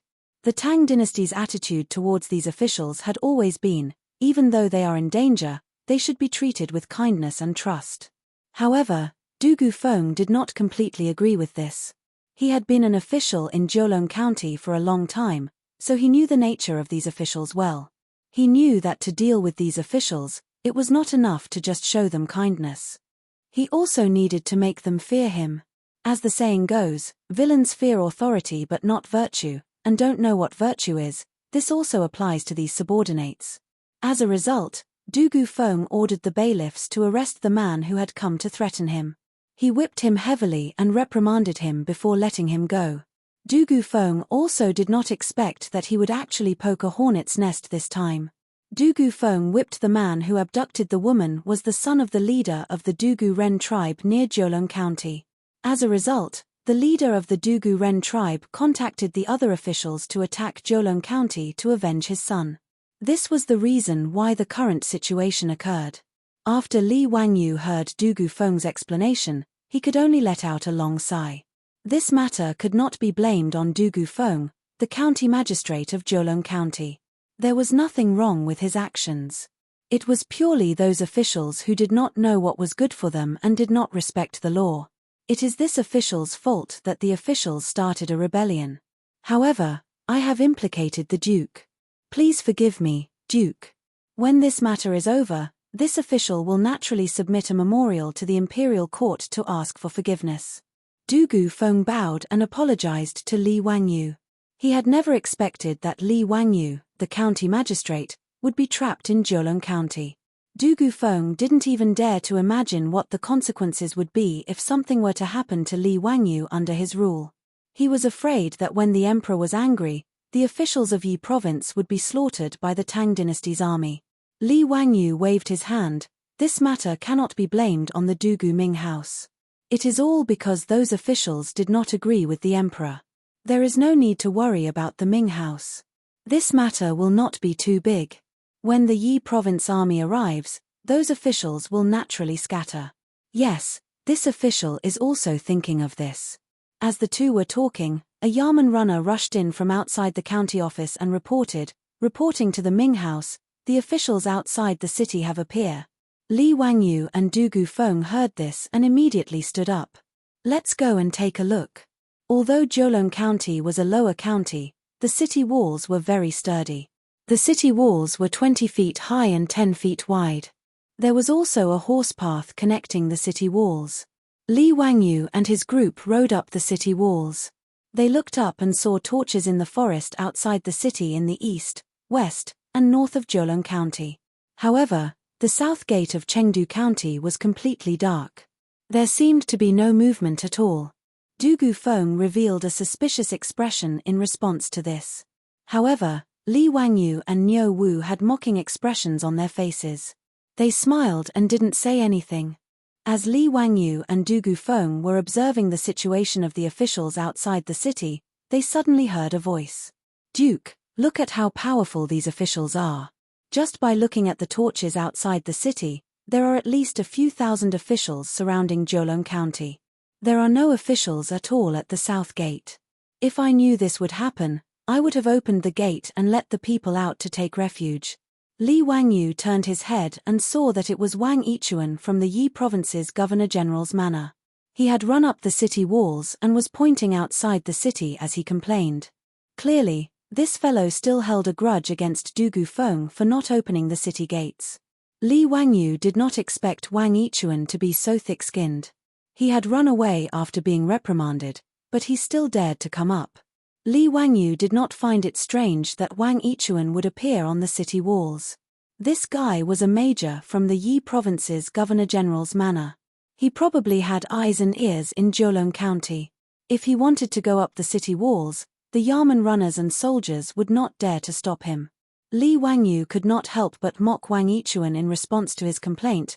Major Wang, don't you understand something as simple as surround 3 and guard 1? How did you become a major from the governor-general's manor? How can you understand something as simple as this? What do you mean by surround 3 and guard 1? Duke, are you saying that there are also barbarians in the south of the city? How is this possible? Do those barbarians know anything about the art of war? Li Wangyu did not want to waste time with this person. Niu Wu, explain it to him. Niu Wu also had a mocking expression. He pointed to the south of the city and said, Major Wang, did you not notice that the forest beside the official road in the south of the city is excessively quiet?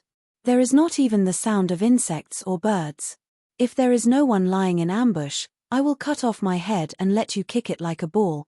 Major Wang actually doesn't understand such basic military knowledge. Wang Yichuan's face turned red from Li Wangyu and Niu Wu's words, but he did not dare to continue speaking. Li Wangyu and Dugu Feng patrolled around the city walls on their horses. After confirming that there were no flaws in the defenses of the county, they went down the city walls and went back to rest. Tonight, those barbarians would not attack the city. They only needed to see if the reinforcements from the Yi province's Governor-General's manor would arrive early and disperse those barbarians.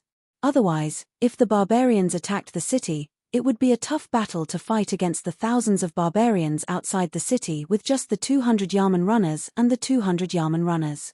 Chapter 885. The reason why Li Wangyu dared to go back to sleep and not worry about being attacked at night was also because of the way wars were fought in this era. Many people mistakenly thought that the lack of night battles in ancient times was due to the lack of vitamin intake, causing night blindness. This was actually not very accurate. Night blindness naturally existed in ancient times and was known as sparrow blindness or sparrow blindness. However, during the Sui and Tang dynasties, doctors had long known about night blindness. Using animal liver to treat sparrow blindness was very effective. Therefore, night blindness was not the main reason for not fighting at night. Night battles were rarely fought in ancient times mainly because of the lack of lighting. The illumination of torches was limited, making it difficult to distinguish between friend and foe during battle and even more difficult to command. Using cold weapons to fight, both sides were often tangled together and it was very easy to injure one another at night. Flag signals and banners were the main methods of command during the cold weapon era. However, at night, both sides could not see the flag signals, greatly affecting the efficiency of command and coordination. Therefore, unless it was a sneak attack, there were very few large-scale battles at night.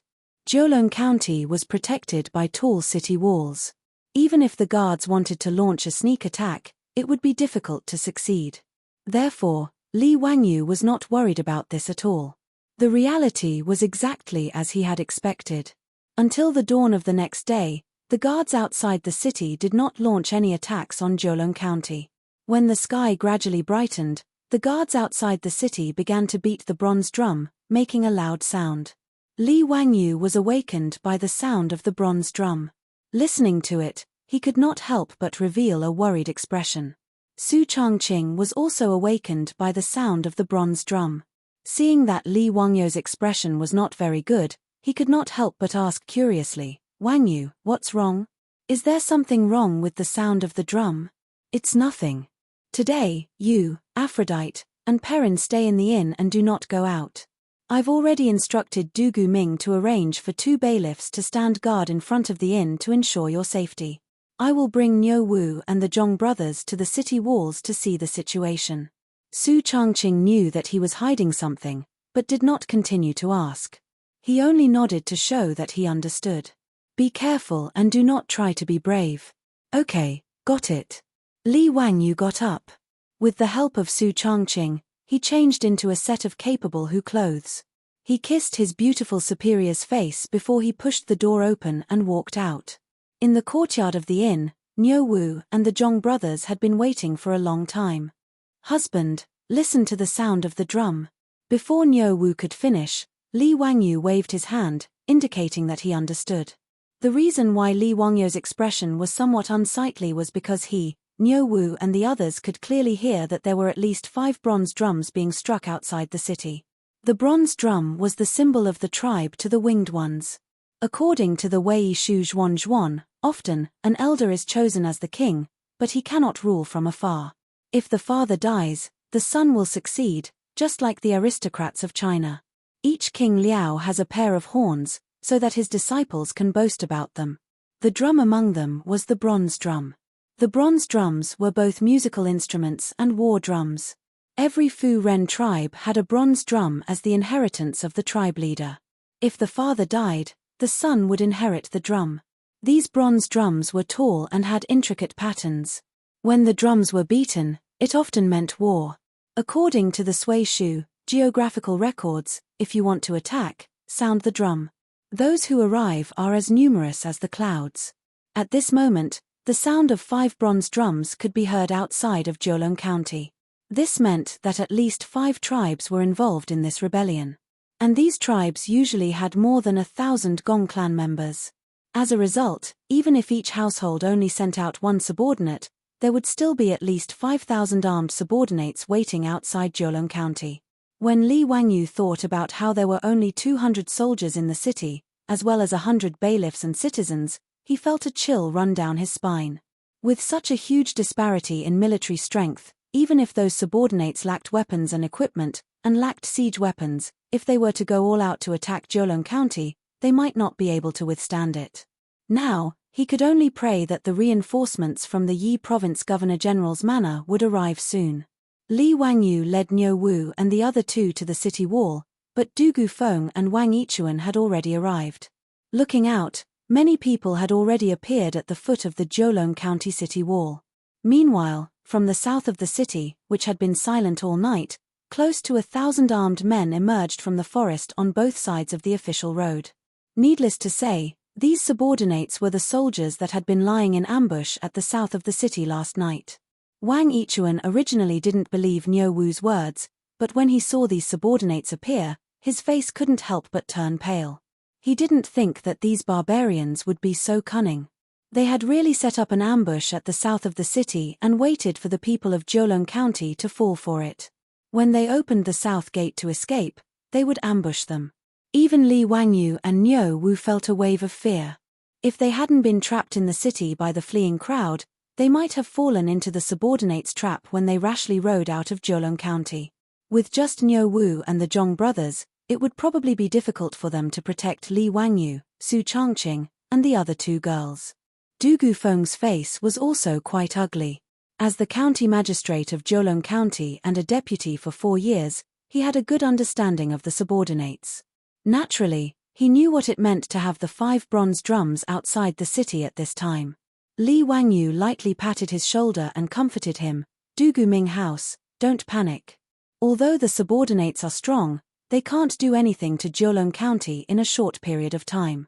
When the army arrives, these subordinates won't be a threat. Yes, Duke is right. This lowly official also thinks so. While the 2 of them were talking, they saw a middle-aged man wearing a cloth skirt walk out of the woods outside the city. Dozens of strong men with weapons in their hands were guarding him from left and right. The middle-aged man stood 100 meters away, carefully guarding against the arrows shot down from the city wall. He loudly shouted at the top of the city wall. Li Wangyu naturally didn't understand what the subordinate was saying. He could only look at Du Gufeng.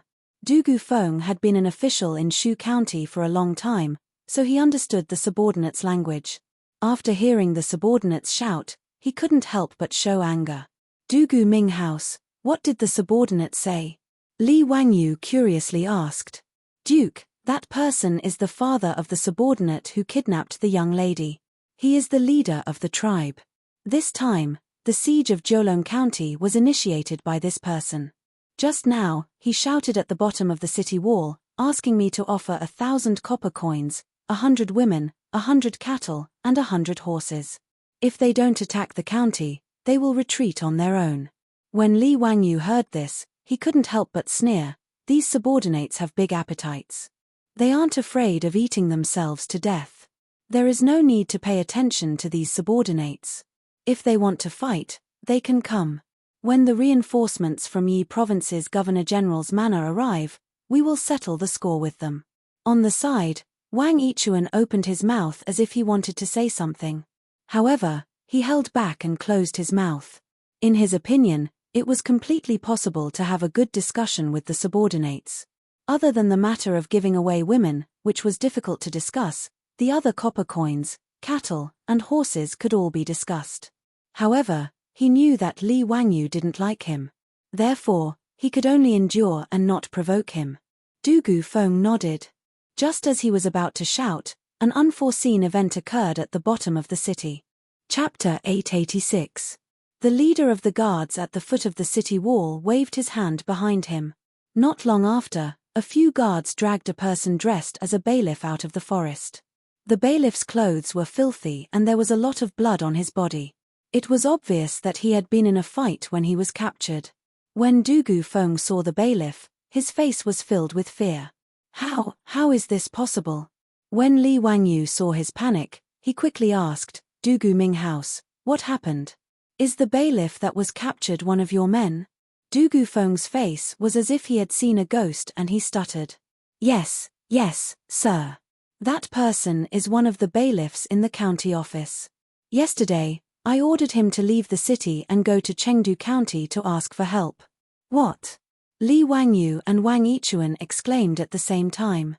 Everyone understood the meaning behind Dugu Feng's words. The bailiff that he sent to ask for help was captured by the guards. It was obvious that the reinforcements that everyone was looking forward to would not come. The Izhou Governor-General's manor located in Chengdu County would not know about the guards' rebellion in Pengzhou's Jiulong County. The situation was getting worse. Li Wangyu could not help but turn to look at Niu Wu and the Zhong brothers to see if they had any suggestions. Without reinforcements, Li Wangyu was not confident that he could defend Jiulong County. 2 or 3 days was fine, but if the guards attacked for too long, it was only a matter of time before the city was breached. After all, 300 against 5,000 was too much of a disparity.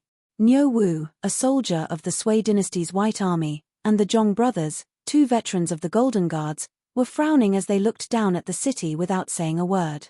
They knew better than Li Wangyu and Dugu Feng, the county magistrate, how dangerous the present situation was.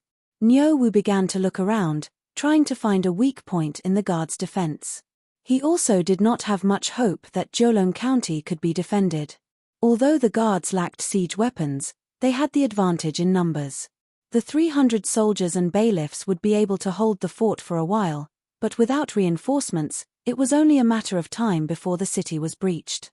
Even if those subordinates were to waste time, they would be able to exhaust all the soldiers in the city to death. Therefore, if something went wrong and the city really couldn't be defended, Niu Wu couldn't care less about others. He could only fight with the Zhong brothers to open a bloody path and rescue Li Wangyu and Su Changqing. Therefore, when Li Wangyu looked at him, Niu Wu's face sank. He shook his head slightly at Li Wangyu, indicating that there was nothing he could do. Just as everyone was looking at each other, they heard the people outside the city shouting for a while. Dugu Feng's face turned even paler. Dugu Ming House. What did that official say? He said that he wanted to sacrifice that bailiff to the owl. Li Wangyu did not understand. What is offering to the owl? Dugu Feng gritted his teeth and said, it is a human sacrifice. After killing him, he will peel off his skin and put it in a bamboo cage to offer it to the god. Dugu Feng's words caused an uproar and everyone started cursing. Bastard! How dare he do that? How dare he do that? Preposterous! Aren't you afraid that the heavenly army of the Tang dynasty will crush all of you into powder? Li Wangyu pointed at the leader of the subordinates and said angrily, Niu Wu, shoot that bastard to death. Hearing this, Niu Wu didn't say anything else. He took the bow from his back and knocked an arrow. With a su sound, he shot an arrow towards the leader of the guards. However, those subordinates were already on guard against the soldiers on the city wall. Therefore, they did not get close to the city wall. Although Niu Wu's arrow was fast and fierce, the distance of more than 100 meters was enough for the subordinates to react. The subordinates beside the leader of the subordinates had been paying attention to the movements on the city wall. When Niu Wu shot the arrow, they had already raised the simple shield in their hands and protected the leader behind them. The arrow made a soft sound and hit the shield. However, it did not hurt the leader of the subordinates at all. In fact, this was within Niu Wu's expectations. At such a distance, he could only try his luck. After being shocked by Niu Wu's arrow, the subordinates immediately became rowdy again. They waved the weapons in their hands and made all kinds of strange noises towards the city wall of Jiulong County. The bronze drum of the subordinates was beaten again. The subordinates were shouting and praying with unknown meaning. The captured bailiff was forced to kneel on the ground by several subordinates. Immediately, the subordinates stood behind the bailiff with sharp swords in their hands. On the city wall, everyone, including Li Wangyu, was enraged by the scene in front of them. They were shouting and cursing loudly. There were even some excited soldiers who did not wait for orders from Du Gufeng and the commandant. They all drew their bows and pulled back their bowstrings at the subordinates 100 meters away. However, even the strong bow in Niu Wu's hand was unable to do anything to the distant bailiff, let alone the ordinary bows in the hands of the soldiers. After the arrows flew over 100 meters, they fell weakly on the ground in front of the bailiff. They did not pose any threat at all. This made the guards even more excited. Many of them even began to surround the unfortunate bailiff and dance to the beat of the drum that was becoming more and more urgent. The bailiff, who was forced to kneel on the ground, seemed to realize what was about to happen and immediately began to struggle with all his might. However, it was obvious that the poor bailiff's struggle was futile. After being held down by several subordinates, the subordinate holding the blade behind him slit his throat like he was killing a chicken. Blood immediately spurted out. Li Wangyu clenched his fists so tightly that his nails dug into his skin. He was completely unaware of it. His eyes were red as he stared at the subordinates. It was as if he wanted to engrave their every move into his mind. On the city wall of Jiulong County, the bailiffs let out heart-wrenching cries. How could the bailiffs of Jiulong County not feel grief and indignation when they saw their fellow bailiff's throat slit like a chicken in front of them? The blood spurting out of the bailiff's throat seemed to have stimulated the subordinates even more. They shouted even more excitedly outside the city wall and danced faster and faster. After the subordinates killed the bailiff, they actually did as Du Gufeng said. They used a small knife to skin the bailiff's entire face. Li Wangyu never imagined that he would actually see such a bloody scene with his own eyes. He also did not expect such a primitive and barbaric human sacrifice to appear in front of him. However, he did not feel nauseous. Instead, he felt a sense of grief and indignation in his chest. He pulled out his blade from his waist and slashed it on the city wall in front of him. He roared and suddenly sang the song "Serve the Country with Loyalty." The smoke of war rises, the mountains and rivers look to the north.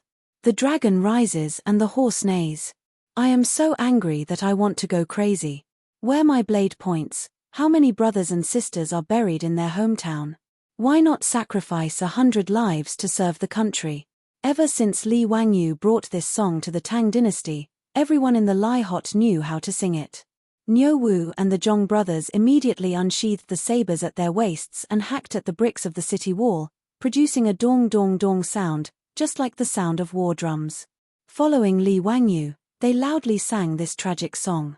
Soon, the soldiers and bailiffs on the city wall of Jiulong County all pulled out their blades and slashed the wall to suppress the sound of drums.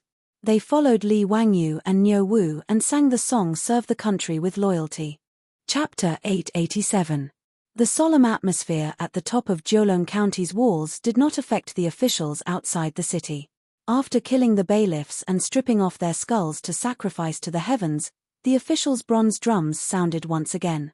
The officials dragged out many wooden ladders from the forest and prepared to attack Jiulong County.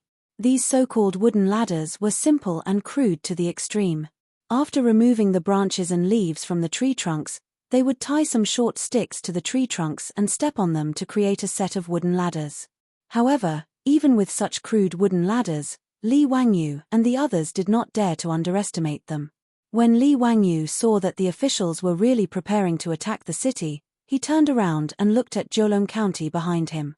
His expression immediately changed. Jiulong County was a lower county and was very small.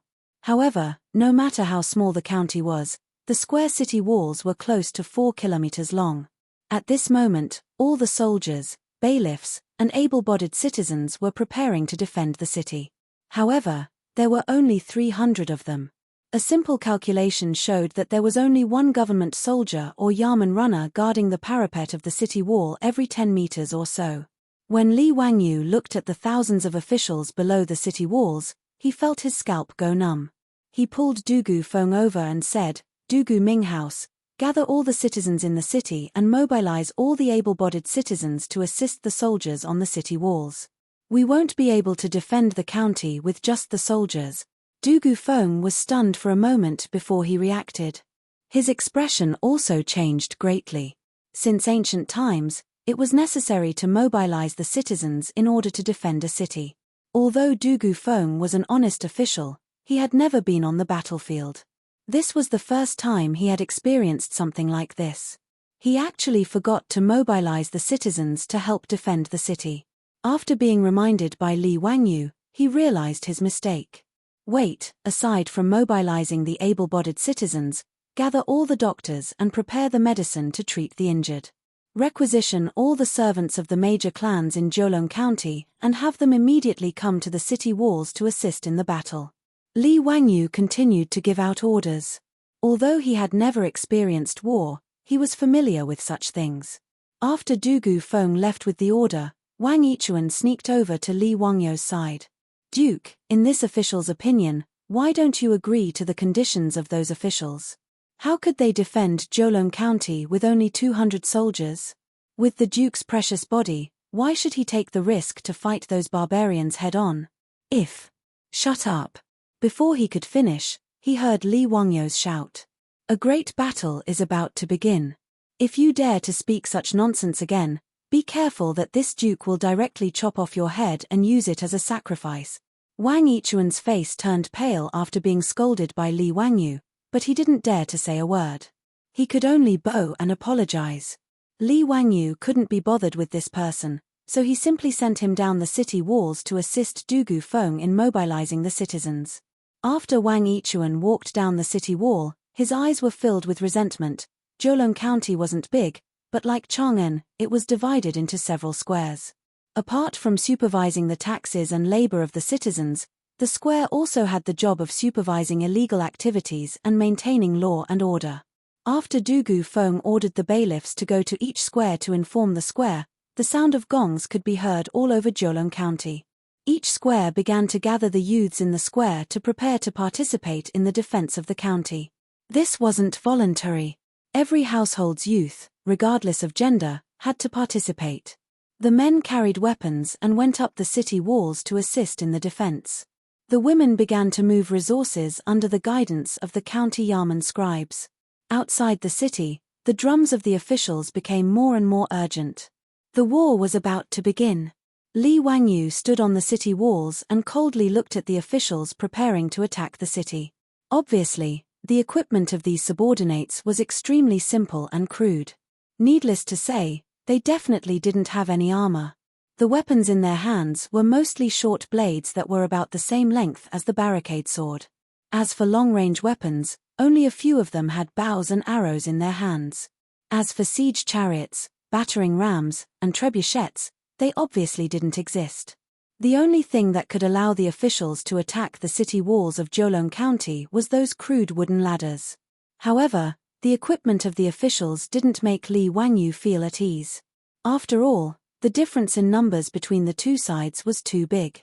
Furthermore, he still had a question in his heart. Why did these officials rebel and attack Jiulong County? Although Du Gufeng had whipped the leader's son, it shouldn't have caused the other 4 tribes to rebel. Were these officials really that united? This was obviously impossible. Although Li Wangyu didn't know much about the officials, he knew that they lived in a very primitive state. It was common for conflicts to occur between different tribes. Furthermore, the officials were more popular with slavery. The defeated captives were directly sold as slaves. The slave trade was not only popular, but also cheap. A big dog can buy a lifetime of food. This meant that an adult dog could be exchanged for a captured slave. Furthermore, the relationship between the officials couldn't be said to be friendly at all. It was impossible to expect them to take revenge just because the other tribe leader's son was whipped by the Jiulong County magistrate. There must be more to this than met the eye. Li Wangyu didn't suspect that Du Gufeng was lying to him. After all, although he had only known Du Gufeng for less than a day, since Du Gufeng had left his name in history, he should be trustworthy. Just as he was thinking about these things, a bugle horn sounded from below the city walls. The officials had started to attack the city. Niu Wu pulled Li Wangyu to the side. Lang Jun, the officials have started to attack the city. Why don't you go back to the inn and accompany Lady Su? On the city walls, swords have no eyes. The Zhong brothers and I may not be able to protect you. When Li Wangyu heard this, he hesitated. According to his temperament, a gentleman would not stand under a collapsing wall. However, the tragic death of the bailiff just now made him feel suffocated and uncomfortable. Niu Wu, don't worry. When I left today, I already wore the inner armor. Just find me a shield. Li Wangyu finally decided to stay and observe the situation. The inner armor that he was talking about was the protective deck that Li Er asked Yang Liban to make after the holy clothes were mercilessly looted by the group of dukes and big shots led by Li Er. The inner armor was also made of well-tempered steel. It was the same as when Niu Wu used it for his experiments. It was lined with silk and cowhide. The armor was divided into two parts, one protecting the chest and the other the back. The middle was connected by a cowhide buckle. When worn under clothes, it was like a bulletproof vest in the future. Li Wangyu asked Yang Liban to make more than 100 sets of inner armor like this. Each of the officials in the government had one set. Although he spent a lot of money, it was worth it. Everyone in the government, including Niu Wu and Niu Yong, loved this set of inner armor. It was even said that many of the officials were reluctant to take off the inner armor when they had sex with their wives. This made Li Wangyu speechless. Now, the inner armor came in handy. At least he, Niu Wu, and the Zhong brothers all had the protection of the incomparably strong inner armor under their robes. Niu Wu tried to persuade Li Wangyu. Seeing that he insisted on staying on the city walls, he had no choice but to find a shield for him. He also instructed the Zhong brothers to protect Li Wangyu. At this time, outside Jiulong County, under the sound of horns and drums, the officials formed a messy formation and began to attack the city. Chapter 888. The solemn atmosphere at the top of Jiulong County's city wall did not affect the officials outside the city. After killing the bailiffs and stripping off their skulls to sacrifice to the heavens, the officials' bronze drums sounded again. The officials dragged out many wooden ladders from the forest and prepared to attack Jiulong County. These so-called wooden ladders were simple and crude to the extreme. After removing the branches and leaves from the tree trunks, they tied some short sticks to the tree trunks and stepped on them to create a set of wooden ladders. However, Li Wangyu and the others did not dare to underestimate these simple wooden ladders. When Li Wangyu saw that the officials were really preparing to attack the city, he turned around and looked at Jiulong County behind him. His expression immediately changed. Jiulong County was a lower county and was very small. However, no matter how small the county was, the square city wall was still nearly 4 kilometers long. At this moment, all the soldiers, bailiffs, and able-bodied citizens were preparing to defend the city. However, there were only about 300 of them. A simple calculation showed that there was only one government soldier or Yamen runner guarding the parapet of the city wall every 10 meters or so. When Li Wangyu looked at the thousands of officials below the city wall, he felt his scalp go numb. He pulled Dugu Feng over and said, "Dugu Minghouse, gather all the citizens in the city and mobilize all the able-bodied citizens to assist the soldiers on the city wall. We won't be able to defend the county with just the soldiers." Dugu Feng was stunned for a moment before he reacted. His expression also changed greatly. Since ancient times, it was necessary to mobilize the citizens in order to defend a city. Although Dugu Feng was an honest official, he had never been on the battlefield. This was the first time he had experienced something like this. He actually forgot to mobilize the citizens to help defend the city. After being reminded by Li Wangyu, he realized his mistake. Wait, other than mobilizing the able-bodied citizens, gather all the doctors and prepare the medicine to treat the injured. Requisition all the servants of the major clans in Jiulong County and have them immediately come to the city wall to assist in the battle. Li Wangyu continued to give out orders. Although he had never experienced war, he knew this common sense. After Dugu Feng left with the order, Wang Yichuan sneaked over to Li Wangyu's side.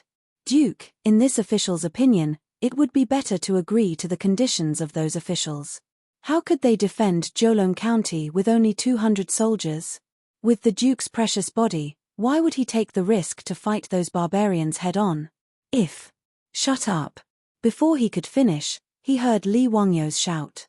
A great battle is about to begin.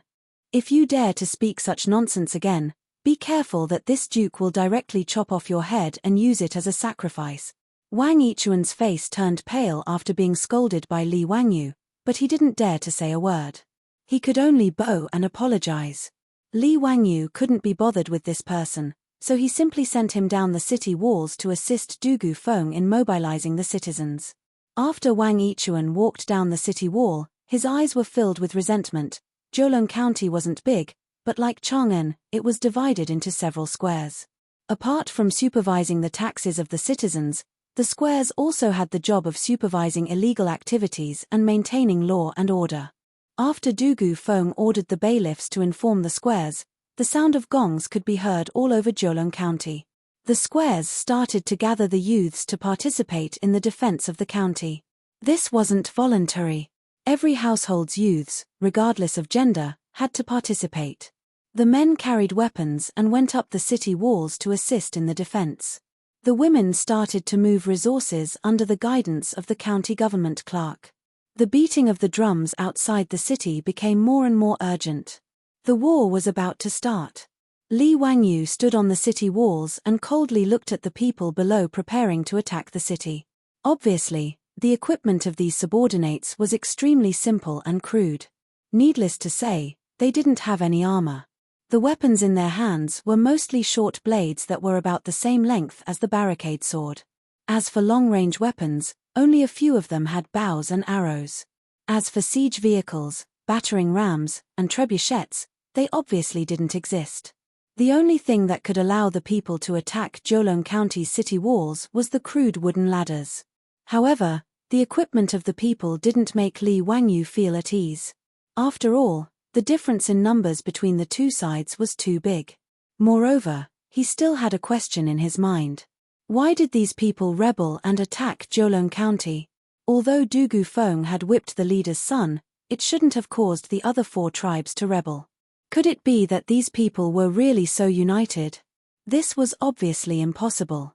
Although Li Wangyu didn't know much about the people, he knew that they lived in a very primitive state. They were naturally aggressive and liked to kill each other. It was common for different tribes to fight each other.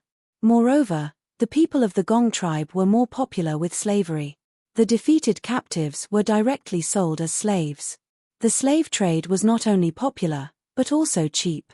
A big dog can buy a lifetime of food. In other words, an adult dog could be exchanged for a captured slave. Even when Li Wangyu was in Chang'an City, he had seen slaves with their front teeth chiseled off for sale in the human market.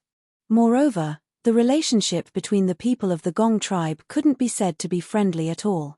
It was impossible to expect them to take revenge just because the other tribe leader's son was whipped by the Zhoulong County magistrate. There must be something hidden in this. Li Wangyu didn't suspect that Du Gufeng was lying to him. After all, although he had only known Du Gufeng for less than a day, since Du Gufeng had left his name in history, he should be trustworthy.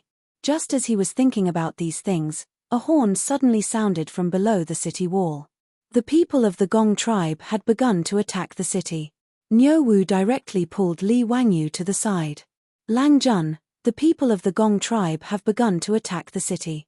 Why don't you go back to the inn and accompany Miss Su? On the city wall, swords have no eyes. The Zhong brothers and I may not be able to protect you. Li Wangyu was a little hesitant when he heard this. According to his personality, a gentleman wouldn't stand under a collapsing wall. However, the tragic death of the bailiff just now made him feel uncomfortable. Niu Wu, don't worry. When I went out today, I already wore the inner armor. Just find me a shield. Li Wangyu finally decided to stay and observe the situation. The inner armor that he was talking about was the protective deck that Li Er asked Yang Liban to make after the holy clothes were mercilessly looted by the group of dukes and big shots led by Li Er. The inner armor was also made of well-tempered steel. It was the same as when Niu Wu used it for experiments. It was lined with silk and cowhide. The armor was divided into front and back, protecting the chest and the back. The middle was connected by a cowhide buckle. When worn under clothes, it was like a bulletproof vest in the future. Li Wangyu asked Yang Liban to make more than 100 sets of inner armor like this. Each of the soldiers in the Gong tribe had one set. Although he spent a lot of copper coins, it was quite worth it. Everyone in the Gong tribe, including Niu Wu and Niu Wu, loved this set of inner armor. It was even said that many of the soldiers were reluctant to take off the inner armor when they were with their wives. This made Li Wangyu speechless. Now, the inner armor came in handy. At least he, Niu Wu, and the Zhong brothers all had extremely sturdy inner armor under their robes. Niu Wu tried to persuade Li Wangyu again, but when he saw that Li Wangyu insisted on staying on the city wall, he had no choice but to find a shield for him. He also instructed the Zhong brothers to protect Li Wangyu. At this time, outside Jiulong County, under the sound of horns and drums, the people of the Gong tribe formed a messy formation and began to attack the city. Chapter 889. Zhong Dalang, Erlang, quickly take Langjun down the wall. Niu Wu slashed a subordinate who had just poked his head out of the wall. Seeing that a close combat was unavoidable, he immediately shouted at the Zhong brothers. The Zhong brothers responded and stepped forward to support Li Wangyu, ready to run down the wall. At this moment, Li Wangyu suddenly felt a surge of courage. He shook off Zhong Xian and Zhong Xian's arms and pulled out his saber with a backhand motion. Bullshit. I've also seen blood before. Zhong Dalang, Erlang, don't worry about me. Go help those bailiffs. The wounded wailing beside him and the blood flowing everywhere on the wall aroused the ferocity in Li Wangyu's bones. Just like that day in the prison, Li Wangyu now had a fierce tiger in his heart. With bloodshot eyes, he held the saber with both hands and strode to Niu Wu's side. He raised the saber above his head and aimed at the gap in the parapet wall in front of him, ready to slash down at any time. He couldn't retreat, and he didn't dare to retreat. Behind him was Jiulong County. Li Wangyu might not be so noble as to risk his life to protect thousands of people of the Tang dynasty, but behind him were Su Changqing, Aphrodite, and Perrin. When a subordinate with a steel saber in his mouth had just poked his head out of the parapet wall, Li Wangyu let out a beast-like roar from his throat.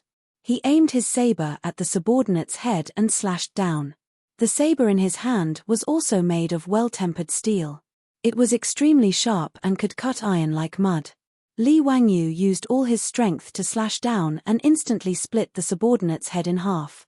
Blood and white brain matter immediately burst out and splashed everywhere. Li Wangyu's face and body were also splashed with blood. Coupled with his ferocious expression, it was terrifying. Niu Wu pulled Li Wangyu behind him and grinned. Langjun, I'm afraid you'll scare Lady Su to death like this. Haha, be careful that Miss Su won't let you enter her room. Li Wangyu's muscles had become incomparably stiff after personally chopping down a person. But after hearing Niu Wu's teasing, he couldn't help but relax a lot. He kicked Niu Wu's butt and laughed, "Get lost, get lost, get lost. How much better are you than me? When we return to Dingju village, I'll get your wife to deal with you." Niu Wu was one of the elite soldiers of the Sui dynasty's White Army. What he knew the most was how to kill people. In Niu Wu's eyes, these helpers who were eager to climb the city walls were no different from slaughtering chickens. He swung his saber effortlessly and chopped down another man who was about to climb up the wall. Then, he turned to Li Wangyu and explained, "Langjun, relax. Don't use too much strength. Yang Xiaojian used well-tempered steel to forge these sabers. They are really sharp and unstoppable. Langjun, you don't need to use all your strength to chop them. This way, you can save some energy." Li Wangyu nodded and used his sleeve to wipe off the blood on his face. Then, he rubbed his palms on his clothes and gripped the saber in his hand tightly again. At this time, there were already many sections of Jiulong County city walls that had been broken through by the helpers. After all, it was impossible for only 200 government soldiers to guard such a long city wall without any gaps. And the fighting strength of the Yamen runners and the people couldn't be compared to the government soldiers. On the city walls, the sounds of killing could be heard everywhere.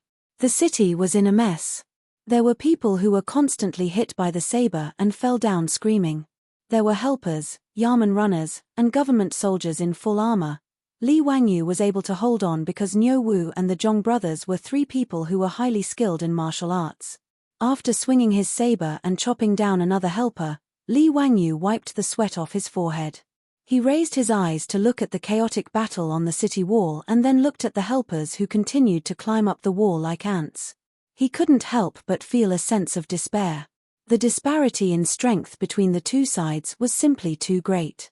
At this critical moment, a deafening sound of gongs and shouts could be heard from below the city walls. A black mass of people wielding all kinds of weapons charged up the city walls. Li Wangyu was overjoyed. This was clearly Du Gufeng. He had finally gathered the youths of the city to help defend the city. The Tang people loved martial arts, and the common people didn't lack weapons. The youths mobilized by Du Gufeng were not completely powerless against the helpers. After all, these helpers were just ordinary mountain people. In terms of physique and weapons, these youths were even stronger than the helpers. Moreover, these youths knew that if they didn't fight with all their might today, their families and children in the city would definitely be slaughtered by the helpers after the city was breached. Jiulong County was a lower county with a population of less than 1,000 households. Even so, Du Gufeng had mobilized nearly 2,000 people to help the city walls. Almost every family had their father, son, or brothers. With the aid of these fresh soldiers and the fact that the helpers weren't all that strong, the precarious situation on the city walls was instantly reversed. Under the command of the estate soldiers, the common people began to surround and attack the helpers who were lucky enough to scale the walls. Even more commoners picked up rolling logs and stones and threw them down the city walls. The heavy objects falling down like hail instantly smashed the helpers who were trying to besiege the city walls, breaking their limbs and causing them to howl as they fell off the walls. This turn of events naturally caused the helpers to panic. They jumped off the wooden ladders and fled into the forest. Even those helper archers who had dared to stand below the walls and exchange fire with the estate soldiers also turned and fled. In just a few moments, the helpers were like frightened rabbits, fleeing into the forest. As for the helpers on the walls, they had nowhere to run even if they wanted to. Other than those who stubbornly resisted and were cut down to the ground, even more helpers threw down their weapons and kneeled in surrender. The small-scale siege came to an abrupt end with the retreat of the soldiers. In the battle just now, Li Wangyu had personally cut down at least 3 helpers. He panted heavily and used the saber in his hand as a crutch. Only then did he realize that the fierce battle hadn't lasted long, but it had caused his muscles to ache all over. Looking up, he saw corpses all around the city walls. Most of the corpses were helpers, but there was no lack of bailiffs and commoners. There were even armored corpses of estate soldiers. At this time, Du Gufeng had also scaled the walls. When he saw Li Wangyu covered in blood, he was also quite frightened. This lowly official deserves to die. I actually let the Duke take such a risk. Please forgive me. Are you injured? This lowly official will immediately inform the physician. Li Wangyu didn't even bother to speak. He waved his hand at Du Gufeng and said softly, "All right, I'm fine. Quickly arrange for people to treat the injured and clean up the corpses." Du Gufeng didn't dare to delay and immediately agreed. Just as he was about to turn and leave, he was stopped by Li Wangyu. "Wait, look after those helper prisoners. Lock them up in the county prison. I'll interrogate them later." Yes, this lowly official obeys. Although Du Gufeng was a little surprised and didn't know why Li Wangyu wanted to interrogate these rebellious helpers, he didn't dare to disobey. After Du Gufeng left, Li Wangyu smiled bitterly at Niu Wu and said, "Niu Wu, come and help me. My leg is cramping. I can't walk." Chapter 890. After a fierce battle, the wingmen temporarily retreated to the forest outside the city and continued to besiege Jiulong County. Du Gufeng and his men busied themselves for more than half a day before they finally settled the injured prefecture soldiers, yamen runners, and youths.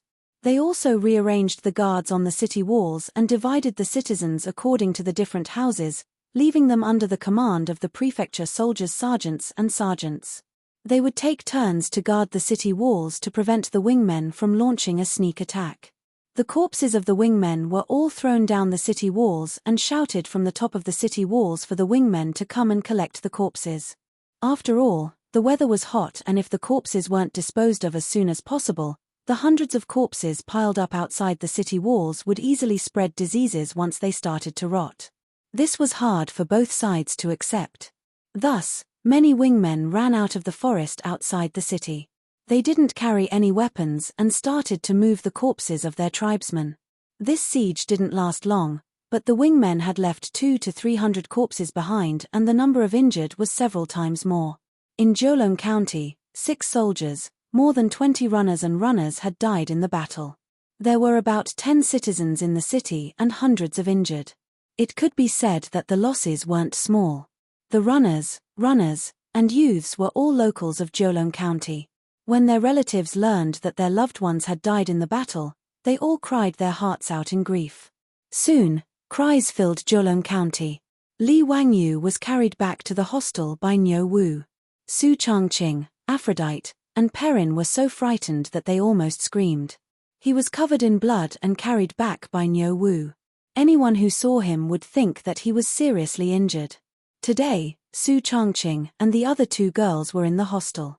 They heard the sounds of killing coming from all 4 sides of the city walls, and their hearts were already stretched taut. Not to mention Aphrodite and Perrin, even Su Changqing couldn't care less about the fact that she didn't believe in gods and bodhisattvas. She just silently prayed that the gods and Buddhas would protect Li Wangyu and that nothing would happen to him. Therefore, when he saw Li Wangyu appear in front of him like this, Su Changqing almost had the illusion that the world was falling apart. Li Wangyu hurriedly climbed down from Niu Wu's back and smiled at the 3 women, indicating that he was fine. I'm fine. I'm not injured. The blood on my body belongs to those subordinates. Just now, I was just a little tired and my leg cramped. Niu Wu carried me back. Hearing Li Wangyu's explanation, Su Changqing did not care about the gazes of others. She rushed forward and hugged her man tightly. Li Wangyu never knew that his beautiful boss had such great strength. She even hugged him so tightly that he felt like he couldn't breathe. But before he could say anything, Su Changqing had already released him. Then, their ancestral craftsmanship was used on him again. With Su Changqing's slender fingers pinching the soft flesh below his ribs, Li Wangyu could only raise his hands in surrender. Changqing, it hurts. Be gentle. I was wrong. I know I was wrong. Humph, what did you do wrong? Li Wangyu was dumbfounded by his beautiful boss's words. I was wrong, what did I do wrong? This extremely polemical dialogue was a nightmare for men in the future. She wasn't afraid that you made a mistake, but that you didn't know what you did wrong. This kind of question was simply a question of death. Supported by a strong desire to live, Li Wangyu simply ignored everything. In front of Niu Wu, the Zhong brothers, Aphrodite, and Perrin, he directly reached out and hugged Su Changqing and kissed her fiercely. Niu Wu and the Zhong brothers naturally widened their mouths in horror before retreating awkwardly. On the other hand, Aphrodite was chuckling while covering her mouth. As for Perrin, her face was already red with embarrassment. After a long time, the 2 finally separated. After rolling her eyes at Li Wangyu, Su Changqing finally stopped asking about that question of death. However, she looked at the bloodstains on him with disdain and turned to Aphrodite and Perrin. Go and boil water so that Wangyu can take a bath and change his clothes. Look at how dirty he is. Aphrodite and Perrin responded with a smile and immediately went to prepare a bathtub for Li Wangyu. In fact, there were naturally chores in the hostel who were in charge of this. Before long, the bathtub in the wing room was filled with hot water. Li Wangyu didn't have to hide anything now. After taking off his blood-stained clothes in front of the 3 women, he soaked his naked body in the hot water. Stimulated by the warm water, the pores all over his body relaxed. Li Wangyu buried his head in the water and felt the strong beating of his heart in his chest. It wasn't until he couldn't hold his breath that he jerked his head up and took in deep breaths of fresh air. Li Wangyu couldn't help but heave a long sigh of relief, feeling that he was finally alive. It was great to be alive. 3 pairs of smooth palms landed on his body and began to help him rub off the dried blood on his body. Li Wangyu closed his eyes and silently enjoyed the massage from his women while thinking about what to do next. Although Jolong County wasn't under Li Wangyu's rule, as the founding county duke of the Tang dynasty, He enjoyed a salary from the imperial court and was supported by the people of the Tang dynasty. Therefore, he naturally had to be responsible for the people of the Tang dynasty. Although many of them had died in today's battle, there were still several thousand of them surrounding Jiulong County, even if those who were injured were included. It was obviously unrealistic to send people through the blockade and report to Chengdu County's Yizhou Governor General's office. However, Jiulong County was too close to Chengdu County. Moreover, there were many scholars trapped in Jiulong County. Even the chief of the Yizhou Governor General's office was trapped here. As time passed, the officials might not be able to seal off the news even if they wanted to. As long as Jiulong County could hold on for 7 to 8 days, there was no need to worry about reinforcements not arriving. However, the problem was that it was too difficult to defend Jiulong County for so many days with the current strength of its defenses. If the officials attacked a few more times like today, Jiulong County would probably fall. The reason was simple. After today's battle, most of the remaining soldiers were injured. If they continued to fight, their battle strength would be affected. Moreover, the bailiffs and citizens had suffered even more losses and needed to rest. As for the youths in the city, they were only normal citizens and could only assist the soldiers. They could not truly be used as soldiers. Now, they had to think of a way to strengthen the defense of Jiulong County. Li Wangyu closed his eyes and pondered for a long time. Suddenly, he opened his eyes and stood up from the bathtub, giving Su Changqing and the others a fright. "Wangyu, what are you panicking for? The officials have not attacked yet. I have been paying attention to the movements outside the city." Li Wangyu stepped out of the bathtub and carelessly put on his clothes. He explained, "Changqing, I am such a pig. How could I forget about the gunpowder? No, I have to find Du Gufeng and have him gather saltpeter, charcoal, and sulfur in the city." When Su Changqing heard him say this, she also reacted and her face lit up with joy. Gunpowder, even the most primitive gunpowder, was a godly weapon in the Tang dynasty. Yesterday, there was a bug in the system and chapter 887 and 888 were duplicated. If there is a duplicate subscription, please delete this book from the bookshelf and add it again to refresh. Chapter 891. Li Wangyu created gunpowder to make firecrackers and fireworks for fun. However, he did not give the gunpowder to Pai Lupi as a weapon because Li Wangyu felt that gunpowder was too overbearing and that it would be harmful to heaven and earth if it was turned into a weapon. However, after experiencing the battle today, he realized that his thoughts were too naive. Swords and spears could kill people, bows and arrows could kill people, and gunpowder could also kill people. Since the purpose was to kill people, it would be too stupid to say that using gunpowder to kill people was harmful to heaven and earth. From Li Wangyu's point of view, any weapon that could kill those people outside the city was a good weapon. He called Niu Wu over and told him to find Du Gufeng and collect saltpeter, sulfur, and charcoal in the city to make gunpowder. "Lang Jun, you still want to make exploding rods at this time? Many people in the city are in mourning. Isn't it inappropriate to set off exploding rods at this time?" Niu Wu was puzzled. Although he was the one who created the gunpowder with Li Wangyu, Niu Wu knew that the purpose of gunpowder was to make exploding rods and fireworks. Now that Jiulong County was facing a huge crisis, how could his Langjun be in the mood to make these things? When Li Wangyu heard this, he was so angry that he wanted to kick Niu Wu. "Idiot, who told you that I want to make exploding rods? Then you want to make fireworks. Do you want to shoot fireworks into the night sky as a warning to the outside world?" Li Wangyu was almost angered to death by this uncultured fellow, but he was too lazy to continue explaining. "If I tell you to go, then go. Remember, collect as much as you can and transport it all." "Yes, transport it all to the county government.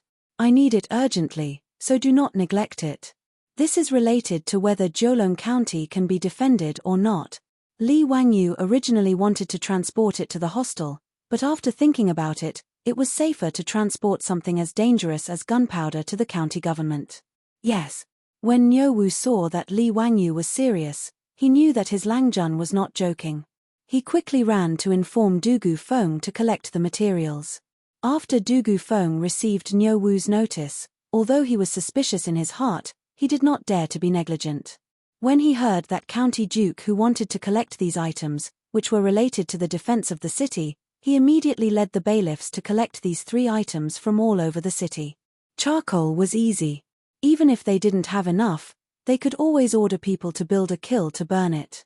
Sulfur was barely acceptable. After all, sulfur had many uses. Whether it was used as medicine or repelling insects at home, it was useful. Even paper mills needed sulfur to bleach paper. There was also a paper-making workshop in Jiulong County. Du Gufeng led a group of Yamen runners to collect sulfur from all over the place. They collected all the sulfur stored in the medicine shops, paper mills, and the homes of the commoners. They managed to gather quite a bit of sulfur. The only thing they couldn't find was nitrate. Saltpeter could be used to make leather, but there were no leather workshops in Jiulong County. Saltpeter was mainly used to treat moisture and skin diseases. However, the amount used was not large. Therefore, the medicine stores in the county did not have much saltpeter in stock. Du Gufeng searched the entire county, but he could only find less than half a kilogram of saltpeter. When Li Wangyu found out about this, he also frowned.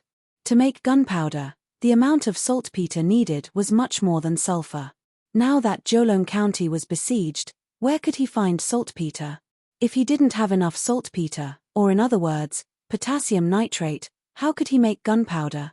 Wouldn't that mean that he had the dragon-slaying skill but no dragon to kill? When Su Chongqing found out about this, he originally hoped that Li Wangyu would be able to make gunpowder and kill everyone to save the people of Jiulong County. However, he didn't expect that he would be hit in the head by the lack of raw materials. Wangyu, what should we do now? Without enough saltpeter, it's impossible to make gunpowder. Let's make as much as we have. If we really can't, we can only use it as a trump card and use it at a crucial moment. Li Wangyu was also very depressed. With less than half a kilogram of saltpeter, he couldn't make much gunpowder. Moreover, the power of gunpowder wasn't very strong. As a result, its usefulness was even more limited. He could only make gunpowder to catch them off guard and see if he could scare those ignorant officials. After all, when gunpowder exploded, the sound and flames produced would be quite shocking. For the officials who had never seen gunpowder before, it would certainly scare them. Li Wangyu unhappily ordered Niu Wu to grind out the charcoal, sulfur, and saltpeter first. They had to make gunpowder first. When it came to making gunpowder, Niu Wu was even more skilled than Li Wangyu. After all, this guy was very lazy.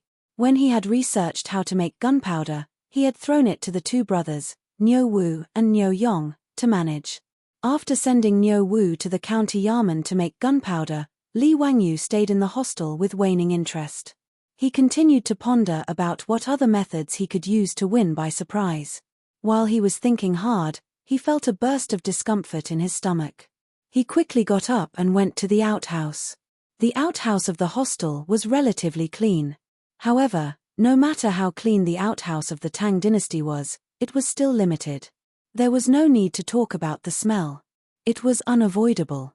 Moreover, the floor and corners of the outhouse were often cleaned, but there were still layers of white crystals. Li Wangyu squatted in the outhouse and looked at the white crystals. Suddenly, a flash of lightning flashed through his mind, causing him to immediately stand up. Immediately, Li Wangyu squatted down again. Damn, I forgot what I was doing and almost stained my pants. Li Wangyu quickly dealt with the aftermath. Like a whirlwind, he lifted his pants and rushed out of the outhouse. Zhong Dalang, Zhong Erlang. Quickly go and find Dugu Ming house for me. The 2 brothers of the Zhong family saw that their master was so anxious that he didn't even have time to tie up his pants. They didn't dare to ask anymore and quickly turned to look for Du Gufeng. Not long after, Du Gufeng, who had received the news, rushed to the hostel. However, when he heard Li Wangyu's words, he was dumbfounded. Duke, are you kidding? At this time, you want me to mobilize the people in the city to scrape soil from the outhouse and the pigsty? Why is this so? Li Wangyu squatted in the outhouse. When he saw the white crystals, he thought of scraping soil. When he was young, he heard from the elders in the village that in the old days, there was a popular business in the village called making salt. Every morning, The villagers would carry baskets and scrape soil from the outhouse, pigsty, and walls of the old houses in the village. After processing, they would boil the salt and sell it. Li Wangyu didn't know when this process of scraping soil and boiling salt appeared. It was recorded in the Ming dynasty's Qian Gong Kai Wu, but the Tang dynasty definitely didn't have this method of extracting salt. The salt used in the Tang dynasty was extracted from natural saltpeter. In Zheolong County, there were naturally no saltpeter mines, but there were outhouses, pig feet, and old houses everywhere. The main thing was to mobilize people to scrape soil, so the problem of restricting the production of gunpowder was easily solved. However, Su Changqing could understand this matter, but Du Gufeng found it hard to understand. The dignified county duke who founded the country actually wanted to mobilize the people in the city to scrape white crystals from the outhouse at this time. Wasn't this a waste of time? Could it be that this county duke had some special hobby? Du Gufeng cursed in his heart, but he didn't dare to refuse. He could only brace himself and agree. Chapter 892. As the county magistrate of Zheolong County, Du Gufeng was clearly a capable official. Even though he did not understand why the citizens were asked to scrape the white crystals, Li Wangyu said that this matter was related to the survival of Zheolong County, so he carried it out seriously. Thus, everyone in Zheolong County, from the elderly to the children, carried baskets on their backs and squatted in the latrines, pigsty, and old houses to scrape the white crystals. Regarding this, the commoners in the city complained. Who would be willing to go to such a dirty and smelly place to get these useless things? What's more, the sword of Damocles was still hanging over everyone's heads. At this time, they were still asked to do such ridiculous things. Naturally, it would cause the common people in the city to complain. At this time, Li Wangyu did not care about how the citizens complained about him behind his back. He ran to the Zheolong County Yamen and ordered people to dig a saltpeter pond in the yard. He was going to extract the saltpeter from the saltpeter soil. This method was heard from the elders in the village. Because they were in a hurry, digging the saltpeter pond turned the perfectly fine yamen into a muddy mess. At this time, Du Gufeng wanted to cry but had no tears. How could his perfectly fine yamen be ruined by this county magistrate who? The pond was 1/2 meter deep and the 4 walls were built with bricks. The bottom of the pond was pounded with wheat straw to ensure that it would not leak. At one end of the pond, a hole was dug and a small urn was buried in it. At the bottom of the pond, a small hole was made and a clay pipe connected to the small urn. After everything was ready, Li Wangyu ordered people to mix the saltpeter soil with plant ash and put it into the saltpeter pond. After stepping on it, the pond was filled with water. After the water in the saltpeter pond seeped through the saltpeter soil, it would bring out the saltpeter from the soil and enter the small urn through the clay pipe. The dark red water was the saltpeter water. After that, Li Wangyu ordered people to set up a large stove in the yard of the county yamen. He directly took out several large iron pots from the county yamen kitchen and began to boil the saltpeter. This made Du Gufeng's face twitch, but he could only silently endure. The dark red nitric acid was poured directly into the iron pot and boiled over a large fire. Only when the white salt was boiled out from the bottom of the pot, and the nitric acid was boiled into a thick liquid, did the job finally come to an end. Li Wangyu ordered people to take out the boiled nitrate water and put it into the Dao Peng. He then placed it in a cool place to store it carefully. After the boiled nitrate water cooled down, the sides and bottom of the pot were filled with white crystals. This was the refined nitrate. When the saltpeter was extracted, Niu Wu, Du Gufeng, and the others were stunned. How could they have imagined that the soil scraped from the side of the latrine could actually produce saltpeter? This completely subverted their understanding. Langjun, this is really salt. Then how could the latrine produce nitrate? This is really an eye-opener. Du Gufeng even turned to Li Wangyu and bowed deeply. This lowly official only knows now that Duke knows everything from the heavens to the earth. You are truly a learned man. However, this lowly official still does not understand why Duke ordered this lowly official to collect things like saltpeter, sulfur, and charcoal. Li Wangyu smiled at Du Gufeng and spat out 2 words. It's a secret. These words immediately made Du Gufeng, the county magistrate, speechless. He looked at Li Wangyu with a face full of hidden bitterness. Niu Wu, who was at the side, quickly pinched his thigh to prevent himself from laughing out loud and being recorded in a small black book by his narrow-minded Lang Jun. In fact, he still did not know what Li Wangyu wanted to do with gunpowder. In Niu Wu's understanding, gunpowder was used to make explosive rods and fireworks. As for using gunpowder to kill people, he would never have thought of that. The method of making gunpowder naturally needed to be kept a secret. Li Wangyu did not wish for such a dangerous thing to be spread all over the streets. Originally, only the two brothers, Niu Yong and Niu Wu, knew how to make gunpowder. Li Wangyu had also repeatedly warned the two of them not to leak any information to the outside world. Now that they were in Jiulong County, Niu Yong was not by his side and he could not trust anyone else. Li Wangyu could only summon the two brothers, Zhongxian and Zhongxian, and instruct them to learn how to make gunpowder with Niu Wu. Li Wangyu was not worried about his own troops. After repeatedly warning the three of them to pay attention to their safety and avoid using metal tools, Li Wangyu had Du Gufeng prepare a secluded courtyard for Niu Wu and the other two in the county Yamen and began producing gunpowder.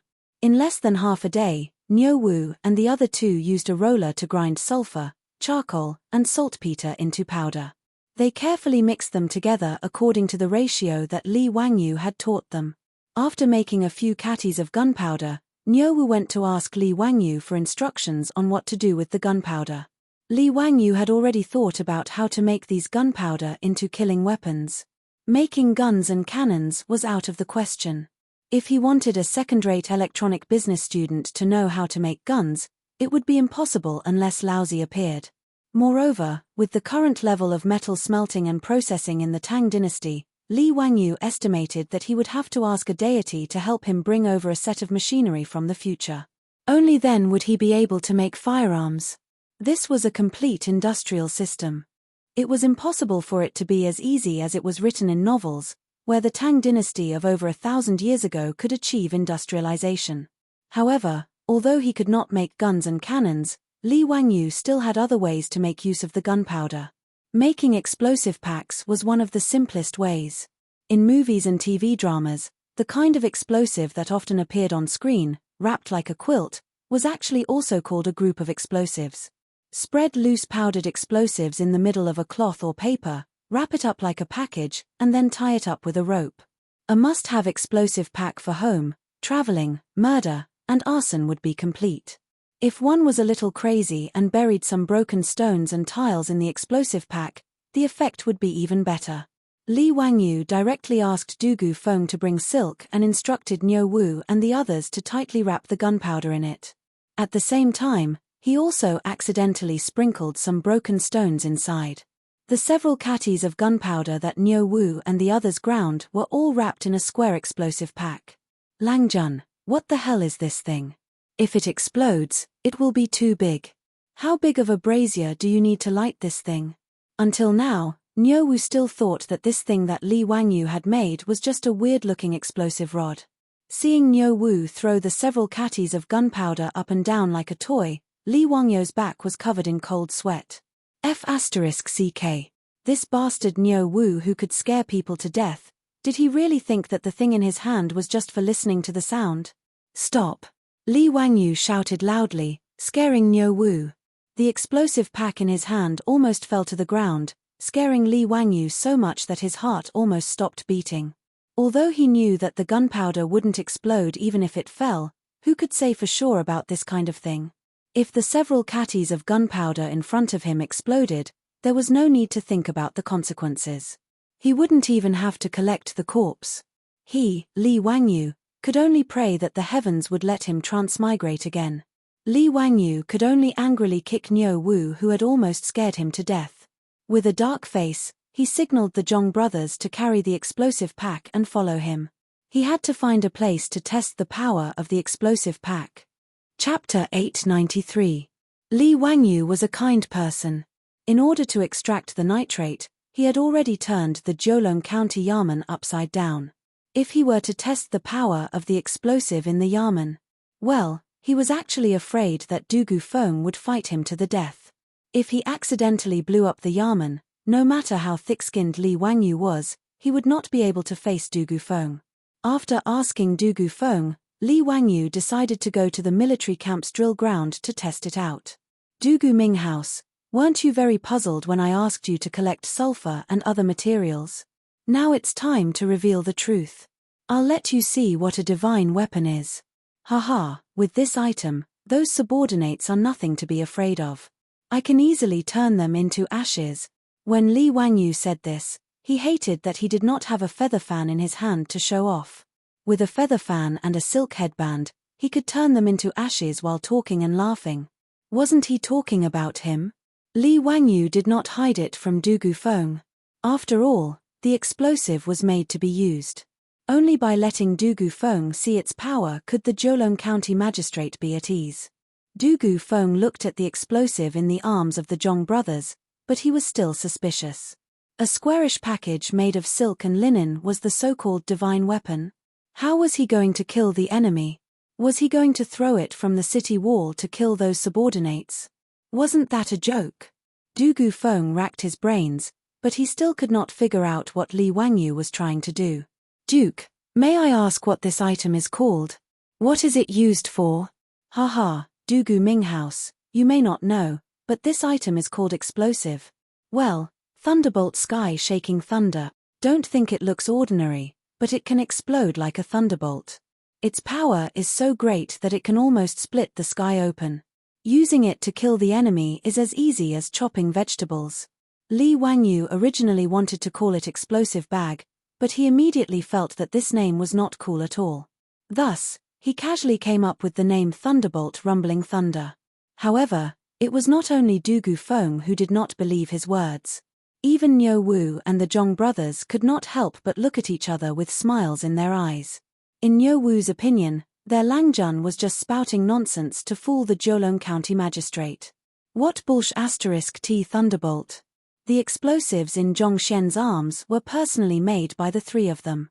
Niu Wu had also explained to the Zhong brothers that the mixture of sulfur, charcoal, and saltpeter was used to make explosive rods and fireworks.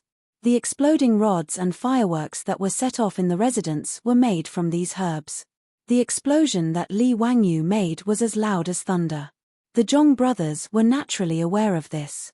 Therefore, regardless of whether it was Niu Wu or the Zhong brothers, this so-called Thunderbolt Heaven-Shaking Thunder they made was actually just a big firework explosion. Thunderbolt Rumbling Thunder, Rumbling Thunder. At most, this explosion only contained a little too much gunpowder. Normally, the exploding rods that Niu Wu made would contain at most 1 or 2 grams of gunpowder.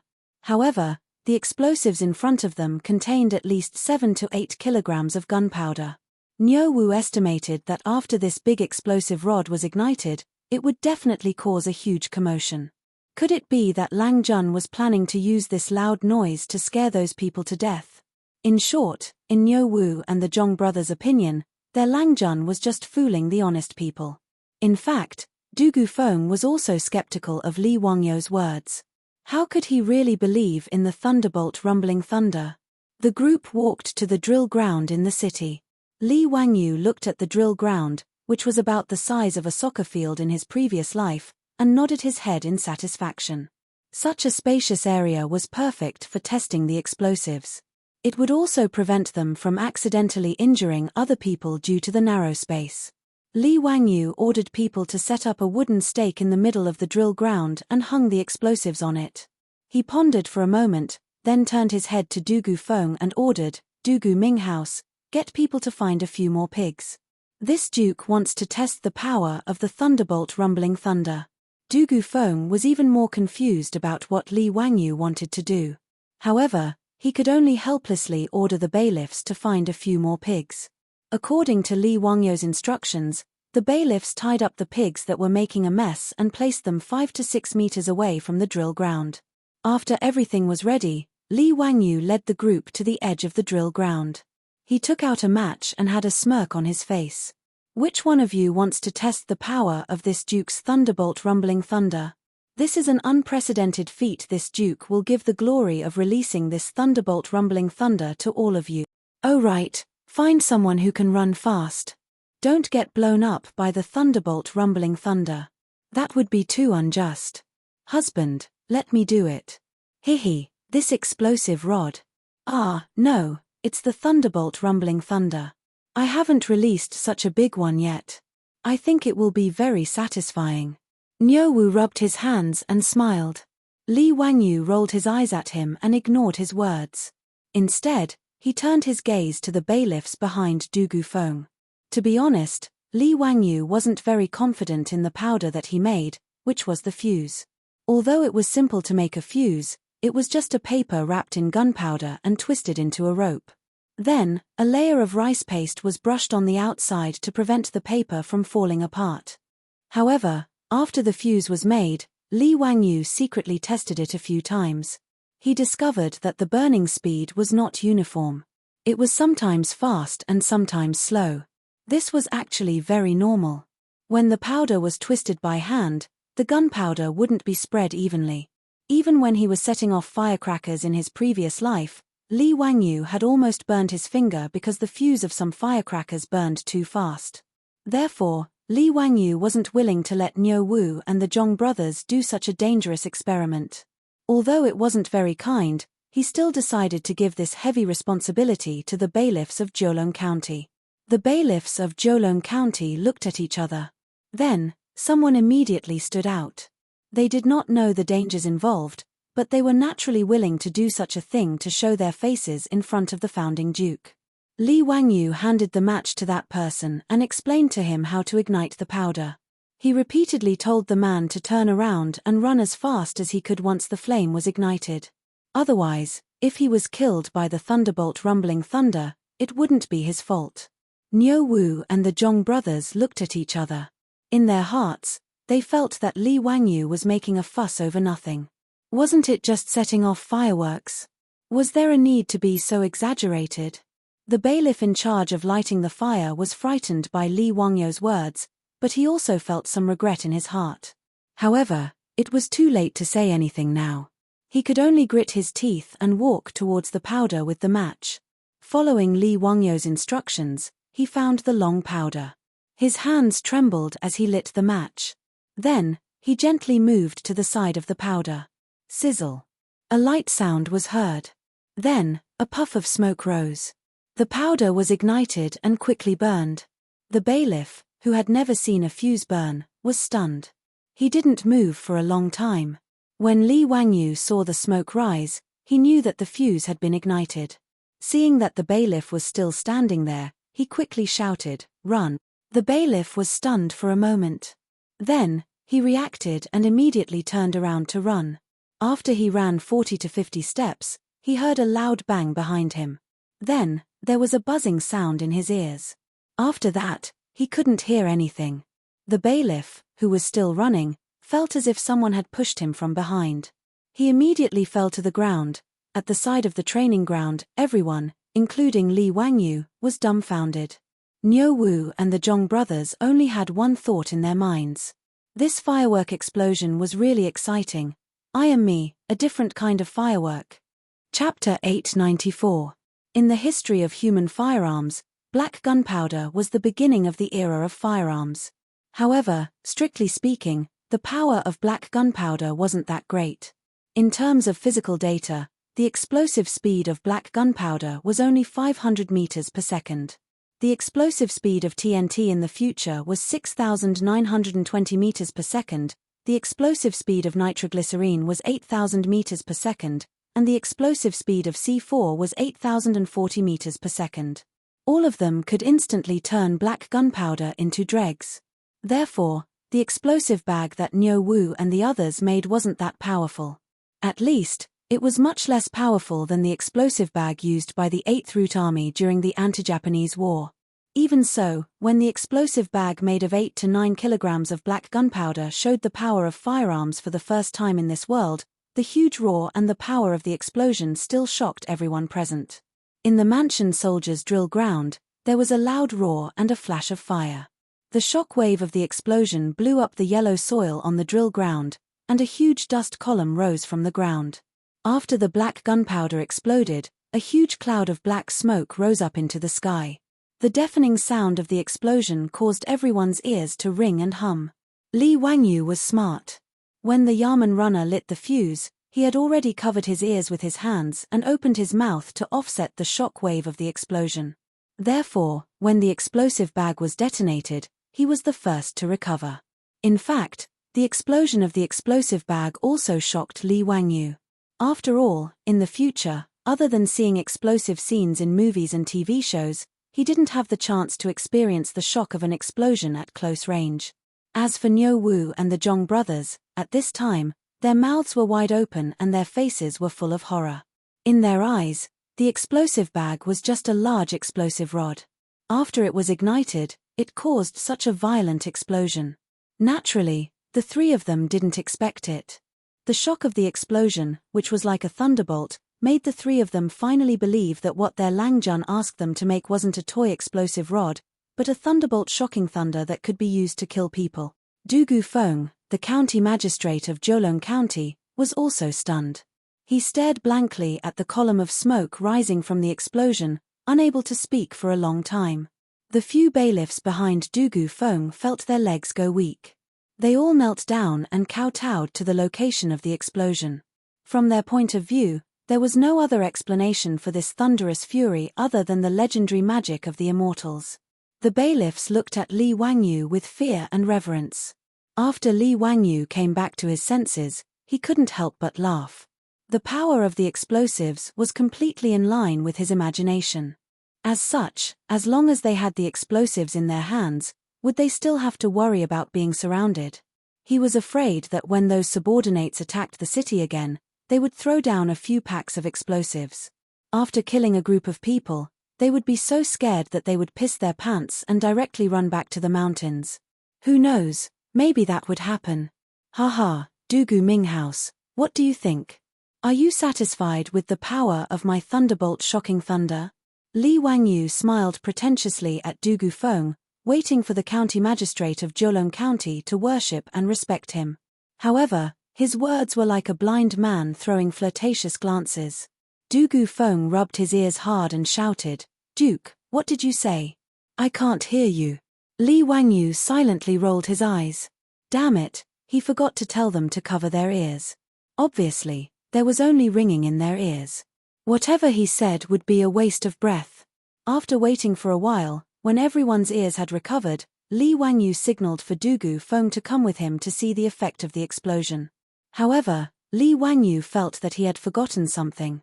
After looking around, he slapped his forehead. It seemed that he had forgotten about the brave warrior who lit the fuse.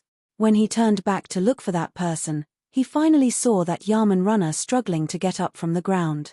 However, he seemed to have suffered some injuries. His face seemed to have been cut by the flying pebbles, and there was already blood flowing down. Li Wangyu hurriedly had Niu Wu and the Zhong brothers check on the Yamen runner. When the black gunpowder exploded, the shock wave wasn't very strong. However, the pebbles that Li Wangyu mixed in were fatal. Fortunately, the Yamen runner ran quickly. At a distance of 50 to 60 steps, the flying pebbles no longer had any lethality. They only scratched his skin. Although it looked like he was bleeding, it was only a superficial wound. After confirming that the Yamen runner didn't suffer any injuries, Li Wangyu and Du Gufeng encouraged him and ordered him to see a doctor. Only then did everyone continue to check on the effect of the explosion. The pillar that originally hung the bag of gunpowder had long disappeared. On the ground of the training ground, which was very sturdy, there was a 1 meter wide and half a meter deep crater from the explosion. As for the pitiful second senior brothers who were a few meters away from the explosion, there was no need to mention them. They were all dead on the ground, bleeding from their mouths and noses. Even the bodies of the pigs were riddled with holes from the flying pebbles. Blood flowed out from the holes. They looked very pitiful. TSK, these pigs are so pitiful. Li Wangyu said hypocritically. He turned his head to look at Du Gufeng, Dugu Minghouse, get someone to kill these pigs. After today's fierce battle with the officials, use these pigs to reward the government soldiers and Yamen runners. Yes. I will immediately send someone to do it. Du Gufeng looked at the dead pigs and was already shocked to the point of losing his soul. Only when he heard Li Wangyu talking to him did he come back to his senses. Duke, this This heaven-shaking thunderbolt was made from the saltpeter, sulfur, and charcoal that you had me collect.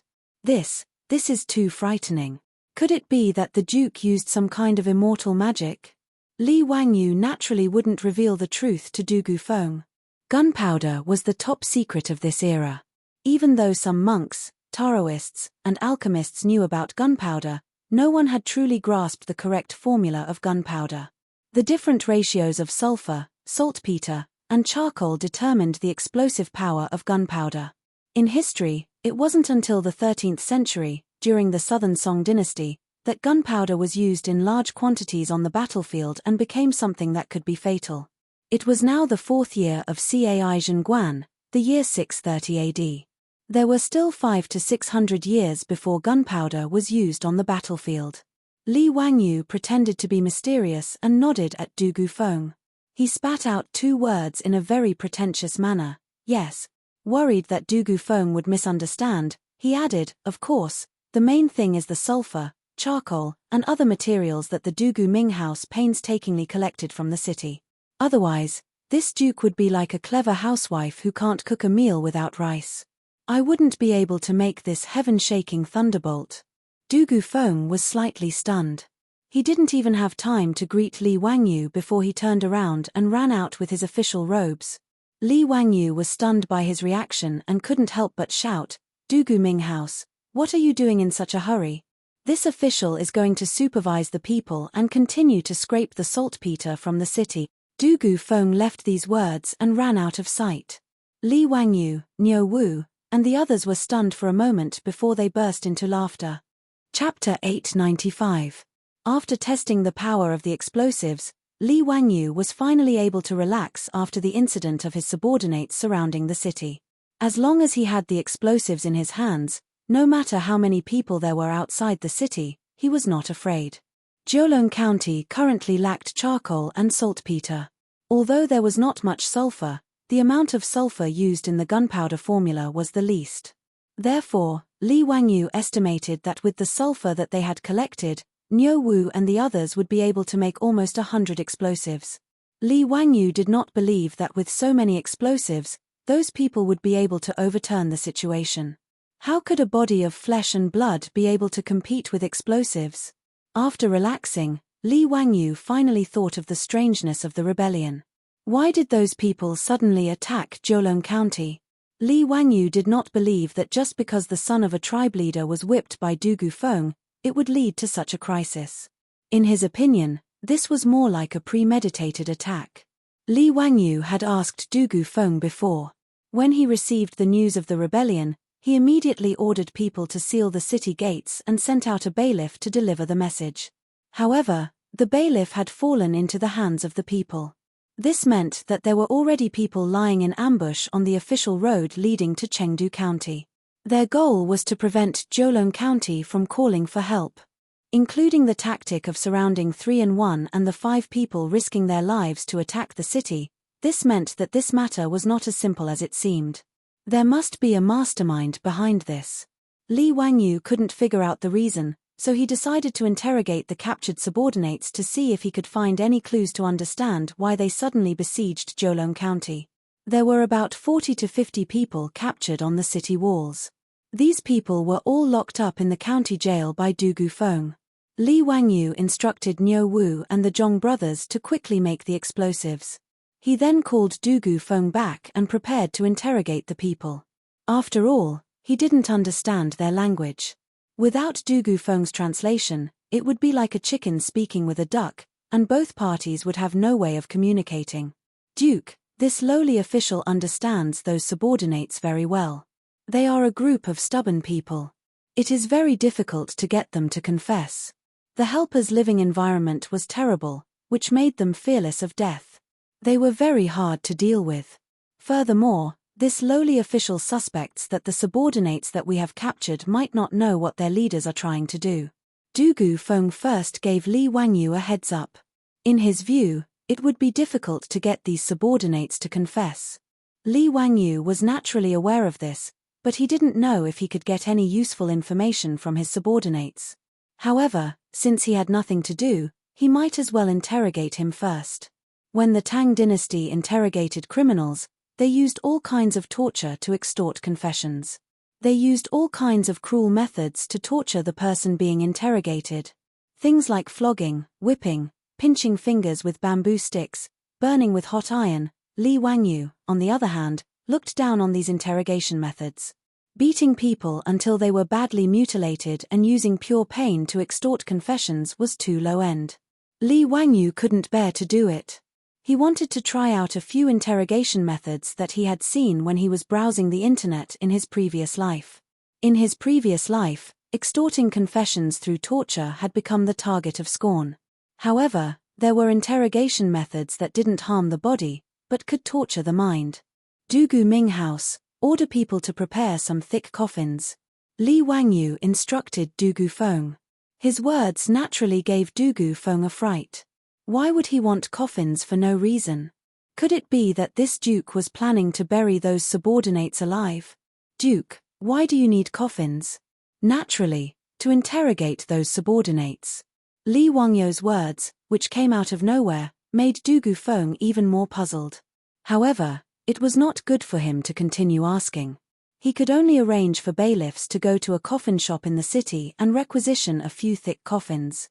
Looking at the empty coffins that the bailiffs carried into the county office, Dugu Feng didn't know how to complain. How annoying. This is really annoying. His county office of Jiulong County had been tormented by Li Wangyu to the point that he couldn't even look at it anymore. The courtyard of the county office had been dug up into a mess. There were also a few iron pots and earthen stoves set up, and thick smoke was billowing out of them. Now, so many unlucky coffins had been brought in. It had completely overturned Dugu Feng's worldview. However, he was just a 7th-grade county magistrate. How could he dare to say no to Li Wangyu, the 2nd-grade county magistrate who had founded the country? He could only pinch his nose and endure. Li Wangyu directly ordered people to carry the coffins into the prison and find a secluded place to place them. Duke, the coffins are here. How do you want to interrogate those subordinates? I have already summoned all the experienced officials in the county office who are in charge of interrogation. All kinds of torture tools have been prepared. Duke, you only need to instruct them. Li Wangyu looked at the gloomy torture tools in the prison. There were even black bloodstains on the torture tools. He shook his head and said with a smile, "There is no need to use these messy tools. When interrogating a person, there is no need to make it so bloody and messy. Go find a few subordinates and directly put them in these coffins." Why is this? Dugu Feng and the bailiffs behind him who were in charge of interrogation in the county office were all stunned. Li Wangyu didn't explain. He just let them do as they were told. In fact, Li Wangyu's interrogation method was a type of sensory deprivation. After putting the subordinates in the thick coffins, the lid of the coffins was closed, and they were sealed in a secluded space that was isolated from sound. Other than being able to breathe, they couldn't feel the slightest stimulation from the outside world. What seemed like an unremarkable punishment was actually quite terrifying. In the past, there was a research organization that did an experiment. They invited 17 people who volunteered to participate in the experiment and sealed them in a box. Almost no one was able to endure for long. Most people felt deep anxiety and panic when they were in the box. Being imprisoned for a few hours under sensory deprivation gave the prisoners the feeling of being locked up in an ordinary prison cell for weeks or even months. The reason Li Wangyu had Dugu Feng find coffins and not other sealed boxes was to increase the psychological pressure on the subordinates. He didn't explain the theory to Dugu Feng. As for whether this method, which he had seen on the internet, would be effective, Li Wangyu didn't know. He could only lock the subordinates in the coffins for a few hours before seeing the results. It didn't matter even if it didn't work. Li Wangyu was prepared to try other interrogation methods. For example, sleep deprivation. He wouldn't let the interviewee sleep for a few days. He would use fatigue to make the interviewee confess. This was a method often used by countries all over the world. Although this method was good, it was time-consuming. Li Wangyu didn't have the patience to spend a few days interrogating these subordinates. Li Wangyu felt that sensory deprivation, stress positions, and extreme temperatures were too cumbersome. Now, he wanted to try the quickest interrogation method on these subordinates. It was the CIA's infamous water torture. Chapter 896. The so-called water torture was a torture method that made the person being interrogated feel drowned. The person being tortured would not suffer any obvious physical injuries, but the pain would be unbearable. In the future, water torture was recognized as a form of torture. It was cruel, inhumane, and damaging to one's dignity and was banned by many countries. However, the US military and the CIA did not officially abolish waterboarding until 2009, when they were forced to do so. The tools of water torture were simple. The person would be tied up in a position where his feet were higher than his head. A wet towel would be used to cover his face, and water would be poured onto the towel.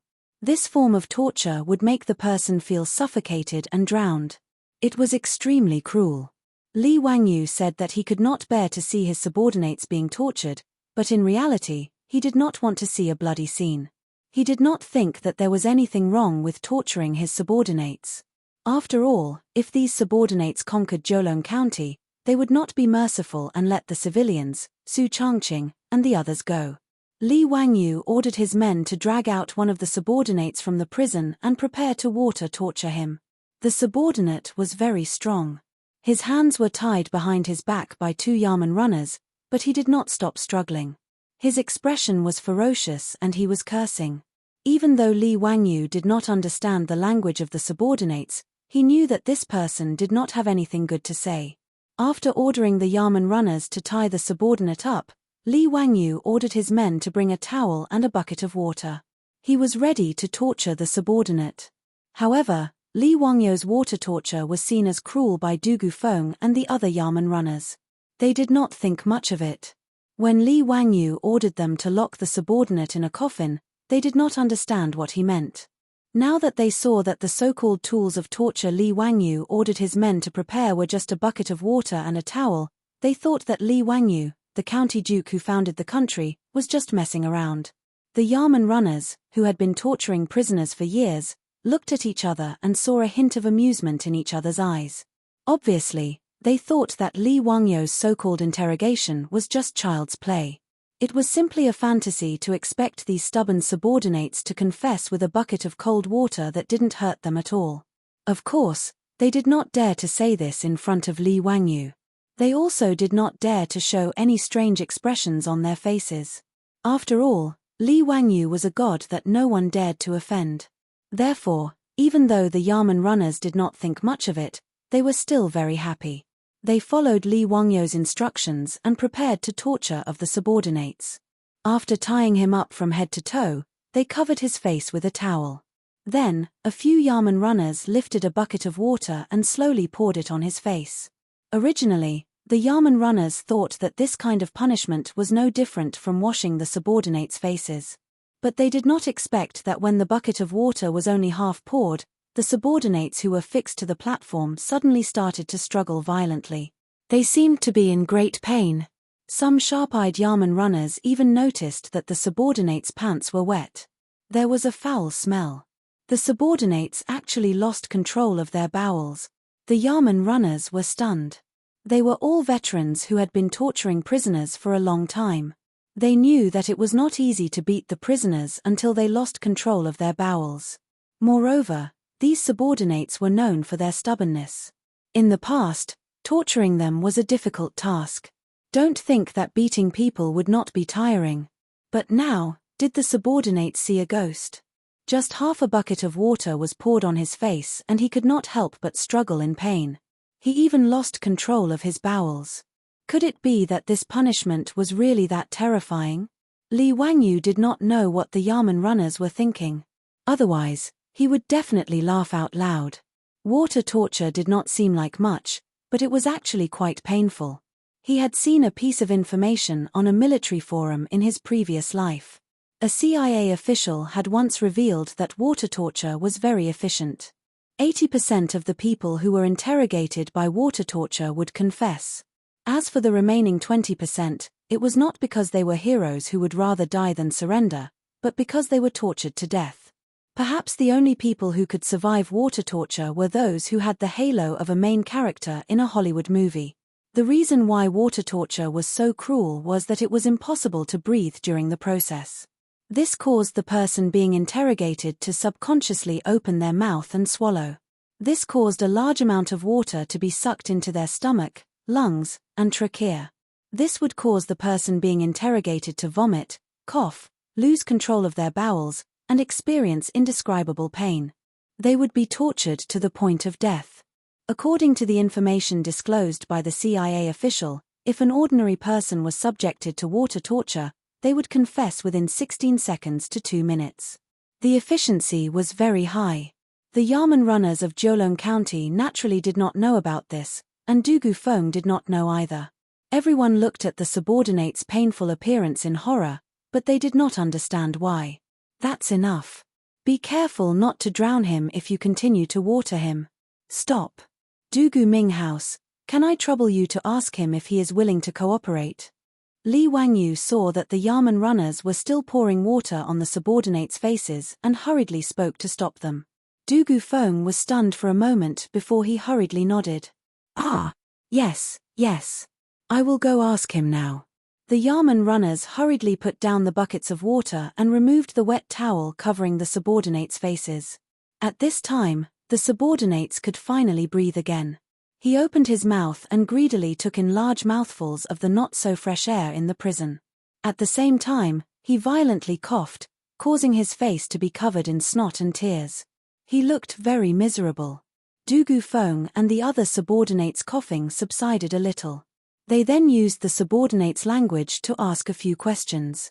The previously incomparably tough subordinates were now acting out of character. Not only did they not dare to show any fierce expressions, they were instead obedient and pitiful like a lamb waiting to be slaughtered. Whatever Dugu Feng asked, he obediently answered. This made the Yamen runners to the side all dumbfounded. The old officials in the prison finally realized that they had eyes but failed to recognize Mount Tai. They had originally thought that Li Wangyu was fooling around with his interrogation methods, but now these old hands had opened their eyes. Compared to this efficient and easy interrogation method, the methods that they had originally used were indeed weak. What the county duke was doing was called interrogation. What he was doing was called an expert.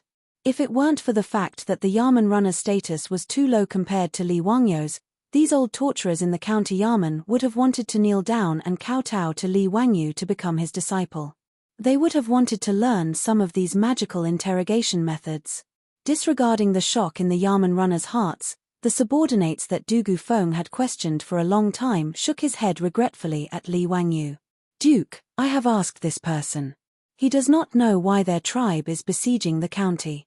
He only said that the leader of the tribe had promised them that after they took Jiulong County, they would be free to plunder the wealth and women in the county. This answer was not out of Li Wangyu's expectations. He nodded and ordered the Yamen runners to put down the subordinate. Then, he grabbed a new subordinate. Chapter 897. After using water torture on several of them, the result was the same. No one could withstand such a cruel punishment. All of them began to beg for mercy. The county Yamen's torture veterans were like children who had just gotten a new toy. They were all in high spirits and couldn't wait to use the consummate skill they had just learned on these officials. In an instant, the county Yamen's prison, which was already gloomy and cold, was filled with endless screams. Of course, Li Wangyu wouldn't sympathize with these officials.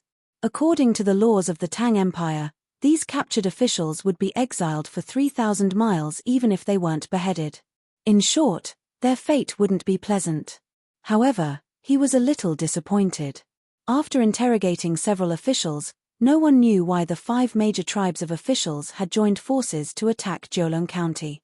This was actually very normal. Thinking about it, only the leaders of the tribes of officials and those close to them would know the details. It was normal that these ordinary officials didn't know. Since he had nothing to do, Li Wangyu still ordered the Yamen runners to torture all the officials in the prison. However, they still didn't get anything.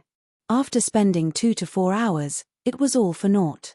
Li Wangyu felt very helpless about this result. He stood up and dusted his clothes, preparing to return to the hostel. Dugu Feng naturally led a group of Yamen runners to respectfully escort Li Wangyu out of the prison. However, one of the Yamen runners hesitated and said, reporting to the Duke, "You forgot about those coffins."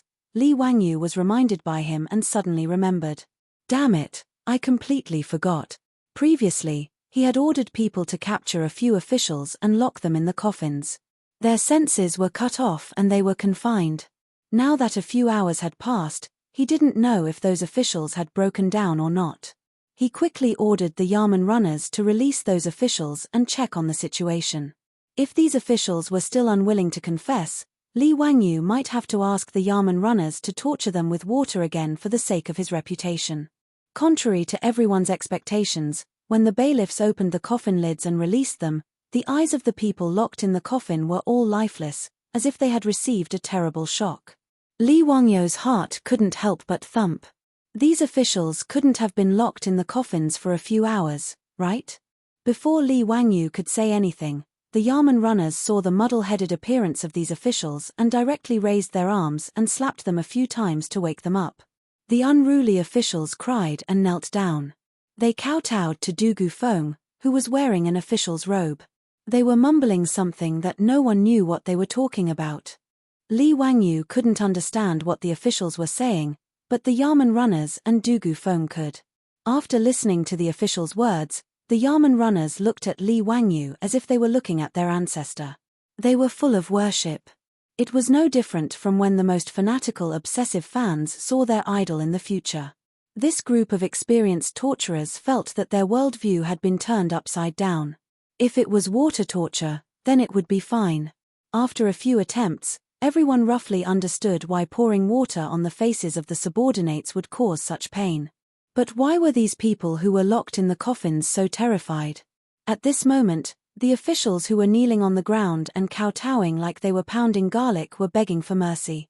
As long as they weren't locked in the coffins, they would be willing to do anything. The Yamen runners even suspected that if they were thrown a knife at this moment and asked to kill themselves, these officials might immediately use the knife to slit their own throats. Strange, this was too strange. When the Yamen runners looked at the coffins placed in the prison, they couldn't help but shiver. They felt that these coffins were too strange. In their hearts, they were certain that this county magistrate who must have cast some kind of spell on the coffins to frighten these officials to such an extent. The Yamen runners made up their minds. In the future, these coffins couldn't be casually used by anyone who wasn't evil.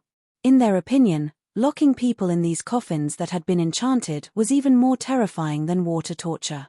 From now on, these thick coffins became the treasures of Jolong County's prison. Every day, the Yamen runners would burn incense and worship these coffins. When new Yamen runners arrived, they would immediately be informed of the origins of these coffins and their evil nature. Whenever a vicious prisoner was caught in the prison, the Yamen runners would lock them in the coffins. After being locked up for a few hours, they would be released. No matter how vicious the prisoner was, they would all be as obedient as quails.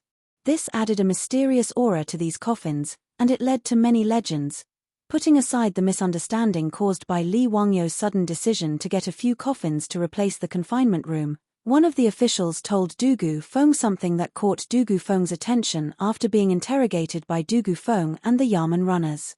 "Duke, this matter is rather strange."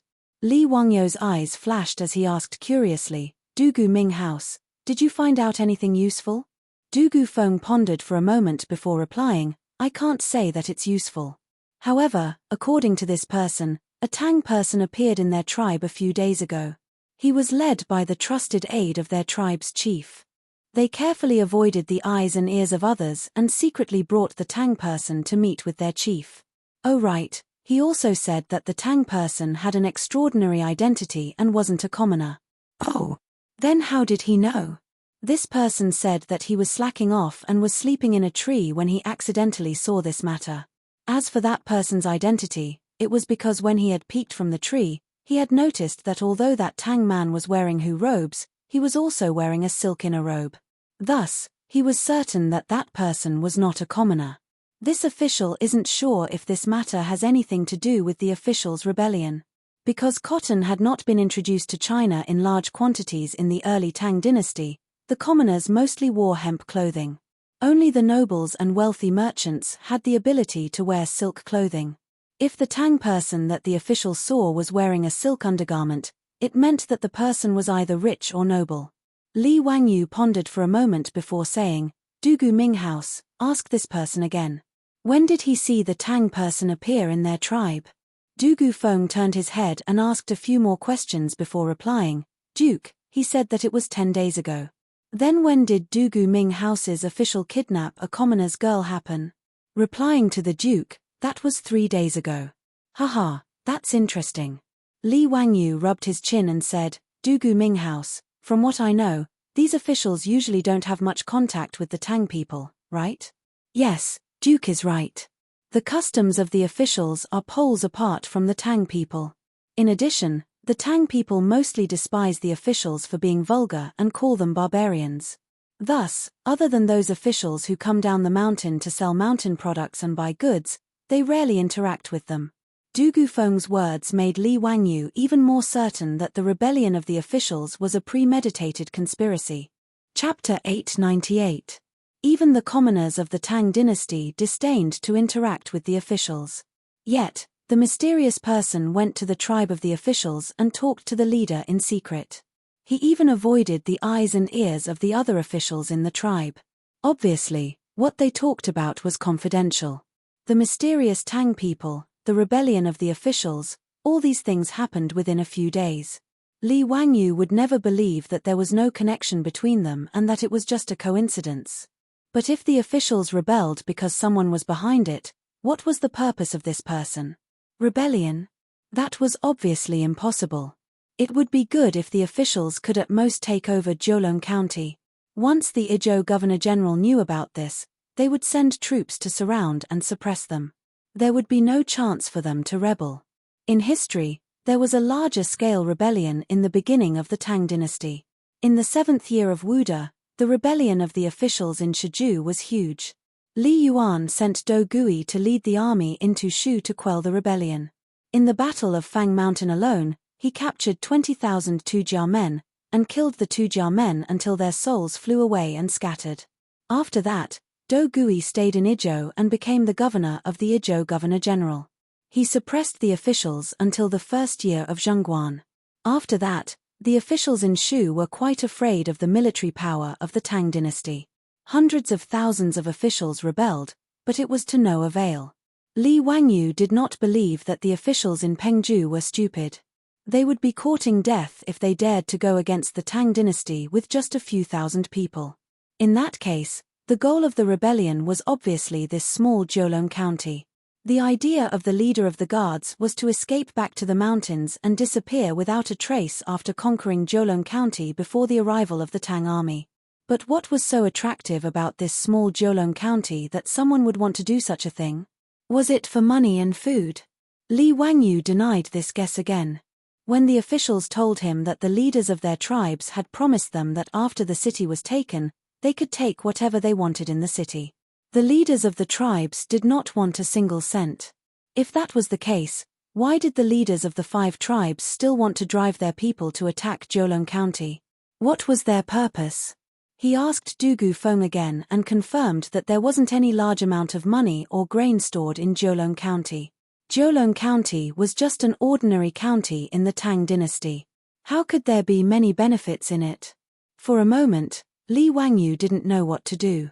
He only knew that this matter was very strange. Since there was no clue for the time being, Li Wangyu was too lazy to think about it. In short, he had to guard the city well and wait for reinforcements to arrive. When the time came, he would capture the few deputy leaders and interrogate them. This would save him from wasting his brain cells here. After instructing Dugu Feng to look after the captives, Li Wangyu returned to the inn. After he told Su Changqing about what had happened today, his beautiful boss had the same opinion as him. There had to be some hidden reason behind the rebellion of the officials. Even she couldn't figure out what their goal was. The two of them pondered for a long time but still couldn't figure it out. However, they were too lazy to continue investigating. In short, with the explosives in their hands, They didn't have to worry about the officials playing any tricks. The night passed silently. The next morning, after experiencing a great defeat, the officials who had rested for a day beat the bronze drum outside the city. They planned to attack the city again. When Li Wangyu dressed up and climbed up the city wall with a sword in hand, Niu Wu and the Zhong brothers had already arrived. Lang Jun, last night, the Zhong brothers and I worked through the night and made 30 thunderbolts. Hihi, today we'll let those damn officials have a taste of their own medicine, Niu Wu said to Li Wangyu proudly. In the turret behind him, there were already many explosives. This scene made the corner of Li Wangyu's eyes twitch. This bastard, how could he just casually pile up such dangerous explosives? If someone outside the city accidentally ignited the explosives by shooting a fire arrow into the city, it would all be over. He immediately thought of Niu Wu's words and his face became even darker. Damn it, he forgot to tell them yesterday. Plus, he had been thinking about the rebellion of the officials and forgot that Niu Wu and the Zhong brothers had been making explosives in the county office. It was fine if they were making explosives, but what did this bastard just say? Working through the night. Then what did these 3 bastards use to light up the place? There were no electric lights in the Tang dynasty. They either used oil lamps or candles to light up the place. When making the gunpowder, there were oil lamps or candles next to them. How come these 3 bastards didn't die? Li Wangyu was so angry that he kicked each of them and scolded loudly, "You 3 don't want to live anymore? What did I say before? When making gunpowder, there can't be a fire source. Are you King tired of living?" Niu Wu smiled and rubbed his head. Hihi, I was worried that the officials would attack the city today. Without these thunderbolts, many people would die. Hihi, don't worry, Lang Jun, we were very careful. Look, aren't we fine? Li Wangyu was so angry that he couldn't speak for a long time. You 3 just wait. When today's war is over, I will put you 3 in confinement. Now go find someone to move these thunderbolts further away and store them separately. Remember, don't get close to the fire source.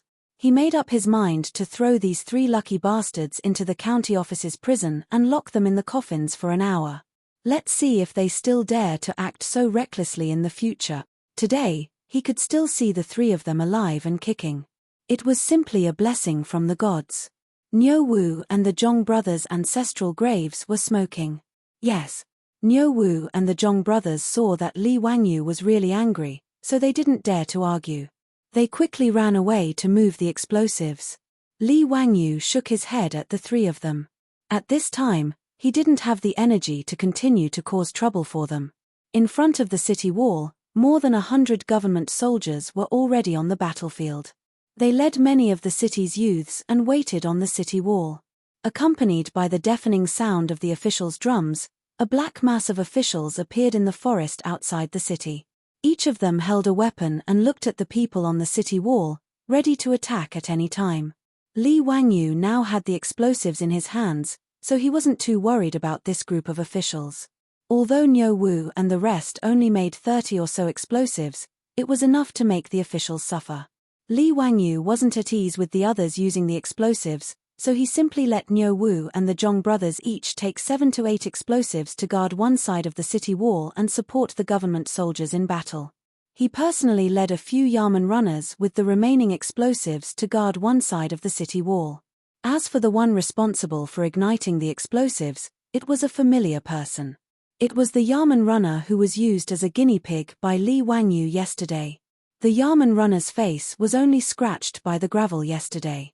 After treatment by the doctor, it wasn't a big problem.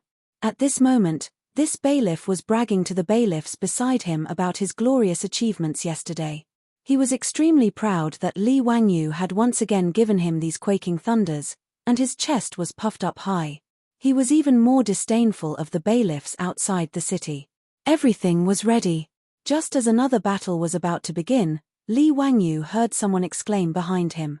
He looked back in shock and saw that in Jiulong County City, there were billowing smoke in several directions. Chapter 899. Du Gufeng's face was full of fear. Duke, looking at the direction of the fire, it's my county hall and the granary in the city.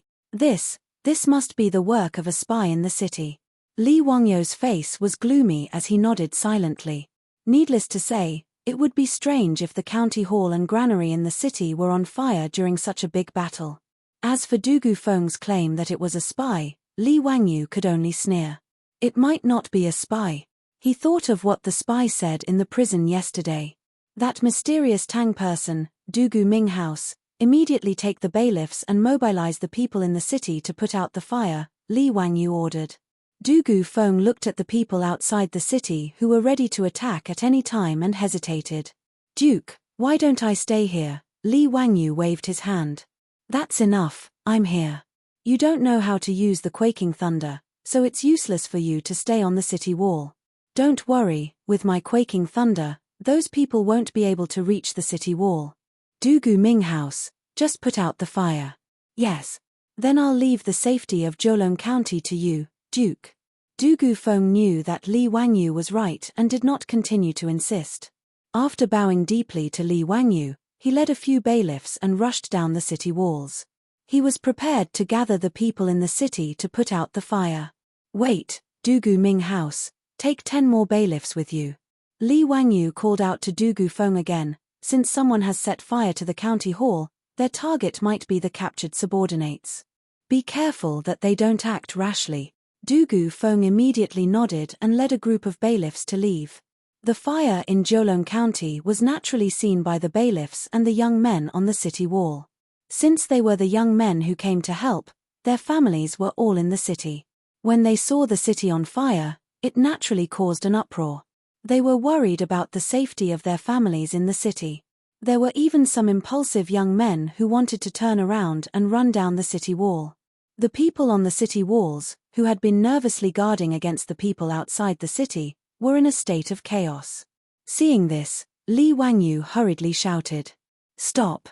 If anyone runs around and disturbs the morale of the troops, they will be charged with the crime of disobeying orders and executed." The group of Yamen runners behind him quickly followed and shouted, "If anyone runs around and disturbs the morale of the army, kill them."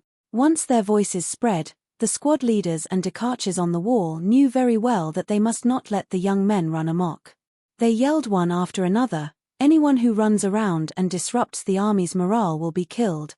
In the blink of an eye, Li Wangyo's order was spread to all 4 sides of the city wall through the mouths of the bailiffs and soldiers on the city wall.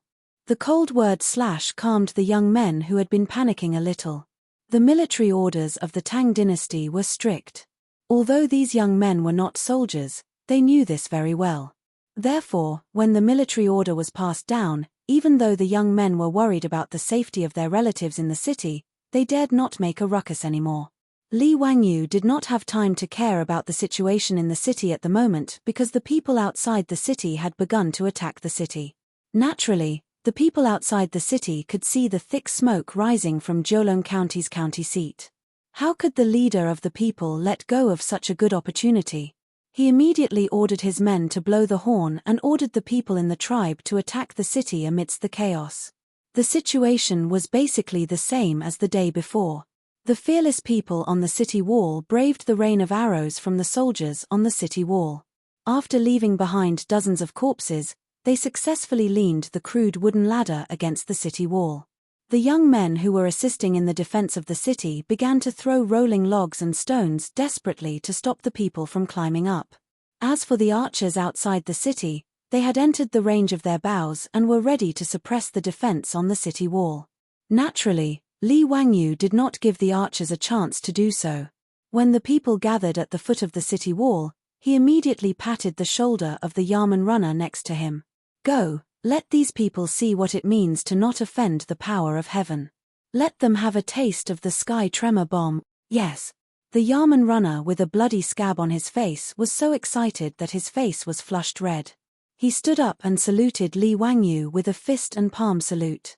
Then, he rushed out with a bag of explosives in each hand. Li Wangyu, on the other hand, was distracted out of habit. The military salute of the Tang dynasty was really not that good. The fist salute was the military salute of the Tang dynasty. Compared to the common salute, the only difference was that they did not have to bow.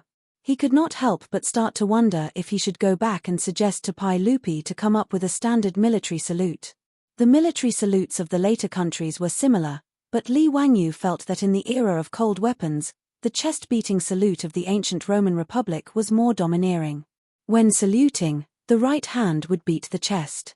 Not only was it imposing, but it could also show off one's strength.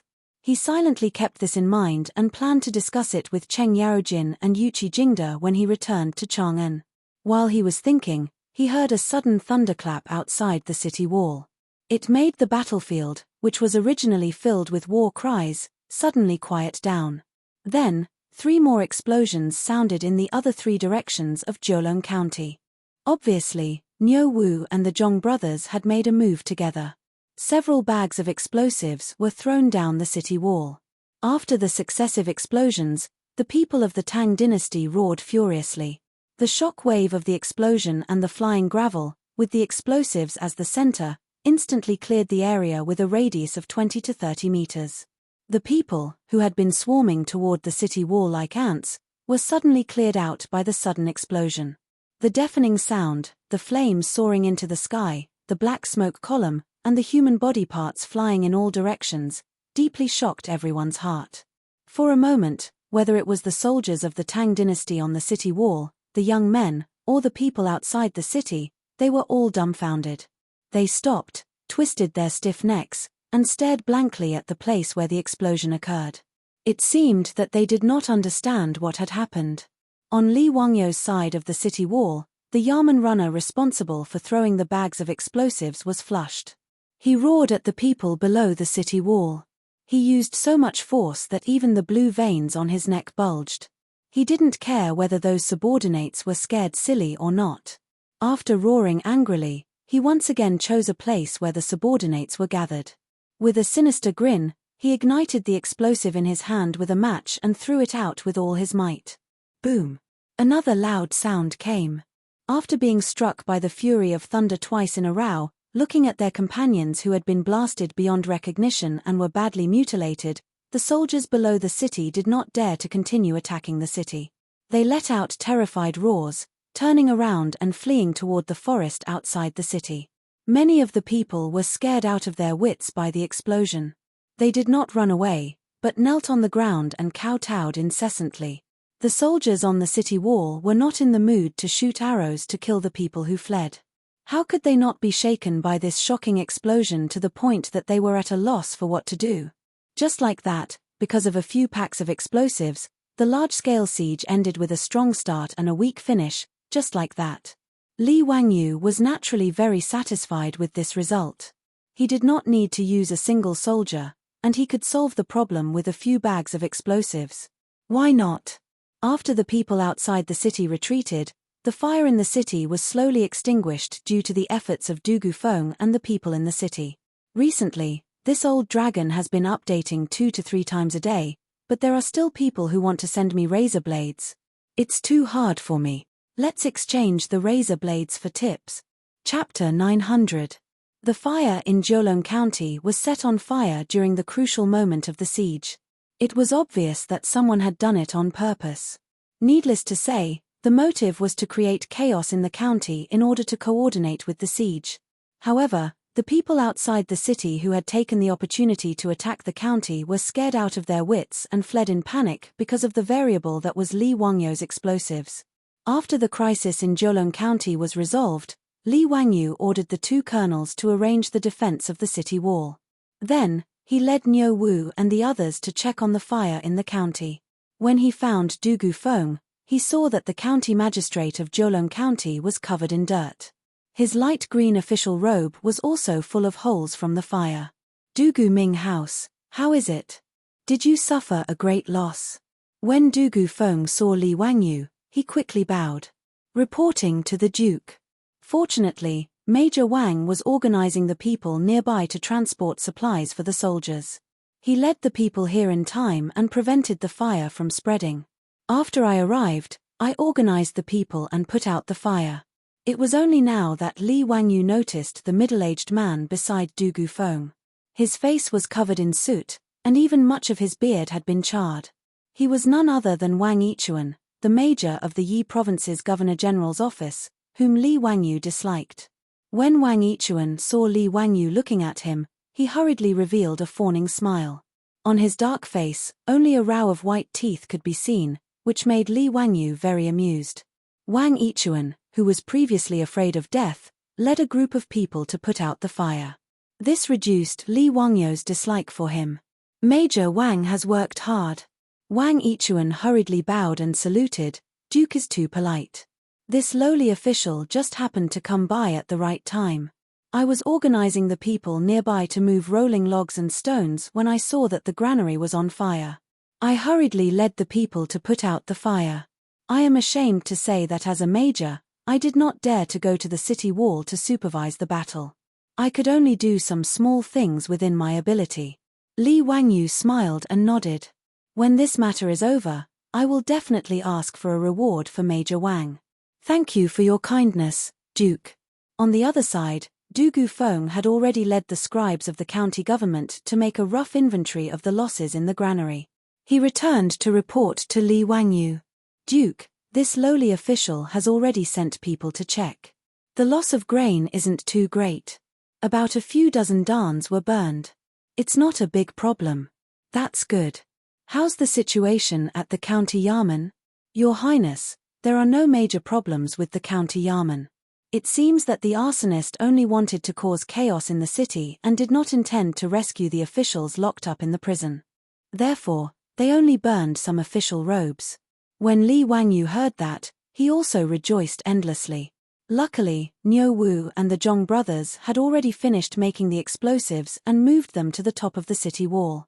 Otherwise, if the explosives were stored in the county Yamen, it would be difficult to deal with them. However, he agreed with Du Gufeng's words.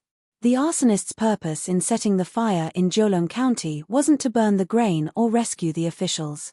It was only to cooperate with the officials outside the city to attack the city and set the city on fire to cause panic. However, the arsonist would never have thought that the explosives made by Li Wangyu would turn the matter of the officials attacking the city into a joke. Furthermore, the arsonist's effort in setting the city on fire was completely in vain. Instead, he exposed himself. When Li Wangyu thought about what the officials told him yesterday, he couldn't help but feel slightly moved. He asked, Dugu Ming House, are there many rich merchants in Jiulong County? Du Gufeng shook his head. This county is a lower county and the population is less than 1,000 households. There are only a dozen or so families in the city that can be considered rich merchants. When Li Wangyu heard that, he nodded slightly. Today's fire in the city confirmed one of his suspicions. The person who colluded with the officials was also in Jiulong County. According to the officials, the mysterious person wearing a silk undergarment gave Li Wangyu reason to suspect that the mysterious person was one of the rich merchants in Jiulong County. He thought about it from left to right, but he still couldn't figure out the purpose of the officials attacking Jiulong County. However, no matter what, the people who were related to Jiulong County must be the local tycoons of Jiulong County. There must be some secret that Li Wangyu and even Du Gufeng, the county magistrate of Jiulong County, didn't know. That was why the mysterious person took the risk and cooperated with the officials to attack Jiulong County to achieve his goal. Li Wangyu thought for a long time and came up with a solution that wasn't really a solution. Dugu Ming House, today is another great victory.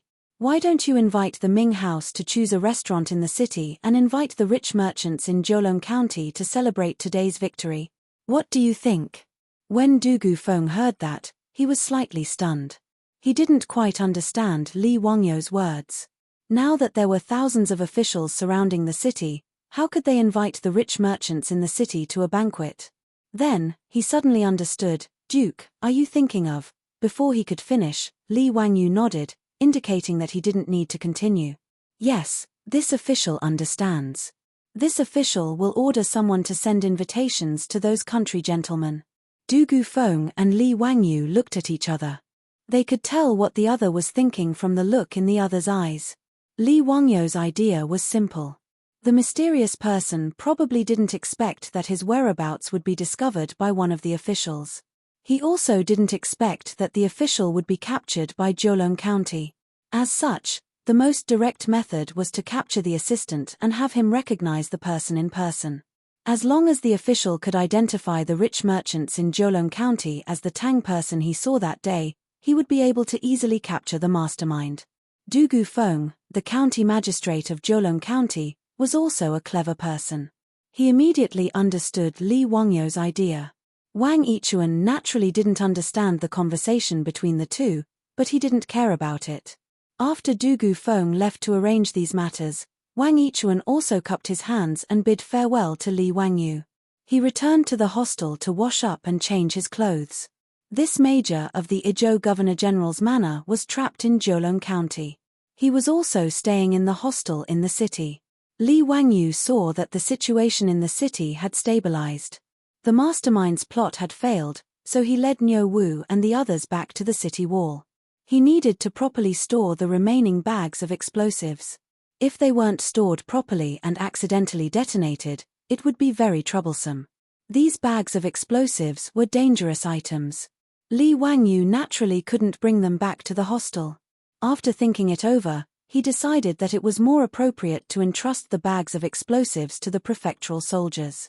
After ordering people to find the two colonels of the prefectural soldiers, Li Wangyu explained to them how to store the bags of explosives. These two colonels had already been convinced by the power of the bags of explosives on the city wall today. When they heard that Li Wangyu wanted to entrust these divine items to them for safekeeping, they naturally patted their chests and promised that they would send the most elite prefectural soldiers to look after the bags of thunderbolt shaking thunder. There wouldn't be any mistakes. Li Wangyu also trusted the two of them. If even the prefectural soldiers couldn't protect the bags of explosives, then he didn't have anyone else to trust. After ordering the prefectural soldiers to carefully move the bags of explosives away, one of the colonels couldn't help but sigh, "If we had the Duke's thunderbolt shaking thunder back then, we wouldn't have suffered so much in Songju." When Li Wangyu heard this, he asked curiously, "Aren't you the prefectural soldiers of Pengju? Why, were you stationed in Songju before? There's only one more update today. Perfecting the plot definitely isn't because of playing games." Chapter 901. In response to Li Wangyu's question, the colonel nodded and replied, "Duke, you may not know this, but all of us, including Pengju and Songju, are under the control of the Izhou Governor-General. Therefore, every year, we have the opportunity to be sent to Songju to train." Hearing this, Li Wangyu understood a little. The Izhou Governor-General's office actually had the military and political power of Izhou, Mian, Jian, Jiao, Ling, Ya, Mai, Meng, Jian, Chong, and Songju. Although the government soldiers were not professional soldiers like the imperial army, the Tang dynasty would still give them intensive military training every year to maintain their combat strength. Songju was an important city on the border with the Tu Yuhan.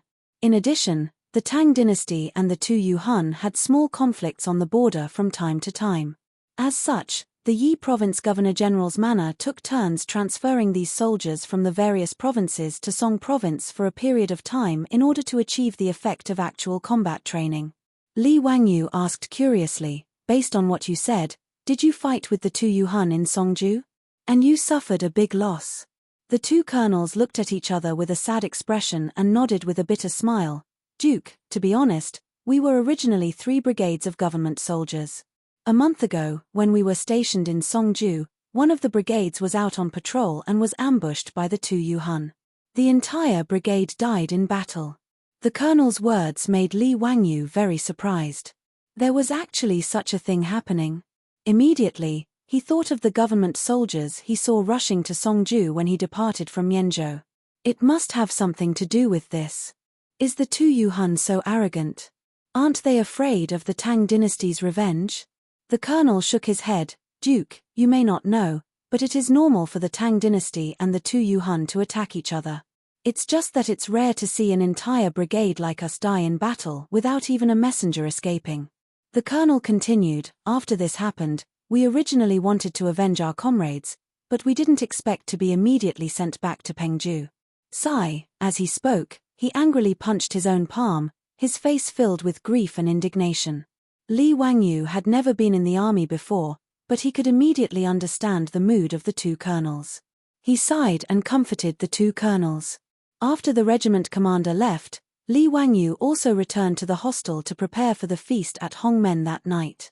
After receiving Du Gufeng's invitation, the 10 or so wealthy merchants of Jiulong County were somewhat surprised, but none of them refused. They all arrived at the restaurant as scheduled. Du Gufeng had already ordered someone to bring the assistant out of the prison. After washing up and dressing up, he got him a set of restaurant doctor's clothes and had him follow the bailiffs to receive the rich merchants in front of the restaurant. His goal was naturally to find out who that mysterious Tang was. However, to Li Wangyu and Du Gufeng's surprise, even after all the guests had arrived, the guard was still unable to identify the mysterious Tang from the crowd. Regardless of whether it was the rich merchants themselves or their servants, none of them matched the description. After receiving Du Gufeng's report, Li Wangyu frowned. Could it be that his previous thoughts were wrong? The people who were spying on Jiulong County were not the rich merchants in the city. However, other than these people, Li Wangyu could not think of anyone else who would benefit if Jiulong County was taken over by the guards. What was the motive?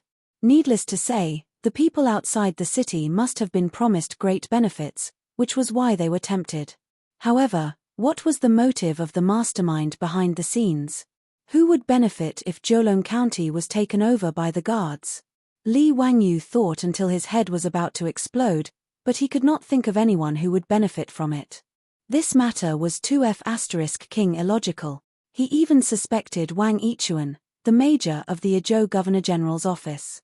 He ordered Du Gufeng to investigate in private to see if Wang Yichuan had any connection with Jiulong County. However, after Du Gufeng ordered the bailiffs to investigate, they confirmed that Wang Yichuan had no relationship with the rich merchants of Jiulong County. He did not have any relatives or old friends, nor did he have any family members. Wang Yichuan only liked Pengzhou's peonies. Whenever Pengzhou's peonies bloomed, he would come to Jiulong County to admire the flowers. This time, he was trapped in Jiulong County, just like Li Wangyu and company. Seeing the situation, Li Wangyu no longer suspected Wang Yichuan. Since he could not catch the mastermind behind the scenes, Li Wangyu could not be bothered to continue being a detective to solve the case. In the past few days, the guards outside the city did not continue to attack the city. It was as if they were completely scared out of their wits by the explosives. In fact, it was not just the guards. Even the soldiers and youths on the city walls were frightened by the power of the explosives. Even the commoners of Jiulong County took out their incense burners, burned incense, and kowtowed to thank the god of thunder for his protection. In the eyes of the commoners, the sound of the explosives exploding was the god of thunder's wrath, striking those damned guards to death. Jiulong County and the guards outside the city were in a stalemate. Early in the morning, when the sun rose as usual, the soldiers on the city wall who were in charge of guarding the city were surprised to find that the shadows of their subordinates who had appeared from time to time outside the city had disappeared. The forest outside the city was silent. Li Wangyu and Du Gufeng, who had been notified, hurried over. When they saw the situation, they were very suspicious. Did the guards give up and retreat, or were they deliberately trying to mislead the enemy? After the two discussed for a while, they ordered people to use ropes to hang a hanging basket and let a group of guards go down the city walls to check on the situation. It didn't take long for the soldiers to return with good news. The guards had all retreated, leaving only a mess in the camp in the forest. When the news came back, it immediately attracted the excited shouts of the guards and youths on the city walls. This time, the crisis of Jiulong County was completely resolved. Soon, another guard came to report that dust was rising on the official road in the south of the city. It seemed that a large group of cavalry was approaching. This made the guards and youths on the city walls nervous. Li Wangyu and Du Gufeng looked at each other. They did not see any panic in each other's eyes. The cavalry that appeared on the official road was undoubtedly the reinforcements of the Yi province governor's mansion. Sure enough, it didn't take long for the cavalry to appear before everyone's eyes. The flag of the Tang army fluttering high in the air immediately caused the soldiers on the city walls to erupt into thunderous cheers. Du Gufeng was very cautious. He did not directly order people to open the city gates. Instead, he personally shouted at the cavalry below and asked for their identity. It was impossible for the guards to pretend to be the cavalry of the Tang dynasty. After all, The equipment of the Tang dynasty's cavalry could not be bought even if they pawned the guards' pants. After confirming the identity of the cavalry below, Du Gufeng immediately ordered people to open the city gates to welcome the reinforcements sent by the Yi province governor's mansion. This time, the Yi province governor's mansion had sent 3,000 cavalry to reinforce the besieged Jiulong County. However, they did not expect that the guards had already escaped by the time they arrived. Li Wangyu did not expect that the person leading the cavalry to be the Yi province governor's mansion governor, Shi Jiao Shilian. Chapter 902. Because the power of the governor was too great, after Li ascended to the throne, he transferred all the governors of the various governor manors away. He only appointed Zhong Wang Yao as governor. The actual power and responsibility of the governor's office was managed by the governor's office. Therefore, the governor's office in Izhou was the boss of Yi, Mian, Jian, Jiao, Ling, Ya, Mai, Meng, Jian, Jiang, and Song prefectures. His position was equivalent to the Jidushi of the Tang dynasty. As for Jiao Shilian, his background was even deeper. Although Li Wangyu had never met him, he knew the influence that Jiao Shilian had in the imperial court. He was one of the 24 meritorious officials of the Lingyan Pavilion, the wife of Pai Lupi, and the uncle of Empress Zhongsun. Jiao Shilian came from a famous family. He was very ambitious, loyal, and could recognize talents. He was known as the prime minister of the early Tang dynasty. Zhongsun Wuji and Empress Zhongsun were both brought up by their uncle, Jiao Shilian, and were educated into talents. Even Pai Lupi was chosen by Jiao Shilian at first sight. He felt that Pai Lupi's temperament was different from normal people and that he would be able to achieve great things in the future. Therefore, he decided to marry Empress Zhongsun to Pai Lupi. In the first year of Zhongguan, Jiao Shilian was punished for taking away the secret memorial that Wang Gui had given to Pai Lupi. He was demoted to the governor of an province and then transferred to the governor's office in Izhou. In history, Jiao Shilian was called back to Chang'an City by Pai Lupi the next year and became the Minister of Personnel and Duke of Shu. Li Wangyu naturally knew Jiao Shilian's position, so he was very surprised that Jiao Shilian personally led troops to rescue Jiulong County. Jiao Shilian, the big shot of Yi province, had come here in person. Could it be that something had happened again? Li Wangyu did not want to meet Jiao Shilian. It was fine if other people knew, but Jiao Shilian might know that he ran away.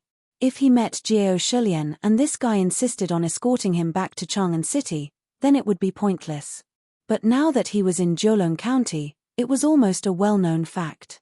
So, it was impossible to hide it. Therefore, even though Li Wangyu was unwilling, he could only obediently descend from the city wall and greet Jiao Shilian. Sure enough, Jiao Shilian was shocked when he heard that Li Wangyu was in Jiulong County. County Duke Hu, why are you in Jiulong County? Haha, this old man didn't expect that you would actually run to this old man's territory when the saints were searching all over the world for you. Li Wangyu rubbed his nose awkwardly. Sure enough, Jiao Shilian knew about this. In fact, ever since Mi Tuor and the other playboys failed to find Li Wangyu in Jiangzhou, Pai Lupi simply sent secret letters to all the governors of the Tang dynasty, asking them to keep track of the whereabouts of County Magistrate Hu. Once they found County Duke Hu, they would immediately send troops to escort him back to Chang'an. Wu Shixian had not received the letter when he arrived in Lizhu. Otherwise, he would have been escorted back to Chang'an and given to Pai Lupi to kick his ass. He had considered this possibility that day, so he deliberately set up a deceptive formation and played the trick of a cicada shedding its shell on the river boat. When Wu Shixian received Pai Lupi's secret letter, he smiled bitterly. He had fallen for Li Wangyu's trick and sent people to chase him along the waterway. Jiao Shilian naturally received Pai Lupi's secret letter. So, when Li Wangyu appeared in front of him, Jiao Shilian could not help but stroke his beard and laugh. County Duke Hu, don't blame this old man for being rude. I've finally found you. Let's go back to Chengdu County together. Later, this old man will arrange for people to escort County Duke Hu back to Chang'an. County Duke Hu, please don't make things difficult for this old man. Jiao Shilian was only a secondary grade 3 official, slightly lower than Li Wangyu, a secondary grade 2 official who had founded the country. However, With Gao Shulian's experience, he did not need to call himself a lower official. He was on the same level as Li Wangyu. In terms of seniority, Li Wangyu could even be considered Gao Shulian's grandson. After all, Pai Lupi was Li Wangyu's uncle, and Gao Shulian was Pai Lupi's wife's uncle. Li Wangyu could only bitterly smile and shake his head at Gao Shulian's words. Duke Gao can just call me Zio. When this matter is over, I will return to Chang'an and will not make things difficult for Duke Gao. Haha, then this old man will not be polite. Zio, you have been away for several months. His Majesty and Maid Guanyin have missed you a lot. Right, is Marquis Yangling also in Jiulong County? Marquis Yangling? Li Wangyu was slightly stunned, and then his face was filled with surprise. Duke Gao, did His Majesty give my Lady Su a title? Gao Shulian twisted his mustache and smiled. That's right. His Majesty has already given her the title of Marquis Yangling and announced it to the world. Speaking of which, Marquis Yangling is really amazing. The 3 female marquises in the former Han did not have any achievements. They were only given titles because they were close to Han Emperor Gaozu and Empress Lu. As for Marquis Yangling, she relied on her own merits to be given a title. She is a heroine, a woman amongst women. I really respect her. Li Wangyu was naturally overjoyed. He laughed and said, "You're exaggerating, Duke Gao." Haha. Since Pai Lupi had already given Su Changqing a title, Li Wangyu's goal had been achieved. In this way, returning to Chang'an City would not be a difficult task. Although he would definitely be taught a lesson by Pai Lupi when he returned, Li Wangyu felt that it was worth it to run away. Knowing that Su Changqing had already been given a title, Li Wangyu no longer held any grudges and chatted happily with Gao Shulian. After the army entered the city, Li Wangyu and Gao Shulian were carefully invited to the county office by Du Gufeng. He also ordered people to invite Wang Yichuan, the major of the Ezhou Governor-General's manor, to the county office. After everyone talked, Li Wangyu found out that Gao Shulian was not clear about the situation in Jiulong County. However, after the rebellion, although they tried their best to block the news, there were still many scholars and ladies from Chengdu County who came to admire the flowers. Even Wang Yichuan was trapped in Jiulong County and could not leave. This matter could not be hidden for long. When people from Chengdu County went to the county office to report that their relatives had gone to Jiulong County and never returned, the matter was quickly reported to the Ezhou Governor-General's manor. The Governor-General's manor quickly sent out scouts and the matter of the rebellion was immediately exposed. After learning about this matter, Gao Shulian was naturally furious.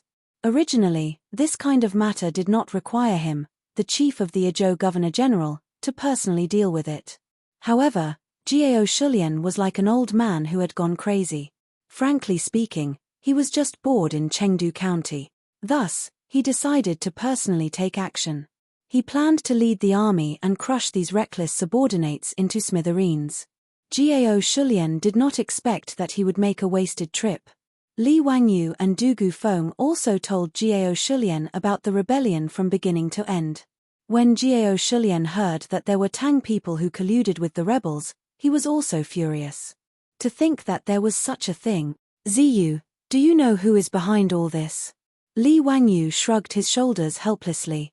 Wang Yichuan and Du Gufeng also looked helpless. Obviously, the mastermind behind this was very well hidden. Other than knowing that there was such a mysterious person, they did not even know his purpose, let alone find out who he was.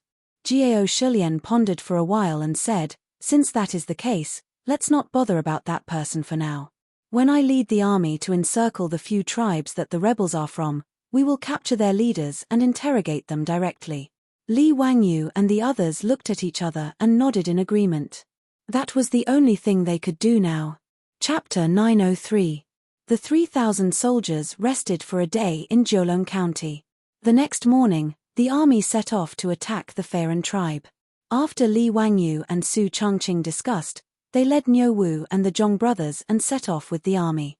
It wasn't that Li Wangyu wanted to join in the fun, but because he heard that the Feiran tribe was in the mountains.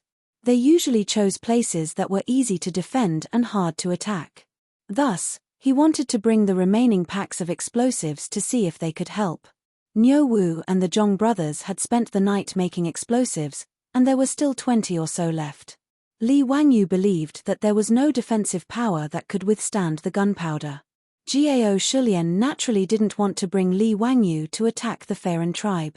From Jiao Shulian's point of view, attacking the Feiren tribe wasn't dangerous.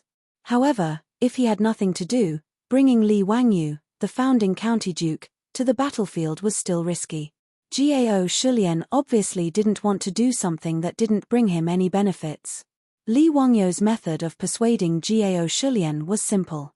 He just needed to detonate a pack of explosives in front of him and easily deal with the old man. In the era of cold weapons, there was no need to doubt the power of explosives. Jiao Shulian, as well as the captains and captains, were so shocked that their jaws almost dropped to the ground. After personally witnessing the power of the heaven-shaking thunderbolt, Jiao Shulian immediately changed his mind. Zio, this heaven-shaking thunderbolt is truly incredible. I wonder if you can give me the secret recipe for this item?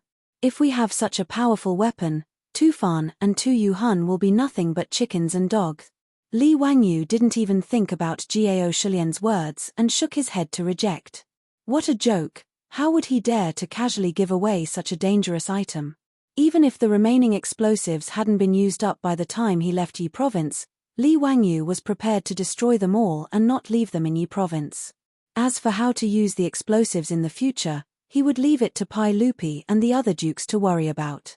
Jiao Shulian could understand this, but he felt that it was a pity. Jiao Shulian left behind 500 soldiers to defend Jiulong County, in case those damned Fu Ren tribe came back to attack. Then, with the guide sent by Dugu Feng to lead the way, 2,500 soldiers entered Jiulong Mountain to annihilate the Fu Ren tribe. However, to everyone's surprise, the army went to a few Feiren tribes, but found nothing. There were a total of 5 Feiren tribes that participated in the rebellion, and lived in Jiulong Mountain near Jiulong County. However, when Jiao Shulian and Li arrived at the Feiren tribe, the tribes were already deserted. Other than the mess on the ground and the pots and pans that they didn't have time to take away, there wasn't even a dog in the tribe. Li Wangyu was speechless at this situation. When did these Feiren? They actually knew that the rebellion had failed and that the Tang army would come to settle accounts with them, so they all patted their butts and ran away. If the Feiren hid in the mountains, they would be dead. There was no way to find them. The current Tang dynasty wasn't like the future. She was filled with mountains and undeveloped forests. There were no roads or signs of human habitation. It was too easy to hide a few thousand people. However, when Li Wangyu thought about it carefully, he rejected this idea. The Feiren tribe didn't only have young men. There were more than 1,000 Feiren tribes, and there were countless women and children. If these people ran into the mountains with the young men, where would there be enough food to feed them? The guardsmen were not barbarians. Although they hunted, like the Tang, they mainly relied on farming to support themselves. There were many farmlands around the Feiren tribe. Under such circumstances, how far could the Feiren tribe run when the rebellion failed? Jiao Shulian tribe was so angry that he ordered people to burn down the empty Feiren tribe. In truth, Li Wangyu tribe didn't think that there was anything to burn. The houses of the Feiren tribe were simple thatched huts built on large trees. The Feiren tribe called this type of house Hailang. They used wood as nests to avoid the miasma, and it was extremely simple. There was no difference whether they burned it or not. After missing twice, Jiao Shulian tribe was so angry that he found the guide that Jiulong County sent over. The guide was an acquaintance of Li Wangyu's. He was the brave Yamen runner who was the first to detonate the explosives on the drill ground. Let me ask you, where can these Feiren tribe run to? What do you think?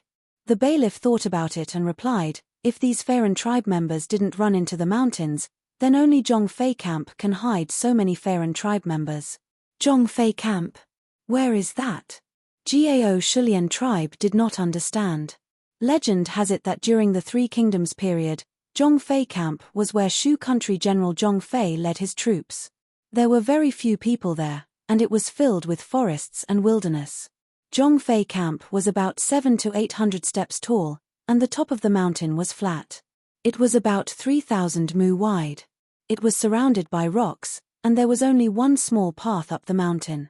It was the best place to hide troops. The bailiff's words made Gao Shilian and Li Wangyu tribe members frown. If there was such a place, it wouldn't be hard for the Feiran tribe members to hide in Zhongfei camp. Gao Shilian tribe did not understand and asked, since there is such a good place to hide troops, why didn't they send troops to guard it? The bailiff gave a bitter smile. Lord Gao, the place where Zhongfei camp is located is really deserted. It is also deep in the mountains, so there isn't much point in having troops there. During the Shu country, there was an official road at the foot of the mountain. Zhongfei camp guarded the mountain beside the official road, so it was naturally a place that military strategists fought over. However, the official road has long been abandoned, so there is no need for troops to be stationed there. His explanation allowed everyone to understand why the barracks that Zhongfei had set up back then had been taken over by his subordinates. Since that is the case, then let's go directly to Zhongfei camp. Gao Shilian tribe did not care what was special about Zhongfei camp.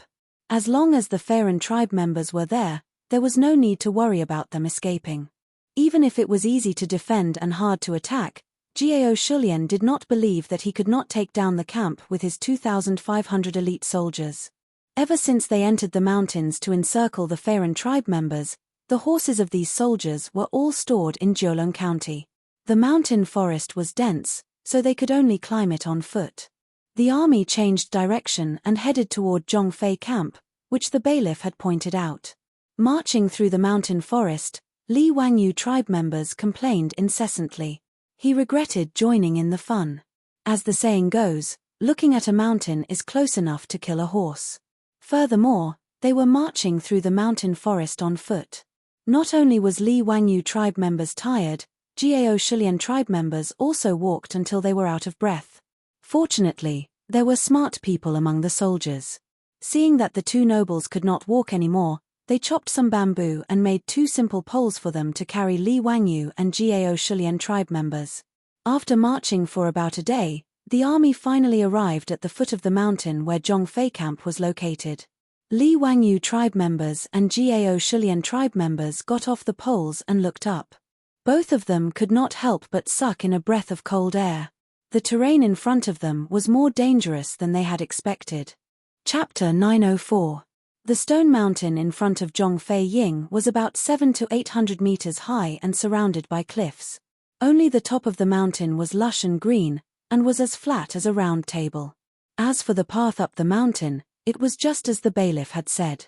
There was only one narrow path that could be used. Li Wangyu took out a monocular from his pocket and opened it to look at the top of the mountain. Sure enough, he saw a vague figure flashing on the mountain top. Needless to say, those were the people who had disappeared. Li Wangyu was in awe of these subordinates for being so decisive. After failing to besiege Jiulong County, they retreated before the army arrived. Moreover, they retreated so decisively. The 5 tribes all ran to Zhongfei Ying's camp to avoid being chased by the Tang army. They were really decisive. In this kind of terrain, even if the Tang army was well equipped, it would be extremely difficult to take down Zhongfei Ying's camp. The saying "one man can hold back 10,000 men" described the terrain in front of them. Not to mention the thousands of strong men and close to 10,000 women and children on the top of the mountain. In this kind of terrain, as long as the people weren't stupid, they could send out hundreds of archers to seal off the entire path up the mountain.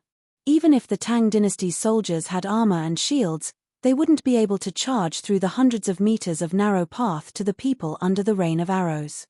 The more Li Wangyu looked, the more shocked he became. In this kind of terrain, even if he had the bags of explosives, they wouldn't be of any use. No matter how strong the soldiers were, they wouldn't be able to throw the bags of explosives up 100 meters. Not to mention these 7 to 8 kilograms of explosives, even if Li Wangyu used a cheat and took out the grenades, no one would be able to throw the grenades up 100 meters, right? Li Wangyu looked through the telescope, and the more he observed, the colder his heart became. According to the bailiff who led the way, there was a water source at the top of Zhongfei Ying's camp, so they wouldn't die. Moreover, the people definitely didn't move here in a hurry. If the top of the mountain had 3,000 mu of land, Then they would be able to cultivate a lot of land and be self-sufficient in a short time. As for the Tang dynasty, if they were unable to take down Zhong Fei's camp in a short period of time, they would have no choice but to retreat. While Li Wangyu was observing with his binoculars, Jiao Shulian was very curious about the binoculars in his hand. The telescope had been introduced in the Tang dynasty for almost 2 years, and Li Wangyu had given the manufacturing method to Pai Lupi.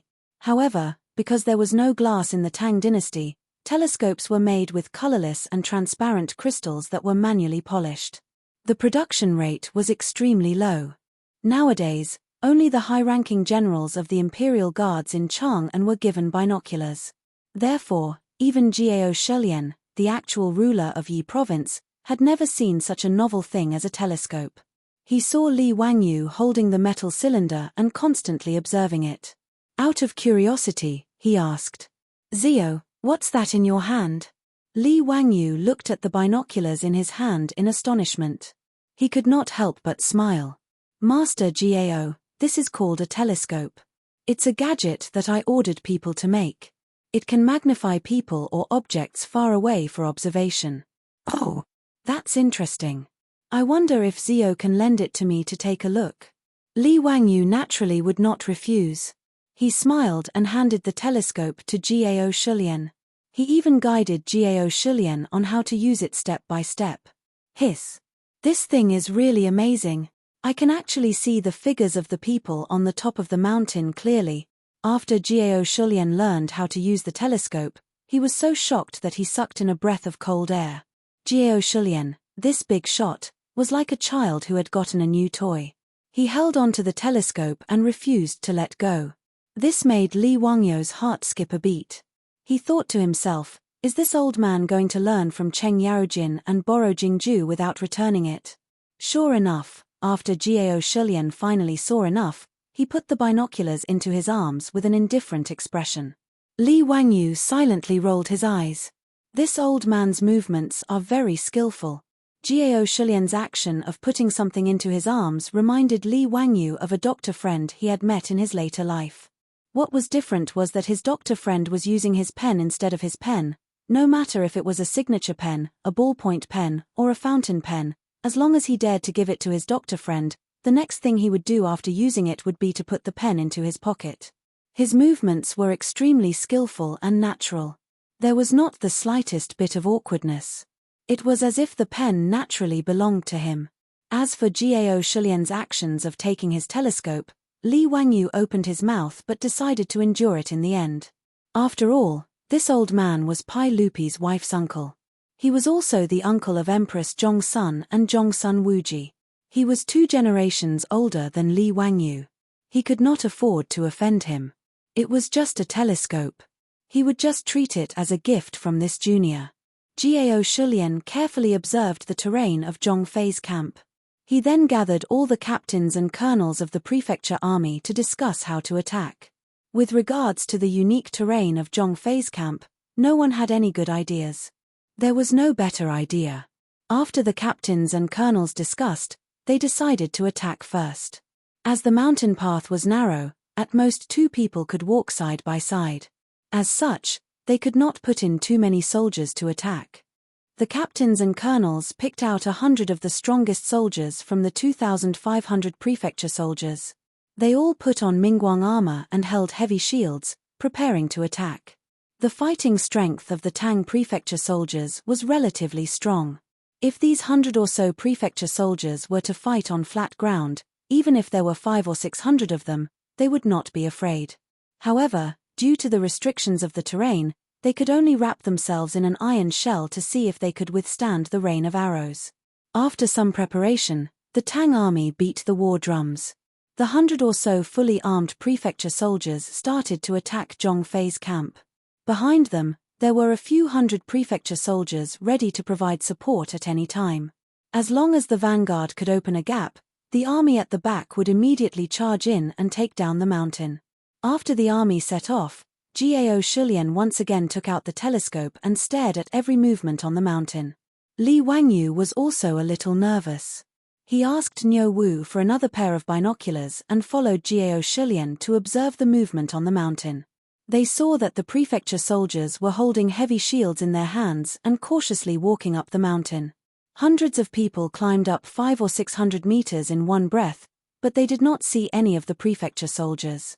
It was as if the prefecture soldiers did not notice the attack of the Tang army at the foot of the mountain. Even through Li Wangyu and Gao Shulian's binoculars, they couldn't see anyone at the top of the mountain. Right when the mansion soldiers turned a corner and were about to charge through the last few hundred meters, they heard the sound of drums and horns coming from the mountaintop. Then, hundreds of arrows came from the dense forest at the top of the mountain towards the Tang army. Chapter 905. Even though these hundreds of Tang soldiers had wrapped themselves up like tin cans and were protected by the heavy shields in their hands, they still could not withstand the rain of arrows shooting from above. The hundreds of valiant Tang soldiers raised their shields and tried to charge up against the arrow rain. However, they did not expect that the soldiers would start to roll down the mountain path. This time, the soldiers could not hold on any longer. They were knocked down by the stones on the narrow mountain path and screamed in pain. The colonel commanding the attack did not dare to be slow and immediately ordered a retreat. In the blink of an eye, 7 or 8 of the hundreds of Tang soldiers were killed, and more than 20 or 30 were injured.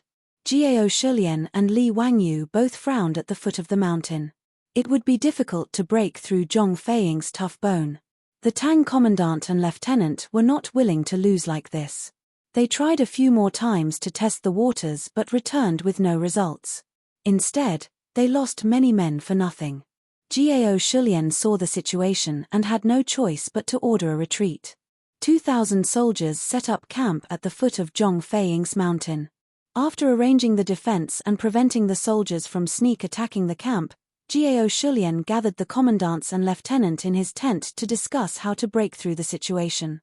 Facing such a terrain, everyone was at their wits' end. Li Wangyu was also very angry. He thought that the explosives he brought would be able to win by surprise. However, he did not expect to encounter such a situation where even the explosives in his hands were useless.